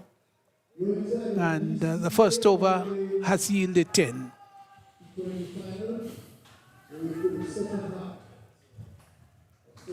So just a note in terms of, we look at the pitch, how it played throughout the day, and really it has been very good. And I think particularly for the batters, we haven't seen the bowlers, per se, exploit in any way, or any, let's say the faster bowlers or the spinners doing anything, extraordinary. But has been a good cricket wicket for 2020 games. Yeah, we walked out there earlier, Raphael, and looked at it. It looked flat. Might have been a little preparation moisture in it, but by and large, you saw the flatness of it, and you knew that it was going to be a batting wicket, and it's proven to be that so far. So the Murray brothers opening Cousin, this one, and he's coming from this southern end, and it's so good. I'm happy to see him bowl from this end. We have been seeing him bowling consistently from the road end or the northern end, but I think this to me is probably the ideal end for the left-handed seamer. And it's so good to see him coming from the southern end. Yeah, it's not very often you've got two brothers operating at different ends for the same team. They will get an overthrow. No, decided against it. Yes, they will get it. Bad, really bad cricket. It's a nightmare for bowlers who know that maybe a shot deserves 1. And because you're not backed up very well by your teammate, turns out to be 2. Could be rather frustrating. But he's got to put that behind his back, his Kurtzson.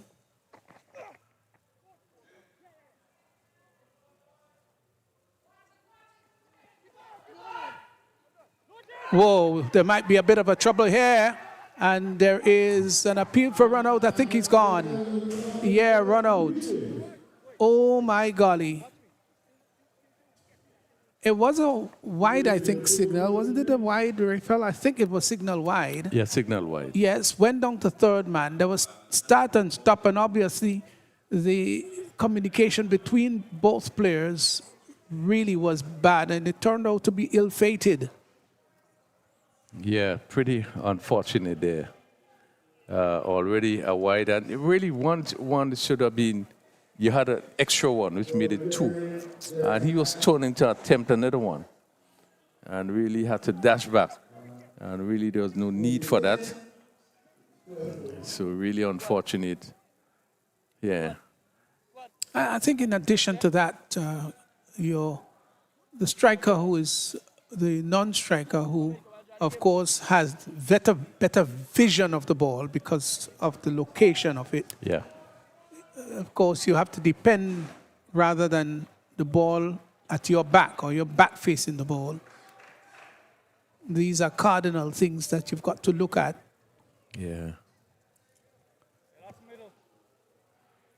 So Jeremiah, unfortunately, run out there. One of the, and again, we have seen that he looked to be the attacking player and hitting down to backward point for 4 and then over the top. And having lost his wicket by the run-out route. And got to 10 with two boundaries.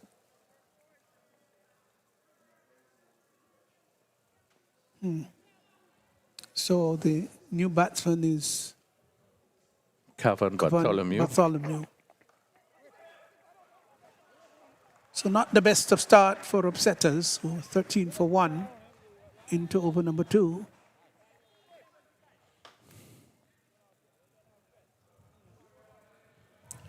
Bartholomew being one of the young players who have done very well in the under-19, winners under-19 tournament. I think he picked up quite a bit of wickets. Second most wicket in the tournament. Also, he's on to the Windward Islands under-19 team. Just over that short leg slip position and goes down to the boundary for 4. Lifting delivery there. And he clipped it. I don't think he was looking to play it so close.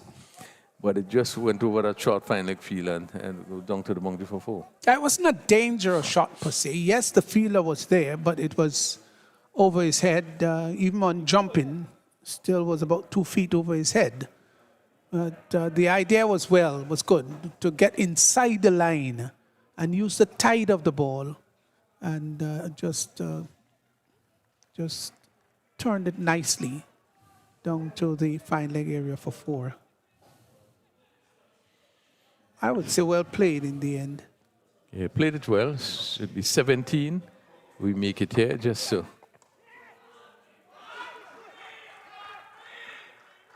And they pick up.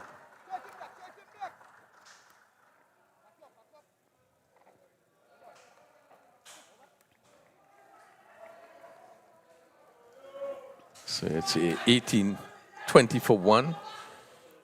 And Cosmore in his first over going for 10 runs in this over so far. Yeah, it's a good start, albeit they've lost a wicket, but with 20 for 1 and the second over is not completed yet. So the run rate is just over 10, which is pretty good. This might just turn out to be a real good contest.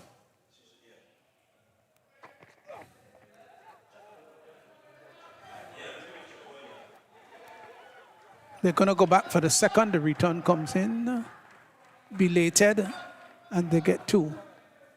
The feature already, yes, Raphael, admittedly that the wicket to fall has happened through the run-out route.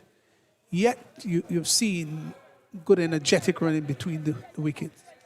Yeah, they continue to look positive. You know, as I said, really, you have all to play for in this encounter, nothing to lose. So you have to really go all out.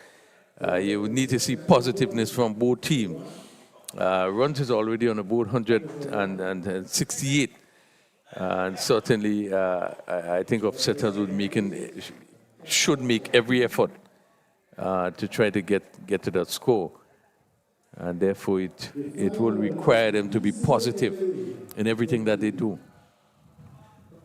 Both in the running between the wicket, the shot selections, and the whole approach should be everything about positive. Really, there's nothing to lose. There's all to gain in this encounter. Yes, it's not about a boundary-studded innings, although that is so important, but running between the wickets and looking for singles and twos, as the case may be, it's important. That is driven down to the deep sweeper position, and they will come back for the second run. Got right on top of that one is Charles and stroked it nicely between the cover point and cover, and it went very close to the boundary for 2. We're in over number 3 now.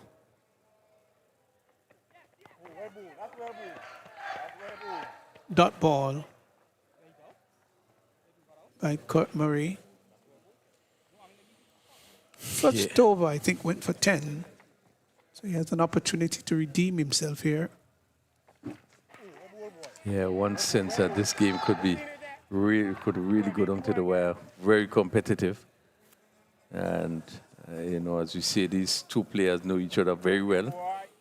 All played for St. Davis. Kurt Murray, obviously the younger player. And there, loud appeal. There's an appeal for caught behind, gone. That might have been the faster one. The players are all jubilant outside the off stump. And he was looking to bang that through the offside. It might have just taken a thin edge. The catch taken. And so upsetters, they've lost another wicket. They're now 24 for 2 as Kem Charles goes. Yeah, big wicket, Kem Charles being the captain. Looking to hit this one. Shortish in length, but as you said, probably was a quicker delivery. And probably he's just beaten in terms of the pace of that delivery, taking the edge. And the keeper standing up took a good catch. And really another good blow struck there. 24 for 2. And power hitters will feel is the sort of start they wanted, picking up 2 important wickets. We are into the 3rd over. So Javed Hazard replaces Kem Charles, dashing right-handed batter. And we see that power hitters maintain 1 slip.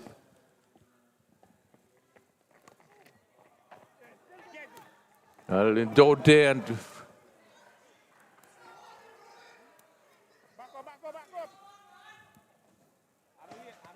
yeah, that show really coming in very high, but I think he probably chose the wrong end. So Hazard off the mark with 2.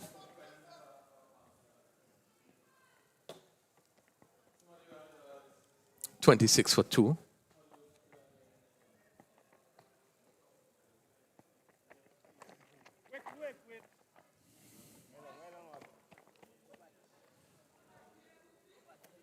And that completes the 3rd over. Successful over there for Court Murray. He has bowled 2 over, pick up 1 for 14. Upsetters need to get 169 for victory. Cavan Bartholomew is on 8, Hazard on 2. And run rate 8.67. Still a good run rate to require 8.41. Yes, but they've lost 2 wickets, and 2 important wickets too. Ill-afforded. So these 2 at the crease, in Bartholomew and Hazard, they must think about repairing. That's got to be immediate on the mind now.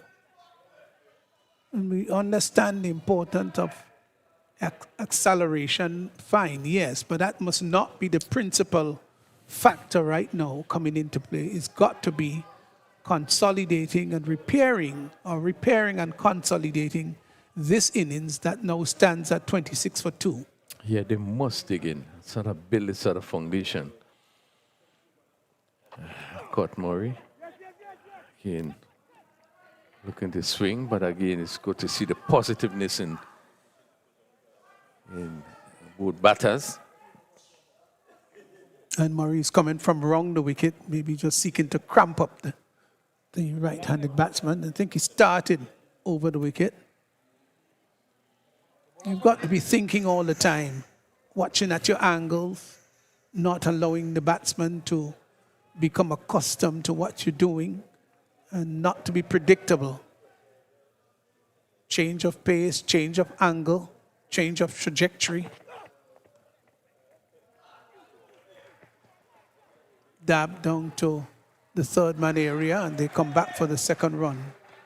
Nice to see them running the 1st run quickly. Yeah, good run by Hazard. He was really quickly off the mark and came back very quickly. But again, we continue to see the short ball being shot, and even the wicket that went in the last over was from a short delivery. The bowler just seeming not being able to pick a good length.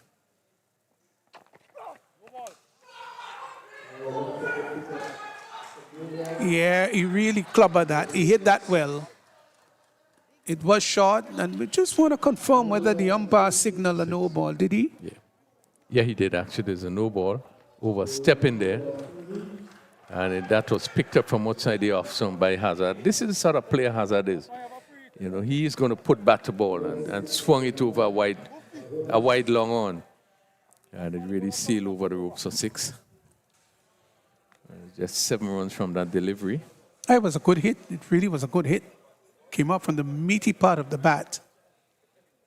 And it went airborne over the boundary.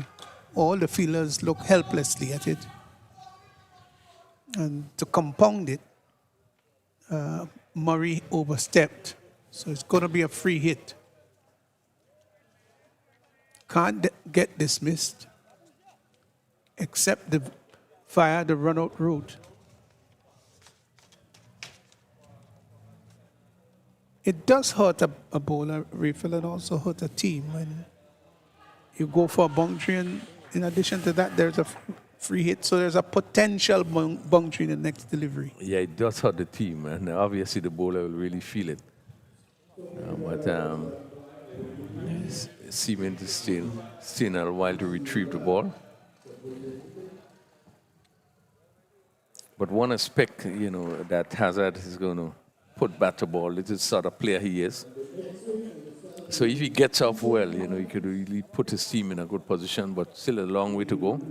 Yeah, still 133 to get from 16.4 overs. So it's a long way to Shiloh.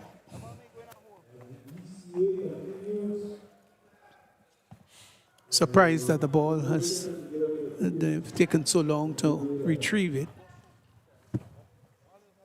Yeah, that's actually right in front of the stand. Yeah, it is a large-sized ground, so maybe it went into some obscure area, maybe got into a hole. Or but I am surprised that they've not retrieved it as yet.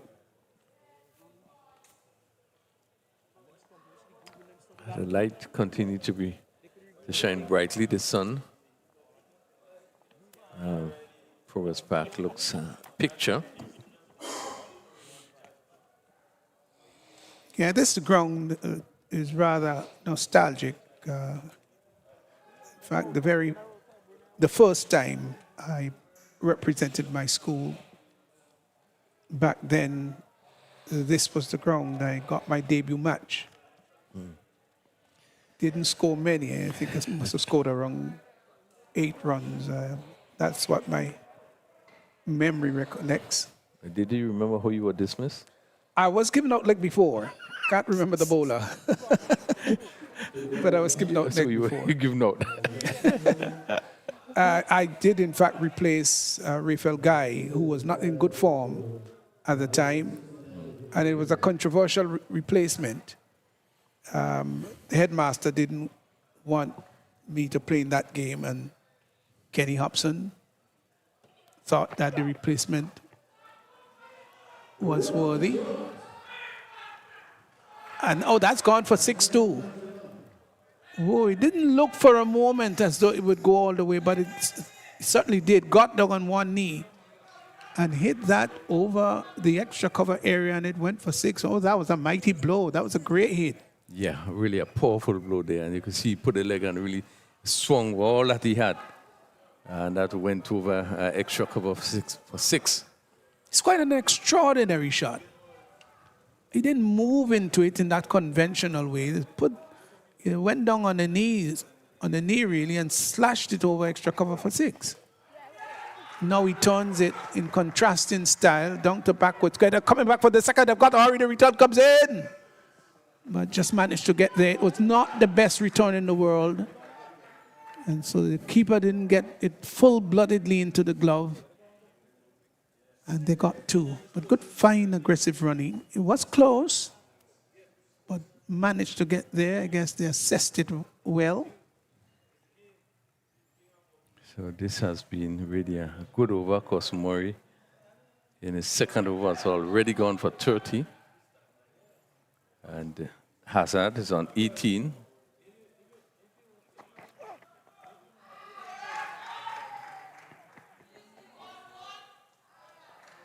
Yeah, he's played very well. Moved on to 19. That delivery just turned out on the onside and got a comfortable single just in front of square. 45 for 2. And we're still in over number 4. It's the last delivery coming up. So we're going to probably see some further spin.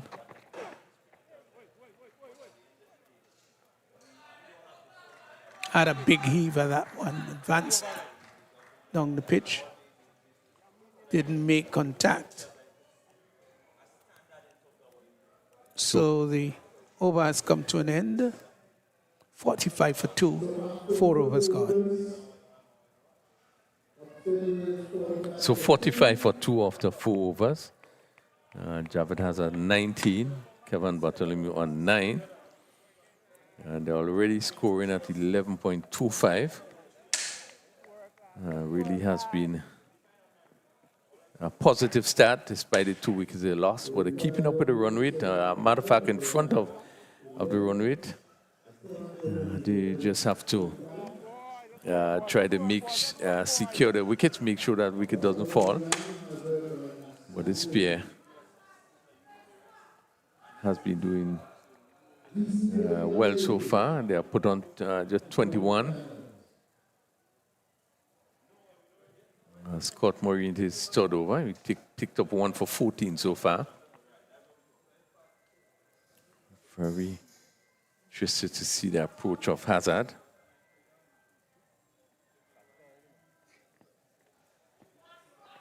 Still in the power play.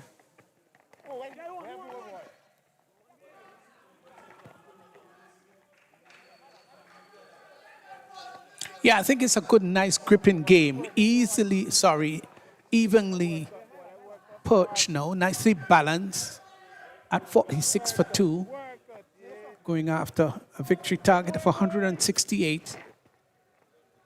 So they're on course in regards to the run rate. There's no challenge there at the moment. But they've lost 2 wickets, quite crucial.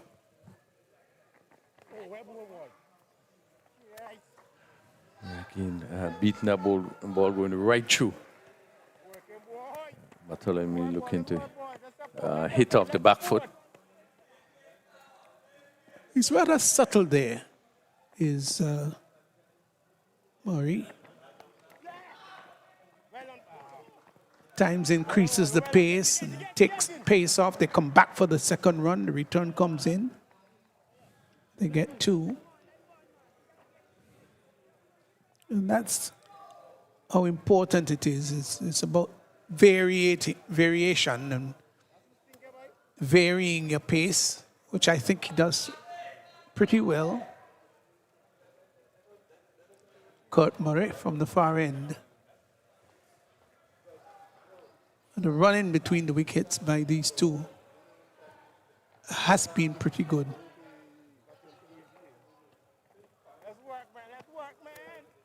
Still 121 runs to go. So it's a pretty tall order. It's still early days in this run chase.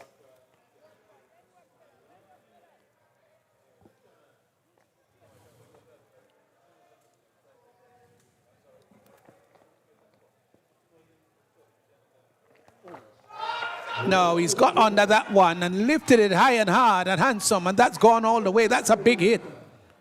Ooh, that was hit hard. And he didn't bother to run. From the moment he hit it, he knew it had gone beyond the boundary. That's a fine shot. Really lovely shot by Bartholomew.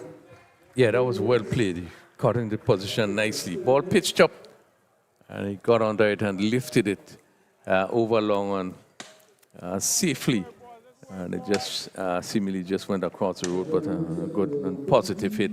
That brought up the 54 for 2, and we still in the 5th over. So really good run rate.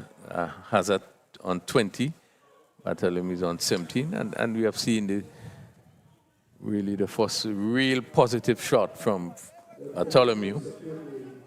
Oh, it was a hefty blow. Yeah. Hit it well. So we've seen quite a bit of sixes in the matches here. It speaks to the surface. Yeah, very good. You can play through the line. It's a very true, authentic surface, batsman friendly.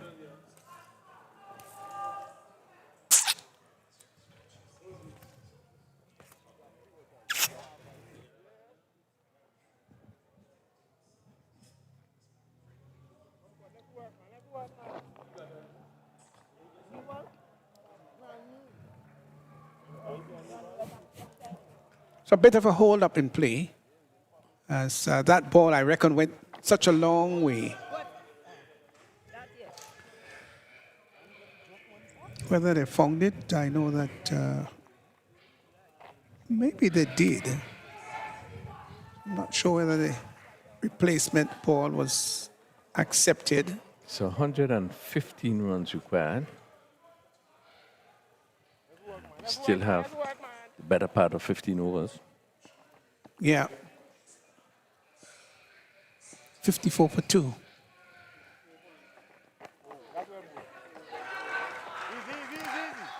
Good running, really good running. Played that one with soft hand. There's a good partnership developing here. 31 so far between Hazard and Bartholomew. Hazard 20. Bartholomew's 18. Short, flatter one, turned down to the backward square area. They're coming back for the second. The return goes to the non-striker's end, and they get 2. Now, this is really good cricket. Looking for the gaps, looking for the spaces, and playing a lot with angles. Picked up 2. So some 5 overs gone. 57 for 2. Still 112 needed, but the run rate is very, very good. It's 11.40. So they've got to score at just over 7 runs per over. It was called now really for sensible batting, you know, good judgment, good selection of shots. Really have been a good start. 57 for 2, 18 to Bartholomew and 22 to Hazard.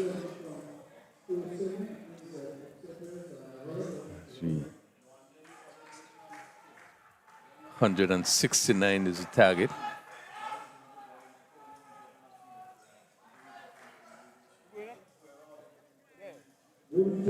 Tyrone Charles,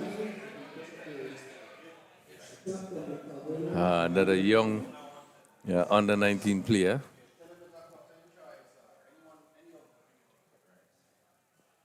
Yeah, this is a good learning ground for these young players. In the air, somebody's going to take the catch. An important blow struck there. Short delivery there. And the batsman there, Bartholomew, looking to probably hit it over cover. And only succeeded. He hit it high there. And we just coming around and take a rather simple catch. And really another blow struck there. Important blow. This partnership has been doing very well. Yeah, it was a short delivery. This is the first delivery of his over. Charles dug it in. And I think his eyes lit up and maybe wanted to tug it because it was not like on the middle stump or midland leg. And when you've got to sort of fetch it from outside the off stump and try to pull, when it's ripple above the shoulder, it becomes very, very difficult to effect the shot. Yeah, sometimes better you hit it square over point. Yes. It's much easier. And of course, to do that, you've got to get inside the line of it.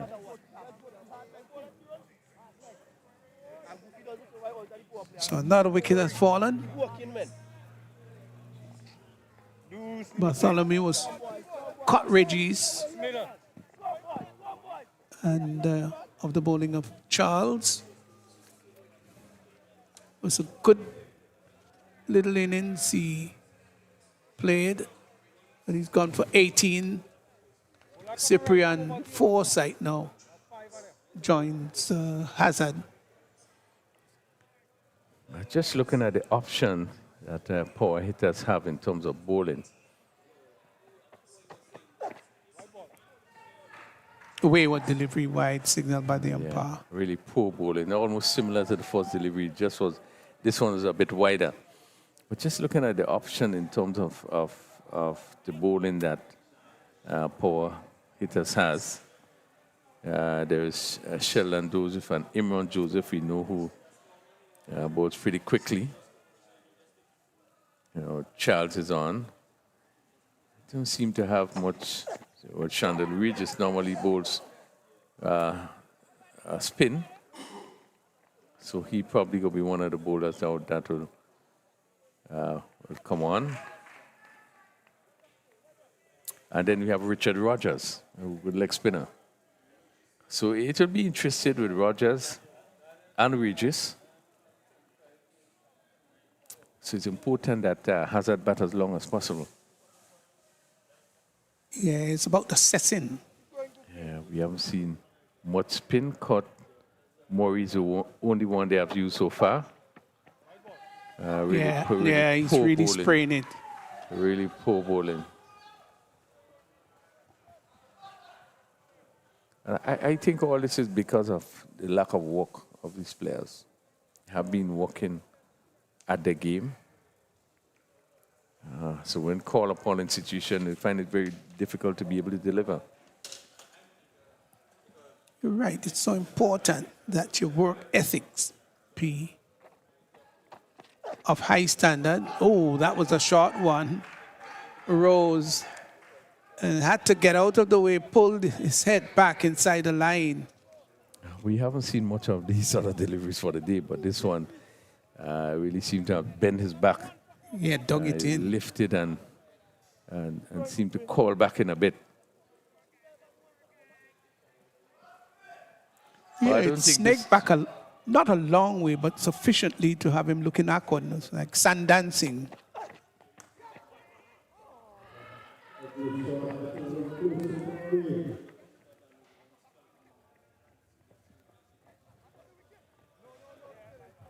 They get 2 from a misfield there at extra cover.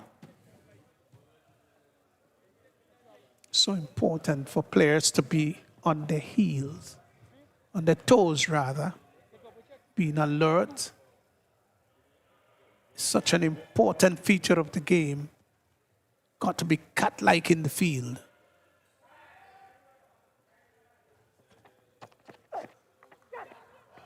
Diving effort, and that's going to go down to third man. It was outside the off stump and went onto the back foot and cut. And he wanted to hit that straighter. He took the outer edge.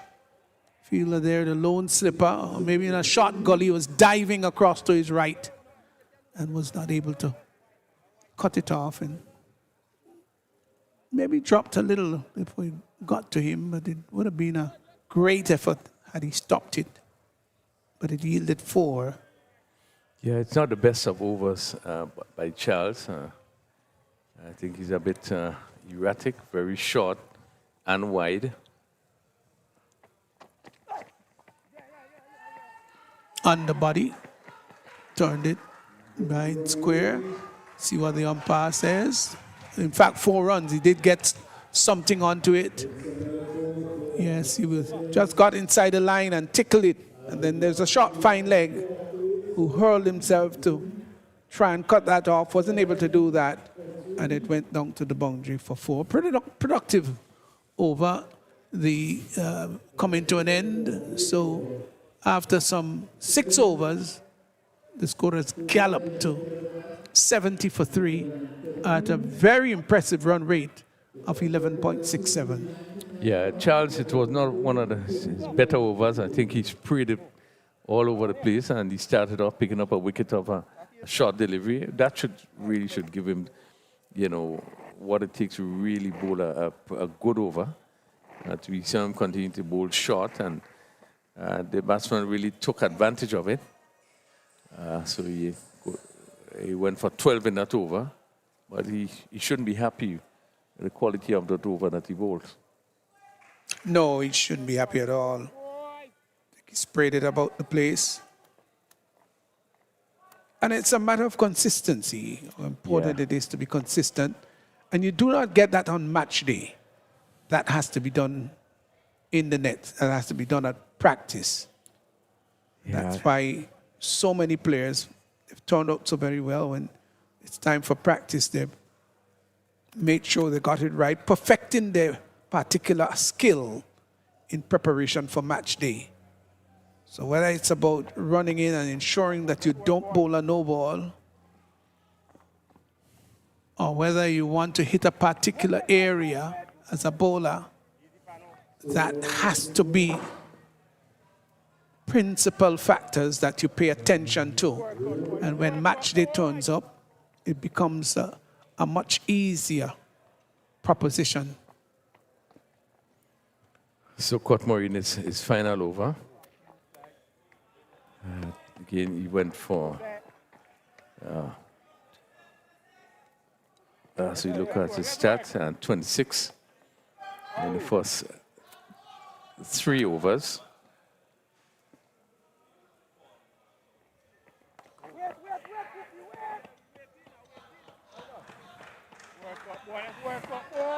Yeah, they need to have somebody who is economical power hitters. Because if this continues as it's going sequentially, they can chase down that total quickly.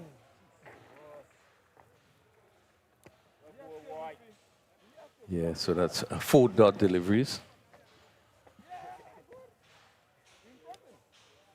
They will need some tight overs to be bowled, just to put the pressure back on. The scoring rate is scoring at a very good rate. They're going to come back for the second run, and they get it. Good running. I think it was well played by Forsyth with long on and place. He didn't try to do too much, but just push it to that vacant mid-wicket position and had the time to come back for 2.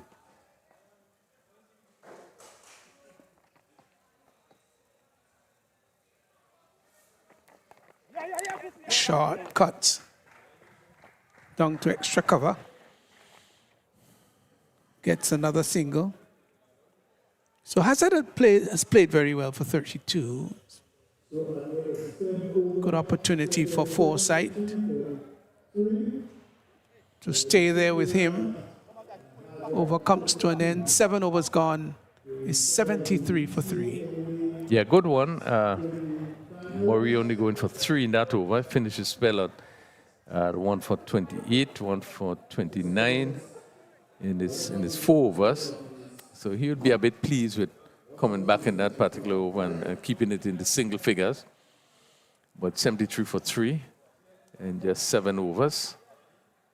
Upsetters will still think that they're in a good position in chasing that total of 169 that is needed for victory. Yeah, they have no concern really about the run rate, which is above what is required. They've lost 3 wickets, though. I think the match is about even here, or maybe Upsetters have just nosed ahead a little. It can't be by much. Charles, who didn't have the best of his first over, let's see. In shortish in length.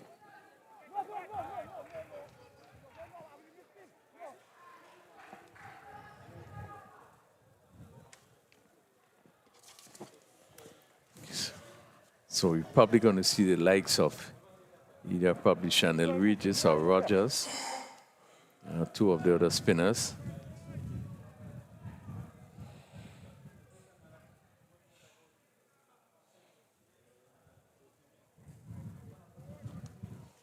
.74 for 3. Charles in his second over.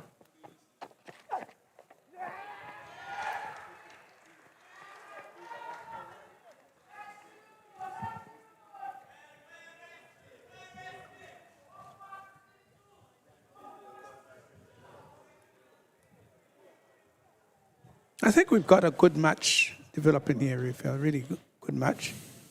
Might just come down to the wire. Nothing is better than having a very close, fascinating contest.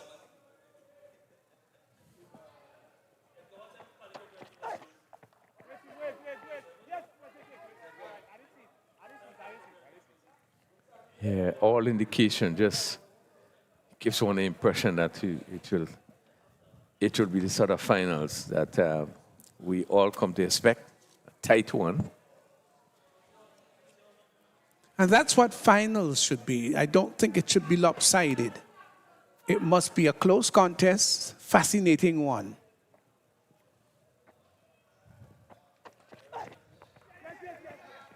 Good cricket, really good, sensible cricket. Just playing with soft hand there. Forsyth and picking up a single. Bringing Hazard back into strike. Yeah, much better over by Charles. One hopes that he can end well.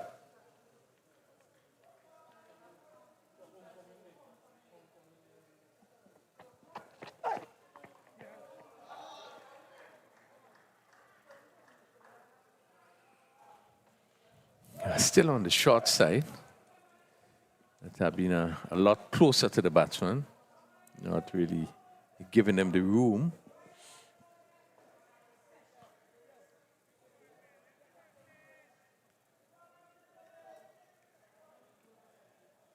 So he has gone for 4 runs in this over with 1 delivery to go.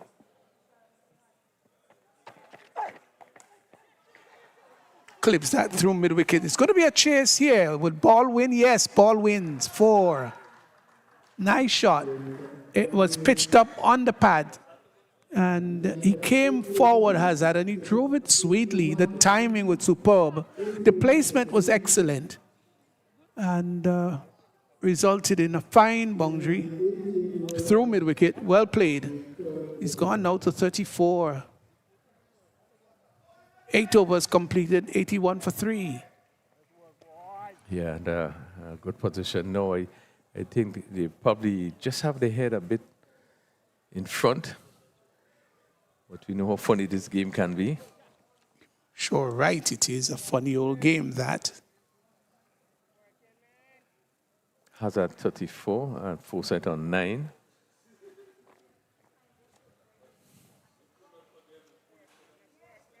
And let's see who takes up the attack from that northern or the road end.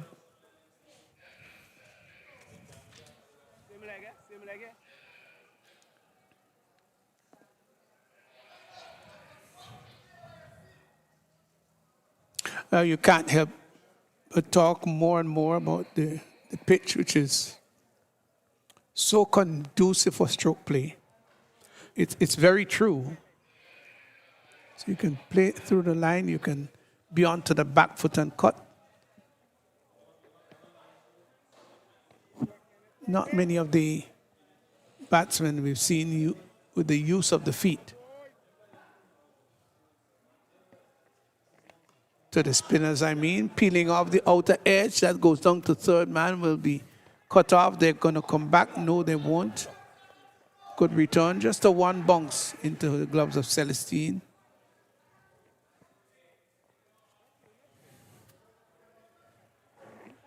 So Forsyth comes into strike. Sheldon Joseph pick up the attack from the northern end. Okay, medium pace.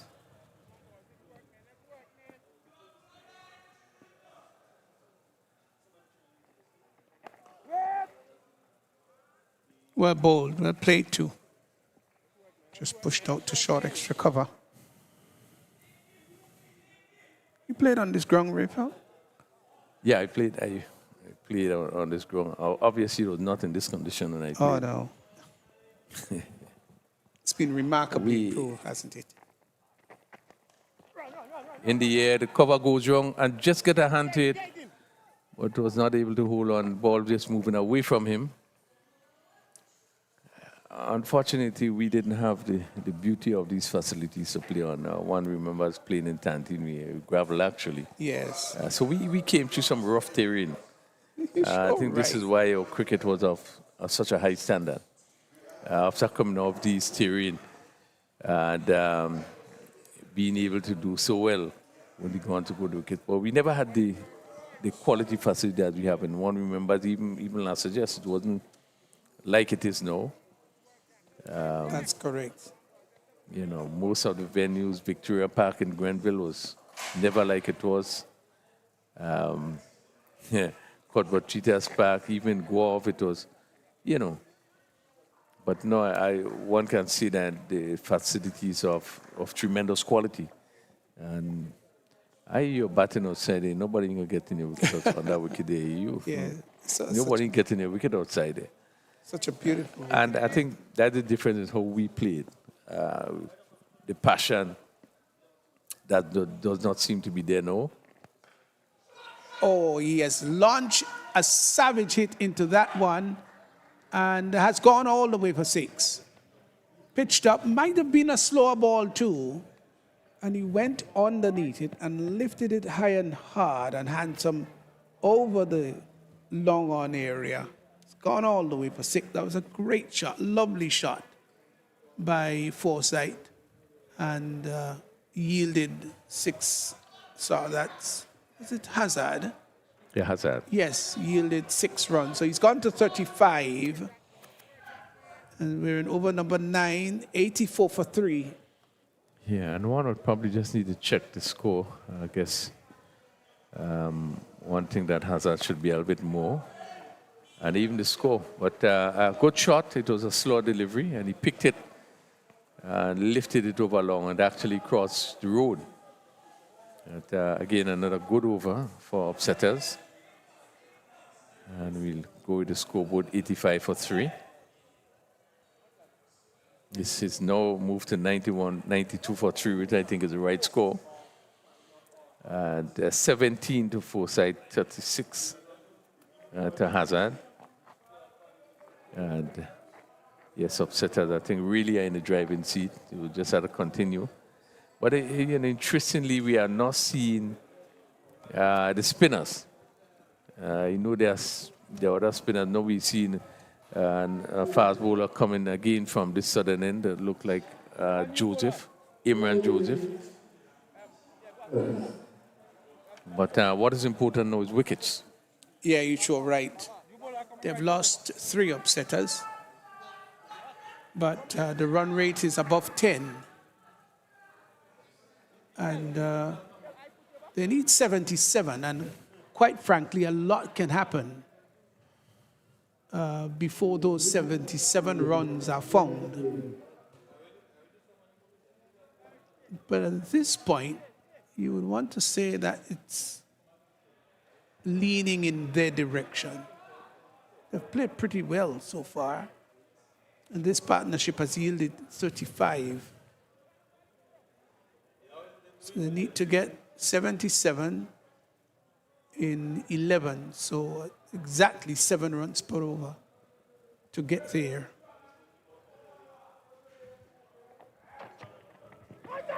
Raquel Sylvester wrapped on the pad. There's an appeal for leg before, not given out.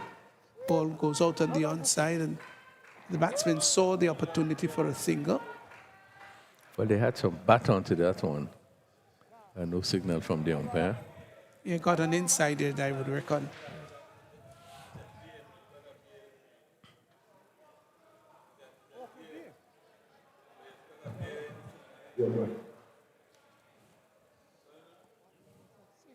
Yeah, you did, of course, talk about the more challenging conditions that the players of yesteryear played in. There were difficult situations. Delivery slanting down the leg side. Let's see what the umpire says. Diving effort by the keeper. Wide signal. And they went through for a single 2. So those are 2 extra runs. But you talk about even your attire. You know, you had to play in whites, pulled down to the middle wicket area and gets a single. And I remember in my days, you know, some players now would probably have 2 trousers to play in. You had 1, and you had to make the best out of that. Yeah. Yeah, you're certainly right. I think, as I said before, there was a passion. We played this thing for the love of it. You know, so really and truly, we took care of what we had. And I could remember that I spent time to clean my pads. Right. I spent time to clean the face of my bat. Make sure that, and then in those times, we used to use the bat that you use oil on. So when you touch that ball, it's like spring. Yes. And you had to place it in a dark space. Sometimes I used to place it under the bed. So at least it will really cure. So you spend time in preparing your equipment, your bat, your pads, and make sure you have on the right rubbers, and then we know how we put on the rubbers. Clean up, because you want to look good when you come out. Or cricketers, before when we come out, you know, just your dress alone could cause a selector to think, listen, man. And I have proven that. I have proved that. Appeal, not given out. Even at the winners level. Mm-hmm. When you think that selectors would look at your whole deportment, how you dress, how you move, how you stand, and all that, all that is so important in terms of, having a selector so decide between two players which player you should go for. Yes. And I think that is so important. We spend a lot of time and a lot of care in terms of our clothing, how we dress, and how we look at as cricketers. And general deportment, of course. General deportment. I'm not so sure. Beautiful shot. Really beautiful shot. He came forward, and that was on the pad. And he lifted it nicely. That was a great shot by Forsyth. He's really gotten into a groove now. He's beginning to accelerate and lifted that nicely over mid-wicket and went all the way for 6. Yeah, Fine superb shots. A ball pitched up. Seemed to be a slow delivery, but he really picked it. And he made it look so easily and hit it over that mid-on region and dunked it among the for 6. Well, the 100 has been posted now. It's a 103 for 3. Forsyth 25. Hazard 36, so Forsyth trying to catch up with him there. The run rate 10.30. So some 66 runs needed. 66 needed. So what is required now, in a very good position? What is required is really sensible batting from here on. You don't need to do anything foolish, take any major risks. Just push it around, and really they should get to that 169. But again, this is cricket. This is cricket. You're right, cricket, lovely cricket. So just making a point in terms of how we, the importance, the seriousness in which we think about our game and how we prepare ourselves for our game. The wickets, we had not like helmets as they have today, so you're dealing with wicket at some time, and you see the unevenness. Yes. And you have to deal with that. So you have to protect your wicket, and then yourself, because one going to kick from more, and then we don't know what's happening under the matting. So that's another. You're right. That's another factor. And delivery that is slanting down the leg side would get a single, and also the umpire didn't signal. Why did he? No, so just a single. I'm a little surprised that we're not seeing the slow bowlers, which can be a little more difficult to get away. Yes, I guess the preference is pace on, but it hasn't necessarily worked. Yeah, it runs slowing pretty easily with the faster bowler. With the partnership. I know that they seem to have bowlers that here have the ability to bowl slow. The left armer in Chanel Regis. We haven't seen him. Richard Rogers, a leg spinner that does very well. We also haven't seen him. Well, let's see whether next over might be called into the attack. Hit down to the long on area, and that's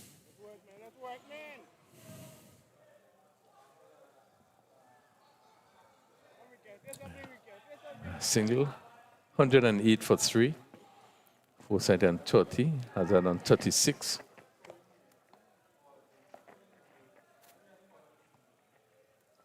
It was a little wide outside the off stump, but inside the line.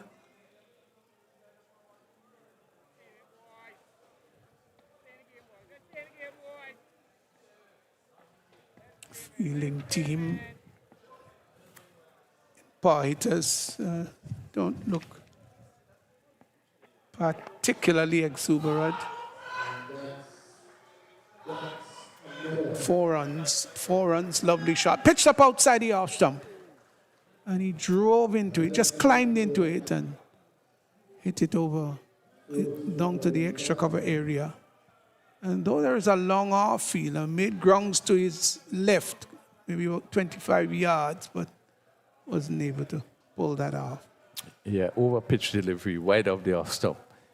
And Hazard had all the room just to throw the bat and then hit it wide off the long off.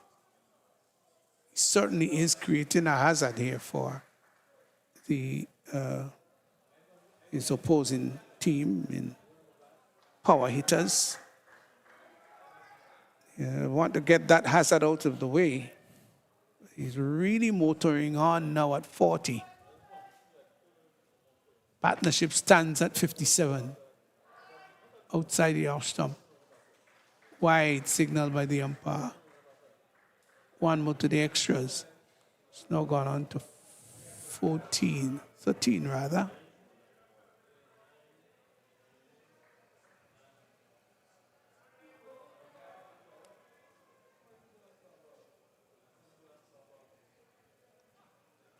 Again, that's outside the off stump. Even the keeper had problems in collecting that. Another wide confirmed by the umpire. This is really scrappy bowling now, really bad. Erratic. Yeah, rather very poor bowling by Joseph. He has gone for 24 in his second over.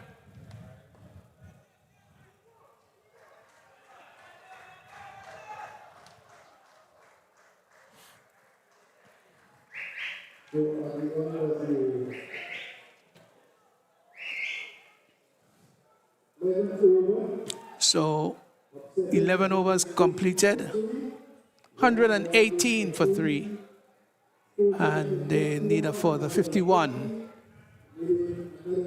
So they're on course here. Run rate being 10.73, so that's not a bother, it's not a concern. And the required run rate just over 5 runs per over, which should be relatively easy. Yeah, they're in a commanding position. That's upset us.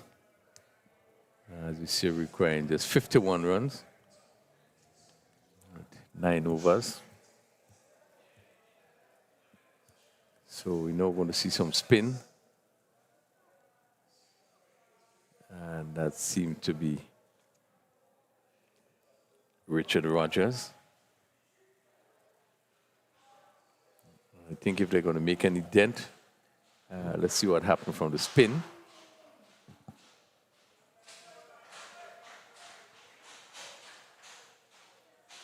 As he prepares to bowl to Cyprian Forsyth. It's been a good knock by Forsyth.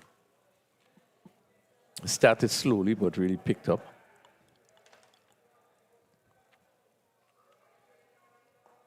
Hit down to long on, just 1 bounce to the fielder.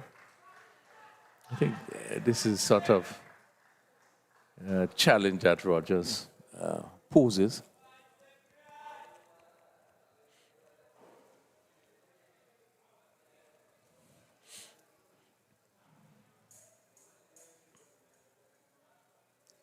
Richard Rogers is into his first. Driven back to the bowler. Let's see whether he can really make a difference, how economical he could be.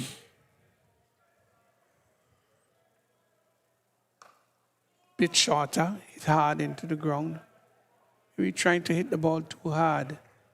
It's Hazard pulling away a bit outside the leg stump, getting the bottom part of the bat.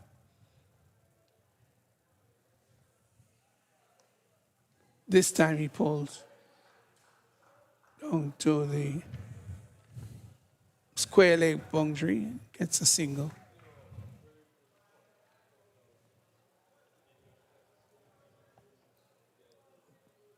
So it's been a good over so far by Richard Rogers. Generous flight, pushed up to extra cover, gets a single.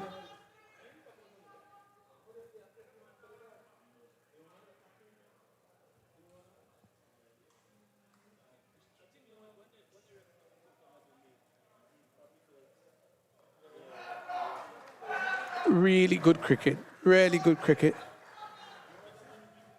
When it's there for the big booming shot, they hit it.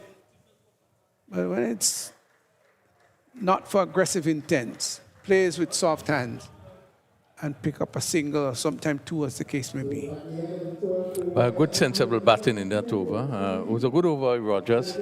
He didn't really give them much, but I think both players were able to really pick the single, just push the ball out and not looking for any big shot. And yet they was able to pick up 4 runs in the over. So the score moves to 122 for 3.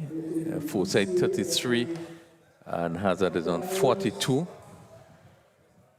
So Rogers finishes 4th over, just going for 4. Let's see who will come from that northern end. We should see more spin.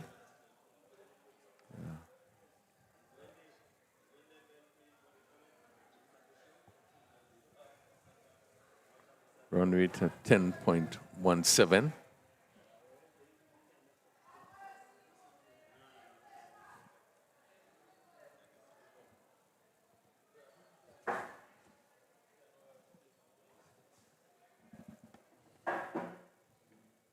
Yeah, so you see a bowler just marking off his run. Cousin Murray.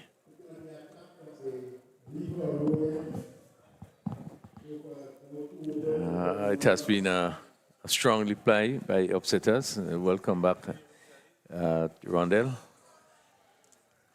Really good reply, 122 for 3. Yeah, it really has been a good reply.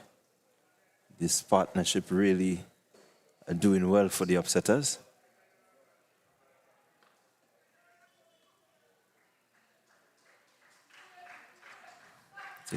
Yeah, I was making the point, Pastor Woman. I'm a little surprised that we have seen more spin from the, from the bowlers, from this particular team, the power hitters. Looking at what would have went down today, it's so much easier for runs to be scored off the faster bowler, the medium pieces. But Cousin Murray just bowled 4 overs for 18. He bowled well. We have just seen Rogers come on, just went for 4 in his first over. I'm kind of concerned that why not we haven't seen much of the slow bowlers. And as we see, beautiful shot, and hit out of the ground for 6. Short delivery by Murray. And we see Peace come back again. Kind of surprised that we haven't seen more. Yeah, well, definitely, as we say, this wicket is really a wicket that is good for batting. As a fast bowler, once you're not on song, you're not in the right areas, you tend to go very far. And as we just seen there, Forsyth having no difficulty in terms of just getting inside of that one and lifting it powerfully over the mid-wicket boundary. 129 for 3.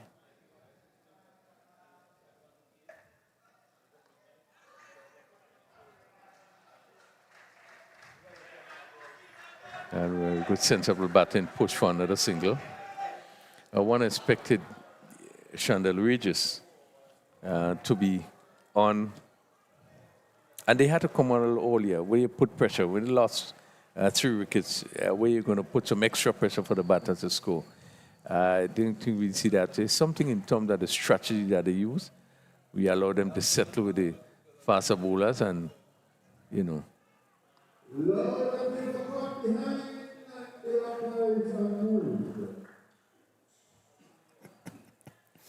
Yeah, certainly. I think the looking at the first inning, you recognize that the spinners played a big part in terms of restricting the scoring rate. They may not have picked up wickets, but they restricted the fast-paced scoring of the power hitters. Yeah, and as you restrict the scoring rate, you know, it causes the batsman to take more chances. So you put yourself in a position to maybe pick up more wickets. And here again, ball down the leg side, played for another boundary. So really, it's really strange in terms of the strategy being used. Yeah, certainly it is strange. I did ask about that ploy to bring in the spinners. Regis C does a little bit of off spinning. You have the likes of Rogers, who we saw just bowled for 1 over for just 4 runs.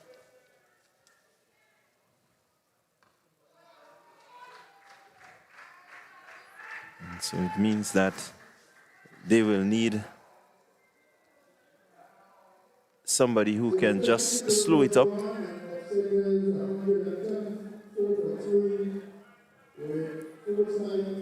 And that's the issues, that the team doesn't have much spin options. So you look at they really rely on their fast bowling to really bring them through. So 134 for 3. We had the completion of the 13th over. And upsetters required 35 runs in some 7 overs.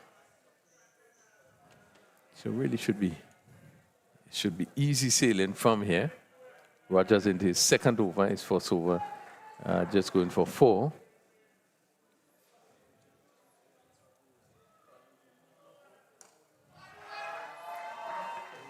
Ball is hit.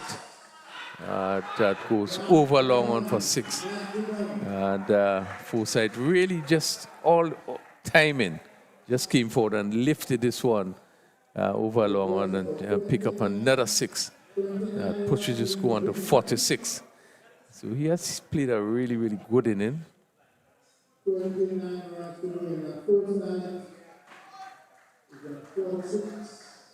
Yeah, really good innings there from Forsyth, showing his experience. He's played at all levels, you know, and does bring that sort of calm to the batting of the upsetters team.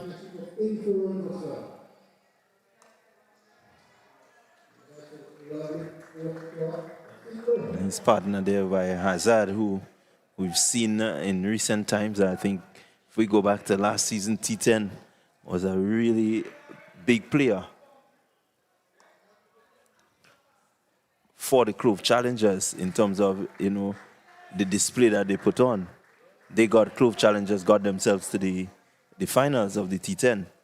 And it was on the back of good batting by Jackson and Hazard and these guys. Yeah, really a dashing player is Hazard.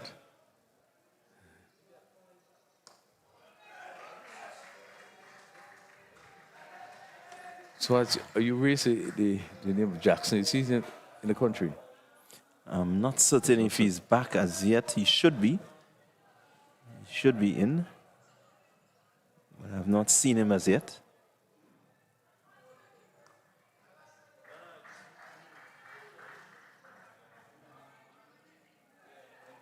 They cross for another single. That's the over being completed. So both players on 49, 145 for 3. And there's still 6 overs to go. It's really come as a walk in the park. There really have been a tremendous reply. Yeah, certainly a tremendous reply. A partnership of 88 runs between this pair, and they have the run rate at 10.36, so they are way ahead in terms of what is required. Some 24 from 36 will take a Herculean effort to lose from here. And they will really have to be, insane to lose this one. Well, they will have to lose a match, not the other side winning. They will have to lose. I quite agree with you there. They will have to lose that one. This is the game of glorious uncertainties, and we know anything can happen as long as it's mathematically possible. So Imran Joseph going to pick up the attack. And I wouldn't be surprised if he called for the ball. Imran Joseph, the sort of player he is, at this moment. And he's the type of that he can make something happen. And that's his forte. That's how he plays. He always thinks that he could take the responsibility to make something happen. And I can tell you, once he gets through to make something happen, his confidence goes through the roof.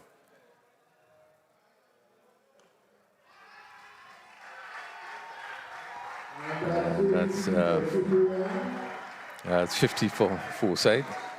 Really has played a good hand. Yeah, really good knock from Forsyth. So 50 coming off 32 deliveries. Really striking it well. He spent some 60 minutes out there. 4 fours, 2 sixes. Had only 10 dot balls. Strike rate of 153.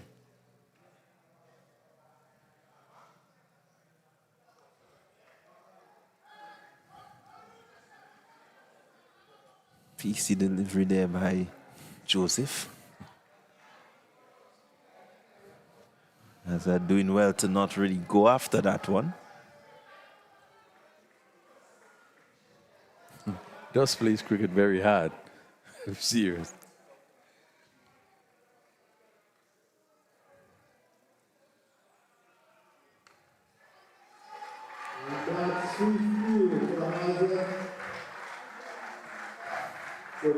So yet another upsetter batter bringing up his 50. 54 Javed Hazard. And his 50 coming off 32 deliveries. Some 43 minutes. 2 fours and 4 sixes. 9 dot balls. A strike rate of 156. So these two really striking it well.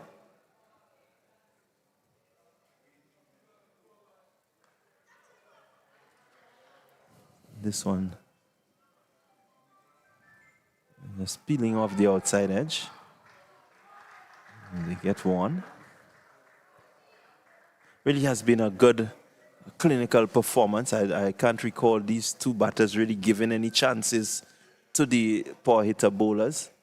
And they really batted well, sensibly, played on merit. One of the things that I really love to see is the way that they ran between the wickets. Yeah. I think they did really well. Yeah, we made mention of that. They were very positive, and even though they would have lost wickets early, 20 out for 2, but they were very positive. And it was important that they remain positive, really, and that is all to gain in this particular game. And with still over 5 hours remaining, really has been a good, really good effort by the upsetters team. Yeah, it certainly has been a good effort. All in all, today has been a really good day. It's finals day, the NLA GCA T20. And I think we saw 4 of the better teams in action.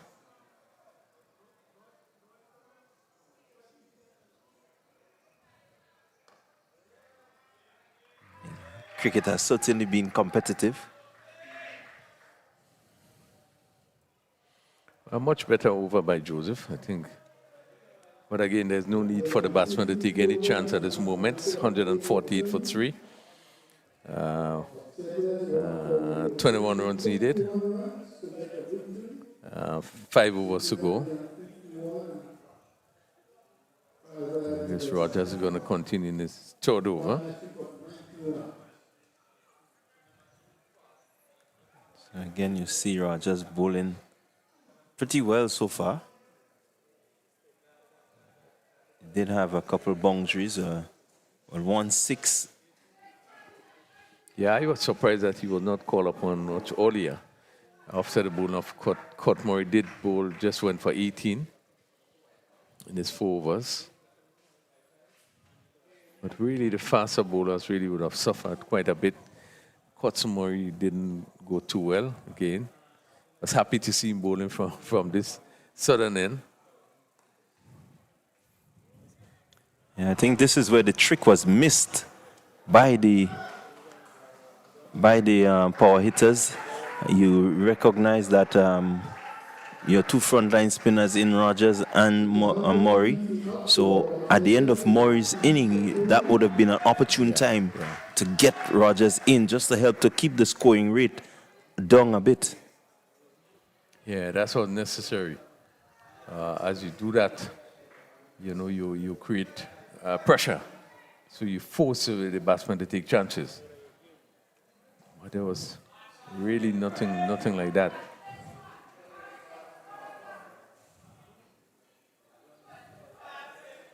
So I think when they sit back after the game, you have to probably look at the strategy, what they use, you know. Yeah, good strategy coming in here. Is it too little, too late? But you plug that mid-wicket so that free single that they were getting.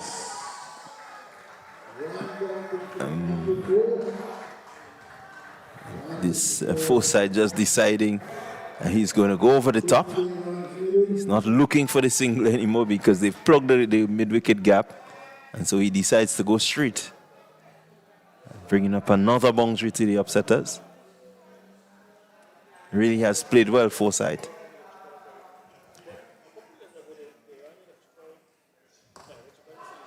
Goes again. I think this time he should have gone better. 6. Straight as a die. Yeah, good shot again. Ball given a lot of air. And the good thing about he's hitting straight. And this one went straight back over the bowler's head.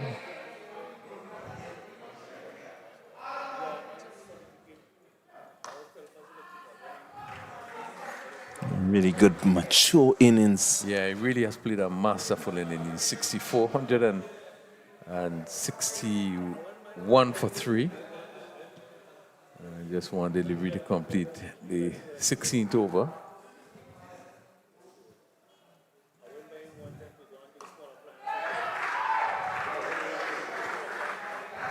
And another single. Already has been good inning. 16 overs completed, 162 for 3. Cyprian Forsyth 64. Javed Hazard on 51. So he would have really taken over Hazard, who would have started really like a train, really quickly. But Forsyth would have played a masterful inning to really bring his team to victory. Still some 4 overs remaining. Yeah, it's been a really good display.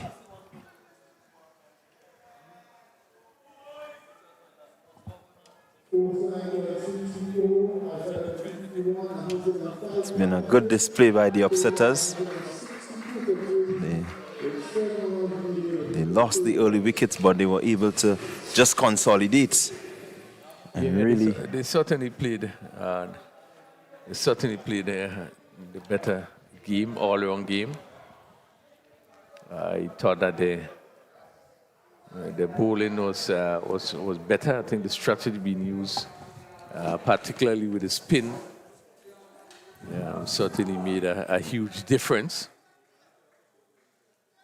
Such power hitters was not able to get off to the kind of score I think that they intended.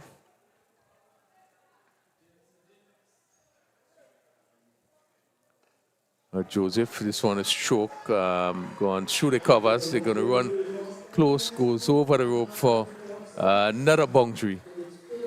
That takes them closer to victory. 166 for 3. Really just 3 runs from victory. Really has been a tremendous reply.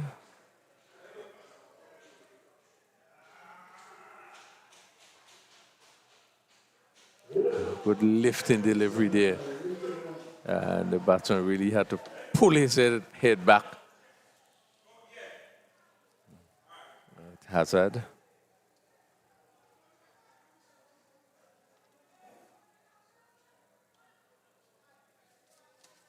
Just 3 runs needed for victory.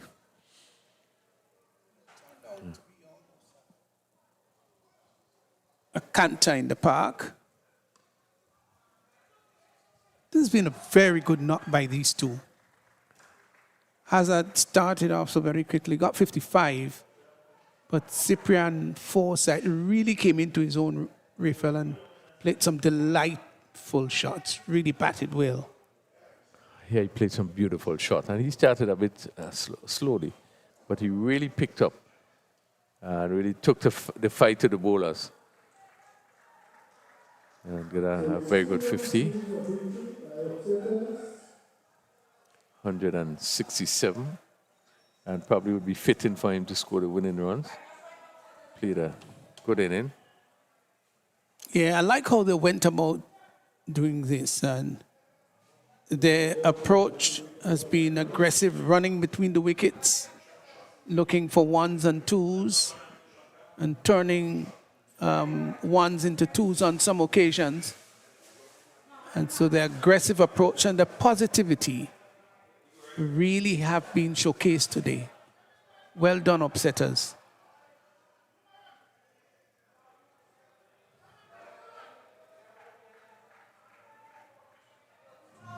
I've seen Forsyth batted already, but this is one of his finest knocks.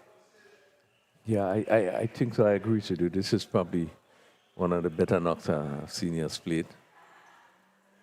Nothing rash about it, but playing proper cricket shots.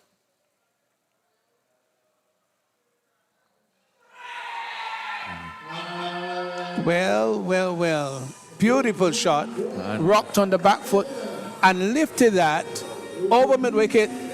And that's gone all the way. And what a fine shot, fine knock of 70 by Cyprian Forsyth.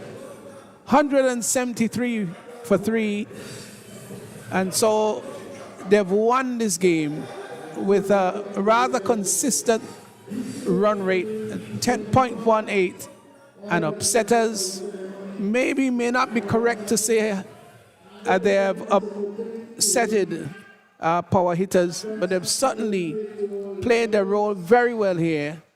And great knocks from Forsyth, not out 70. Hazard, not out 56. 173 for 3, 173 for 3. And in fact, they still had some 18 deliveries remaining. Yeah, tremendous win. I think that they really fought hard and really had come through with a quite convincing victory.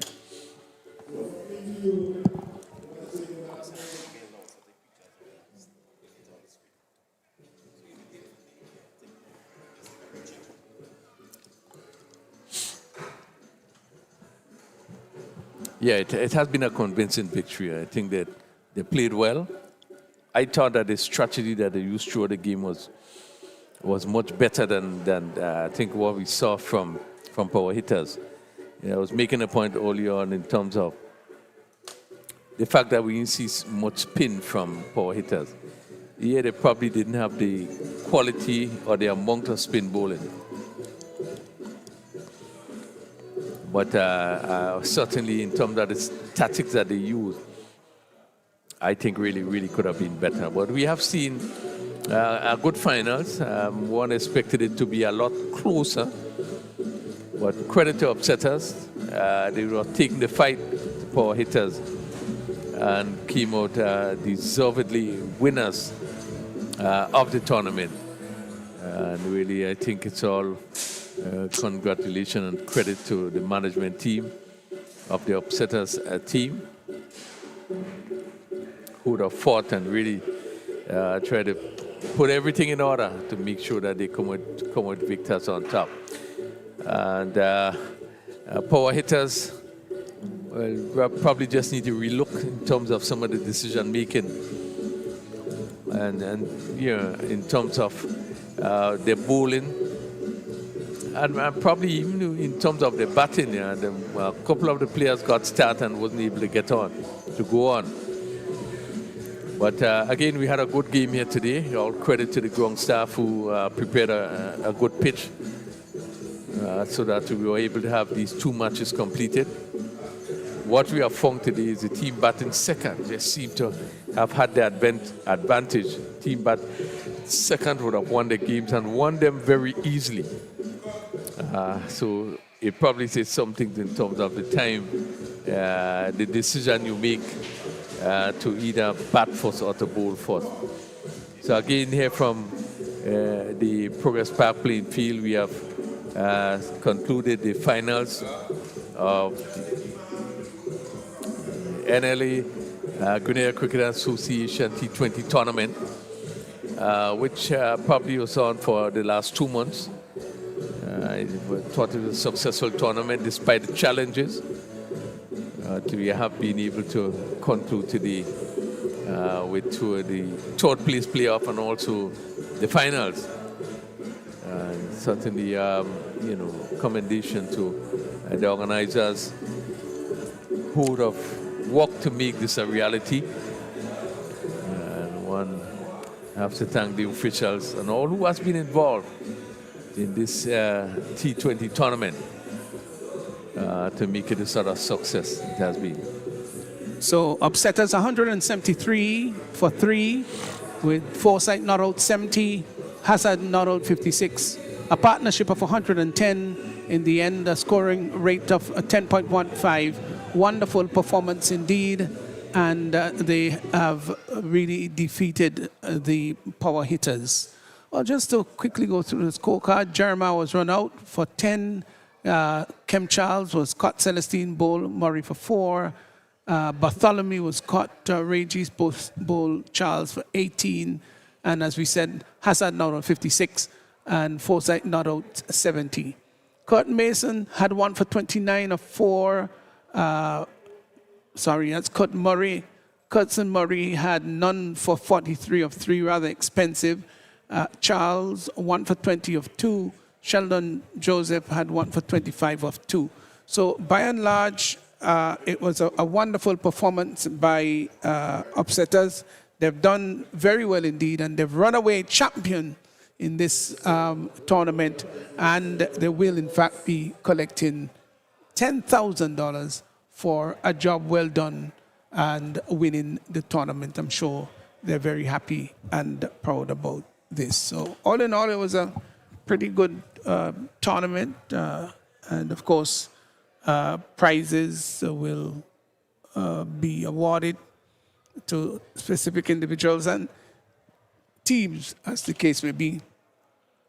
And it was indeed a well-fought match here in the end between these two teams. So hats off to the two outstanding players for upsetters in, of course, Hazard and Forsyth, who really batted very well indeed. Of course, the T10 tournament is going to start on Monday, God's willing, so we want you to come and be part of it. And that's going to be at Lassages. We're going to have 2 matches a day. One will start at 12 and the other is going to start at 2:30. So we want to invite the public to be there and come out and support your favorite teams. We'll have 2 matches per day. Well, it was an absolute pleasure bringing you the broadcast, and we hope that you got it loud and clear. And again, upsetters winning this tournament, and power hitters, of course, taking up second place, so to speak. But it was a great privilege and honor to bring you the coverage. So on behalf of fellow commentators and, of course, our technical personalities here, until next time, have a good evening.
Vibes ain't cost in a minute, so don't hold me down. No fighting no more.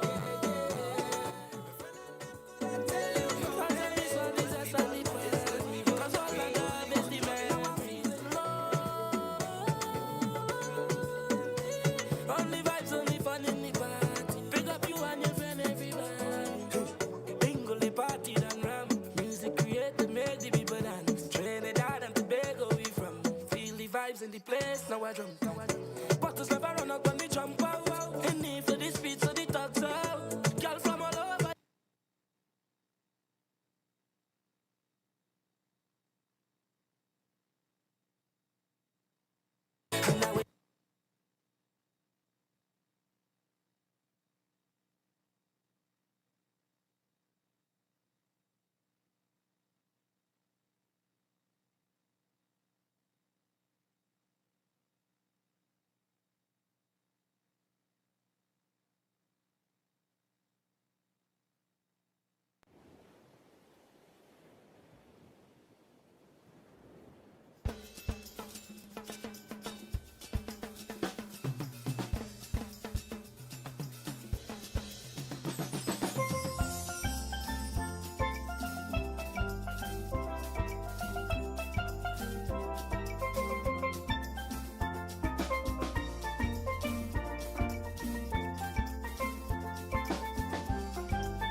All the teams that have been in action, we want you to be out here.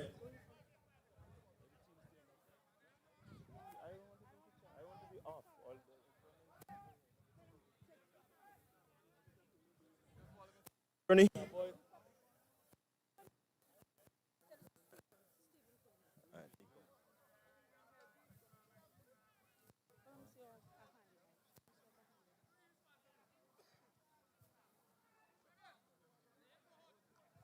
So again, we're just asking for the teams just to the field.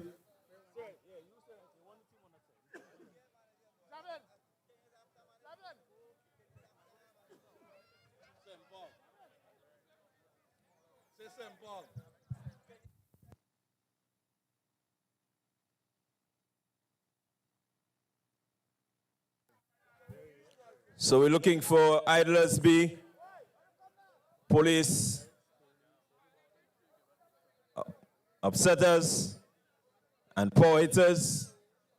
We're asking everyone just to come onto the field. We want to have the closing ceremony completed.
So we're calling for the power hitters. We're calling for the idlers B, police. Again, we're just calling and asking the guys to come close. We want to have the presentation completed.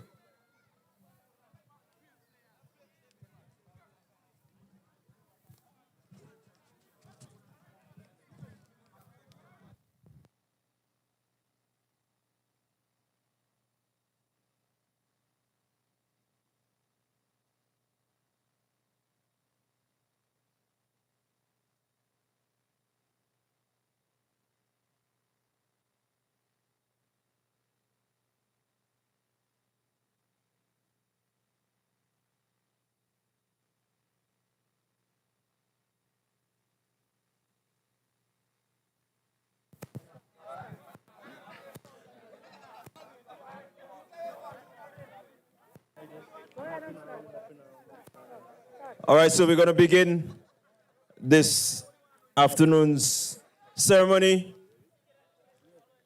And let me start by, first of all, thanking everyone for being a part of this year's NLA GCA T20 tournament.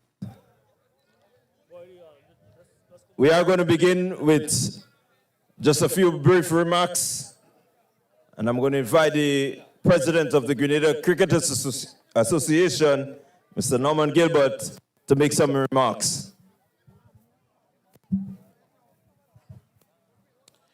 Thank you very much, Mr. Chairman. Let me just say that this is not about a long speech today, but I just want to offer my congratulations to the victorious team of setters for being crowned champions of the NLA GCA T20 Championship.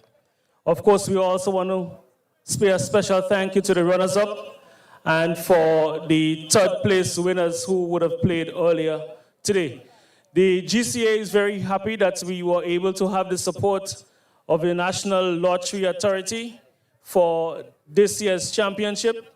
We are very thankful for the assistance of Flo, as well as the Grenada Bottling Company, Latouche Interior, and we are very thankful again for the support of the match officials, the organizers, scores, umpires, ground staff, who would have supported to execute a very wonderful tournament despite the many challenges. I want to say a special thank you to the organizing and planning committee, led by Mr. Batiste, who is not here with us today, Mr. Crony and other members of the team, to the St. Andrews Cricket Council, led by President Junior Thomas, for the support for executive members and the support that they would have provided. The intention was to get cricket returned to the GCA in terms of competitive cricket, and we are very happy that this tournament would have done so. We closed the GCA-NLA T20 today, and we move straight into the Dream 11 T10 Championships, which starts on Monday at La Sagesse. So once again, on behalf of the Grenada Cricket Association, I'm very thankful for the support of all who would have made this tournament possible. And once again, would like to offer sincere congratulations to the winners, upsetters.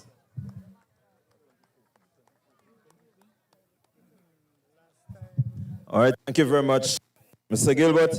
At this time, I want to call Mr. Milker George, representative from the NLA, to address you now. Good afternoon, everyone. Good afternoon. Now, it is the responsibility of the NLA to support the development of sports and culture in Grenada. And it was a pleasure in 2015 when the Grenada Cricket Association approached the NLA to support this tournament, this T20 tournament. Due to COVID, we had a small break, and we resumed this year. And I have to say that I am pleased with, the NLA is pleased with everything about the tournament. The format, we could use a few more teams, but the tournament, it went on well, despite a few interruptions, and it climaxed today with 2 great games. I was pleased to see that all teams batted for the full 20 overs, and I'd like to congratulate the winner of the 3rd place game and also the overall champions, upsetters. Now, it is the intention of the NLA to continue to support the development of cricket and all sports in Grenada.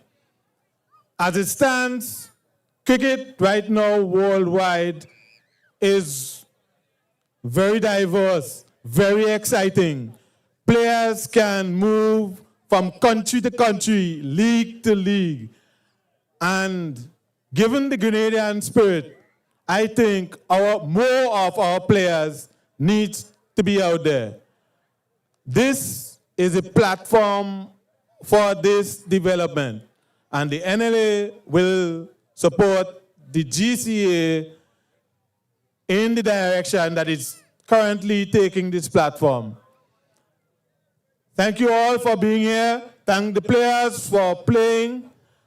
And I'd like to admonish players to show more of that fighting spirit for the next tournament, so that it will be better than this tournament.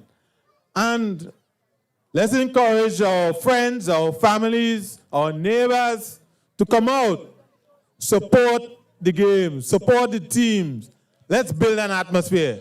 Let's turn Grenada into a cricket venue, a venue where any pitch on which you go, you find exciting and spectacular cricket. And you would have players from other countries wanting to come to Grenada, even if it's just to see the level of cricket we have here. Thank you very much.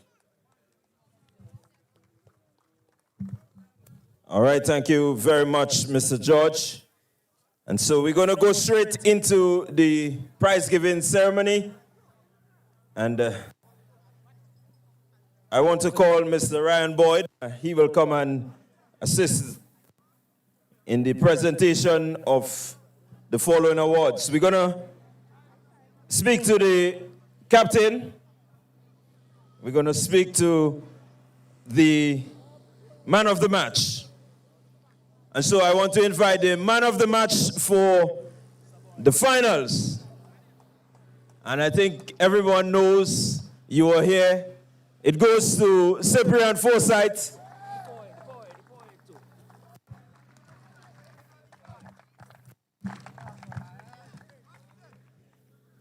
And Cyprian scored 70 from 40 deliveries, 3 fours, and 6 sixes.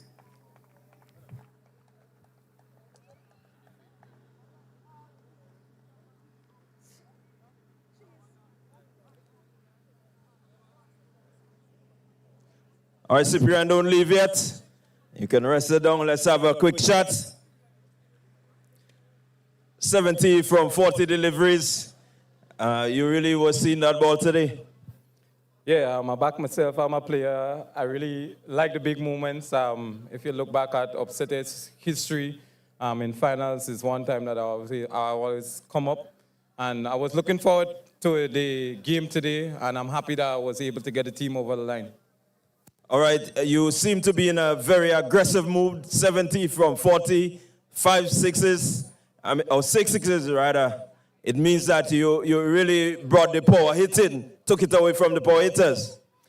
Well, I'm not necessarily aggressive and going after the bowling, but just playing what I see and backing myself, believing in myself that yes, once it's there, that go after it and I will get the result. All right, well said. Will you be a part of the T10? No, I'm not part of the T10 this year. Well, T10 is going to miss you in that form. Congratulations to you. Well played. We also going to have a presentation by Mr. Boyd again. And we want to present the person scoring the most runs in this year's tournament. And that person is none other than Shondell Regis. He had keen competition from Anil Matthew, who scored 261, Jarrell Jeremiah 255, and so Regis, he scored 267 runs in this year's tournament, an average of 66.75 with a high score of 74.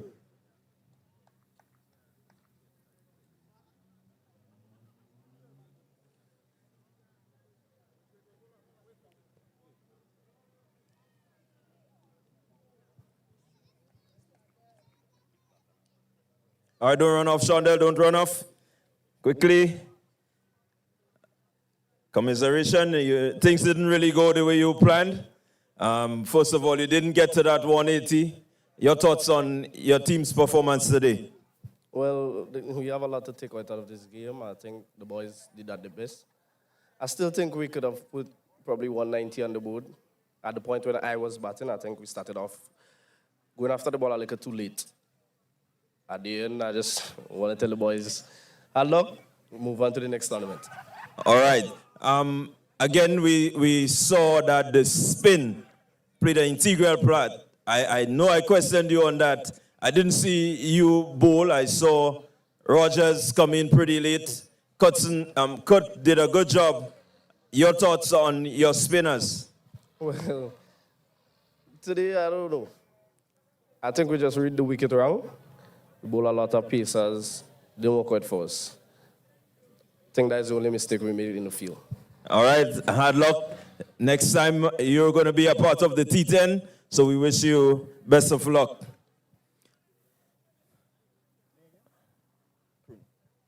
We're going to move on to presentation for the most wickets. and the MVP of this year's tournament. I want to invite Mr. Rifer Crony to come and assist with these presentations.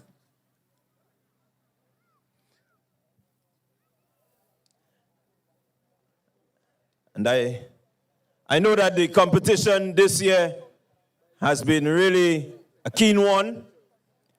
And so we have a situation where we have 3 persons tied on the most wickets. And so I want to call these 3 persons to come and to receive their prize. Amikel Dubisset, he had 11 wickets. Cut Murray, he also had 11 wickets. And Cutson Murray with 11 wickets. So we had 3 persons. What we will do is that the others, 1 person will receive the trophy and we'll have to get 2 others for the 3.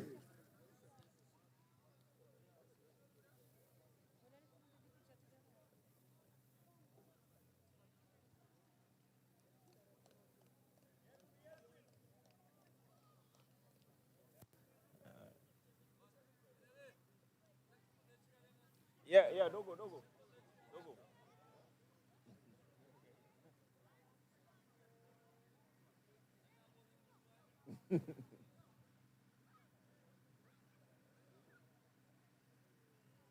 And then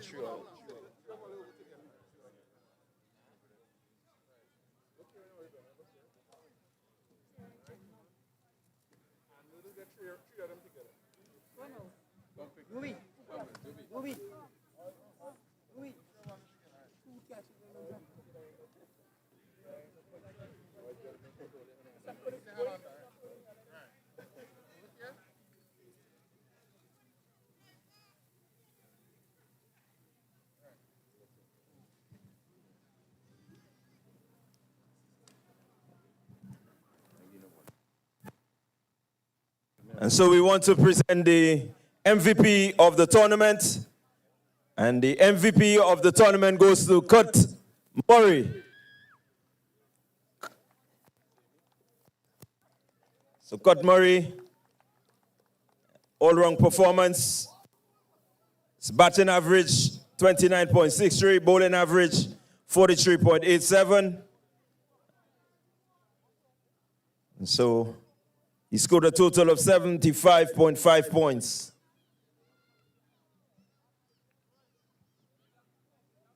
All right, thank you very much, Mr. Crony.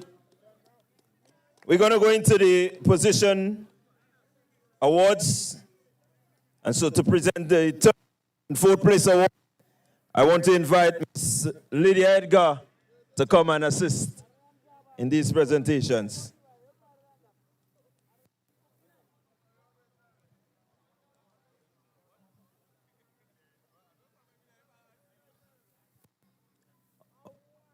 All right, so we're going to present the vouchers, and the teams will collect their check at the GCA office. So what you have here is a voucher.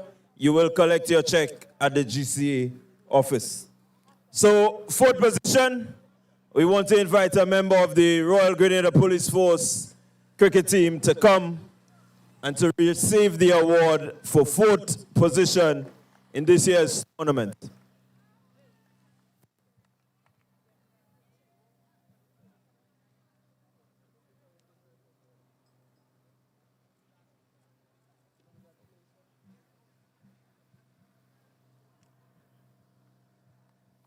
Congratulations. We also want to call the 3rd place team to come and receive their voucher. And we want a representative from Idlers B to come and to collect their award.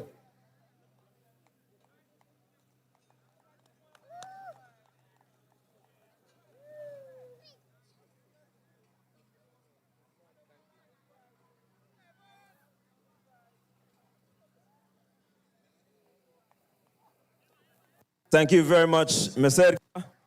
And I'm going to call our president, Mr. Norman Gilbert, to assist us in presenting the voucher to the 2nd place team. And so I'm on the captain of the Poeters. Mr. Regis is going to come.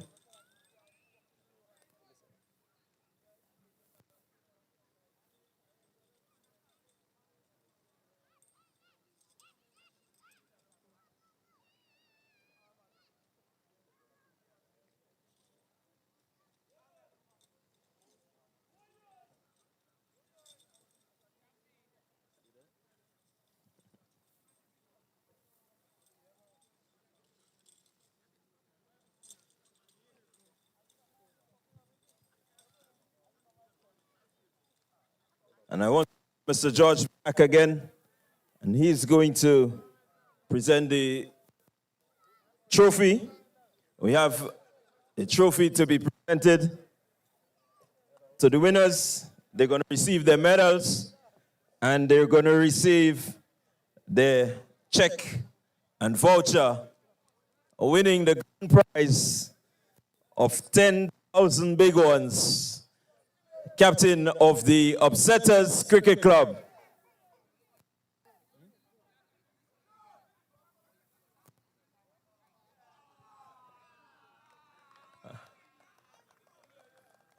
So, Mr. Charles.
All right, so I'm here with Kem Charles, the captain of the Upsetters Cricket Club. Kem, coming into this game, a big game, you knew the opponents pretty well. Your plan was to bowl the spin, keep them as limited as possible. Do you think that plan really worked? I wouldn't say we had a plan to bowl spinners to them. I think we have been bowling really well as a team. So, yeah. All right, so a total of 160. You will always back yourself to get a total. Yes, I mean, myself and Gerald has been scoring most of the runs, and we knew that Goofy and Cyprian would come up in the final, so I commend them. All right, so you lost a few early wickets. Did you, at any time, did you feel that you were under any pressure? After the 2 wickets, we always wanted to stay positive and keep going at them in the power play because you always believe that the power play sets up the game. All right, so well done. I mean, I know you must be happy. Your team must be happy. You have won this year's tournament. What does it mean to you? I mean, the players feel really good. I mean, especially Javed Azad. He has been talking about that 10K all week, so I know he's going to enjoy himself. All right, well done. Congratulations. Do enjoy your winnings. Thank you very much, Kem.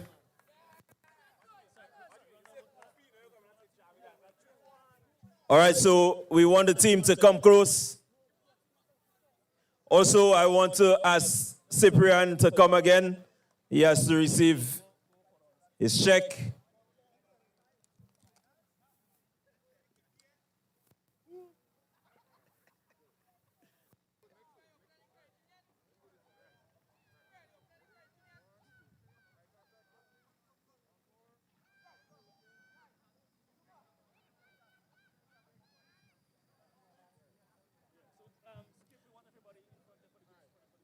So inviting everybody to just come, all the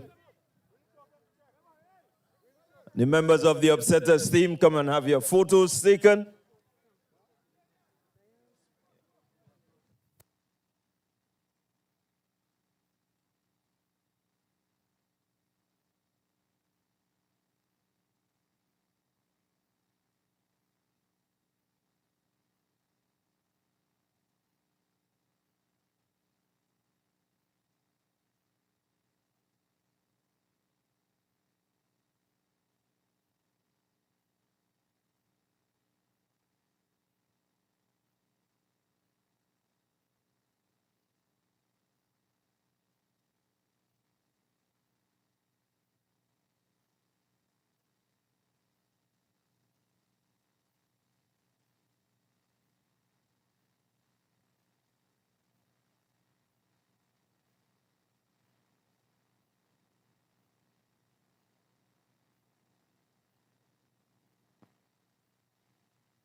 Teams, the tournament would not be what it is.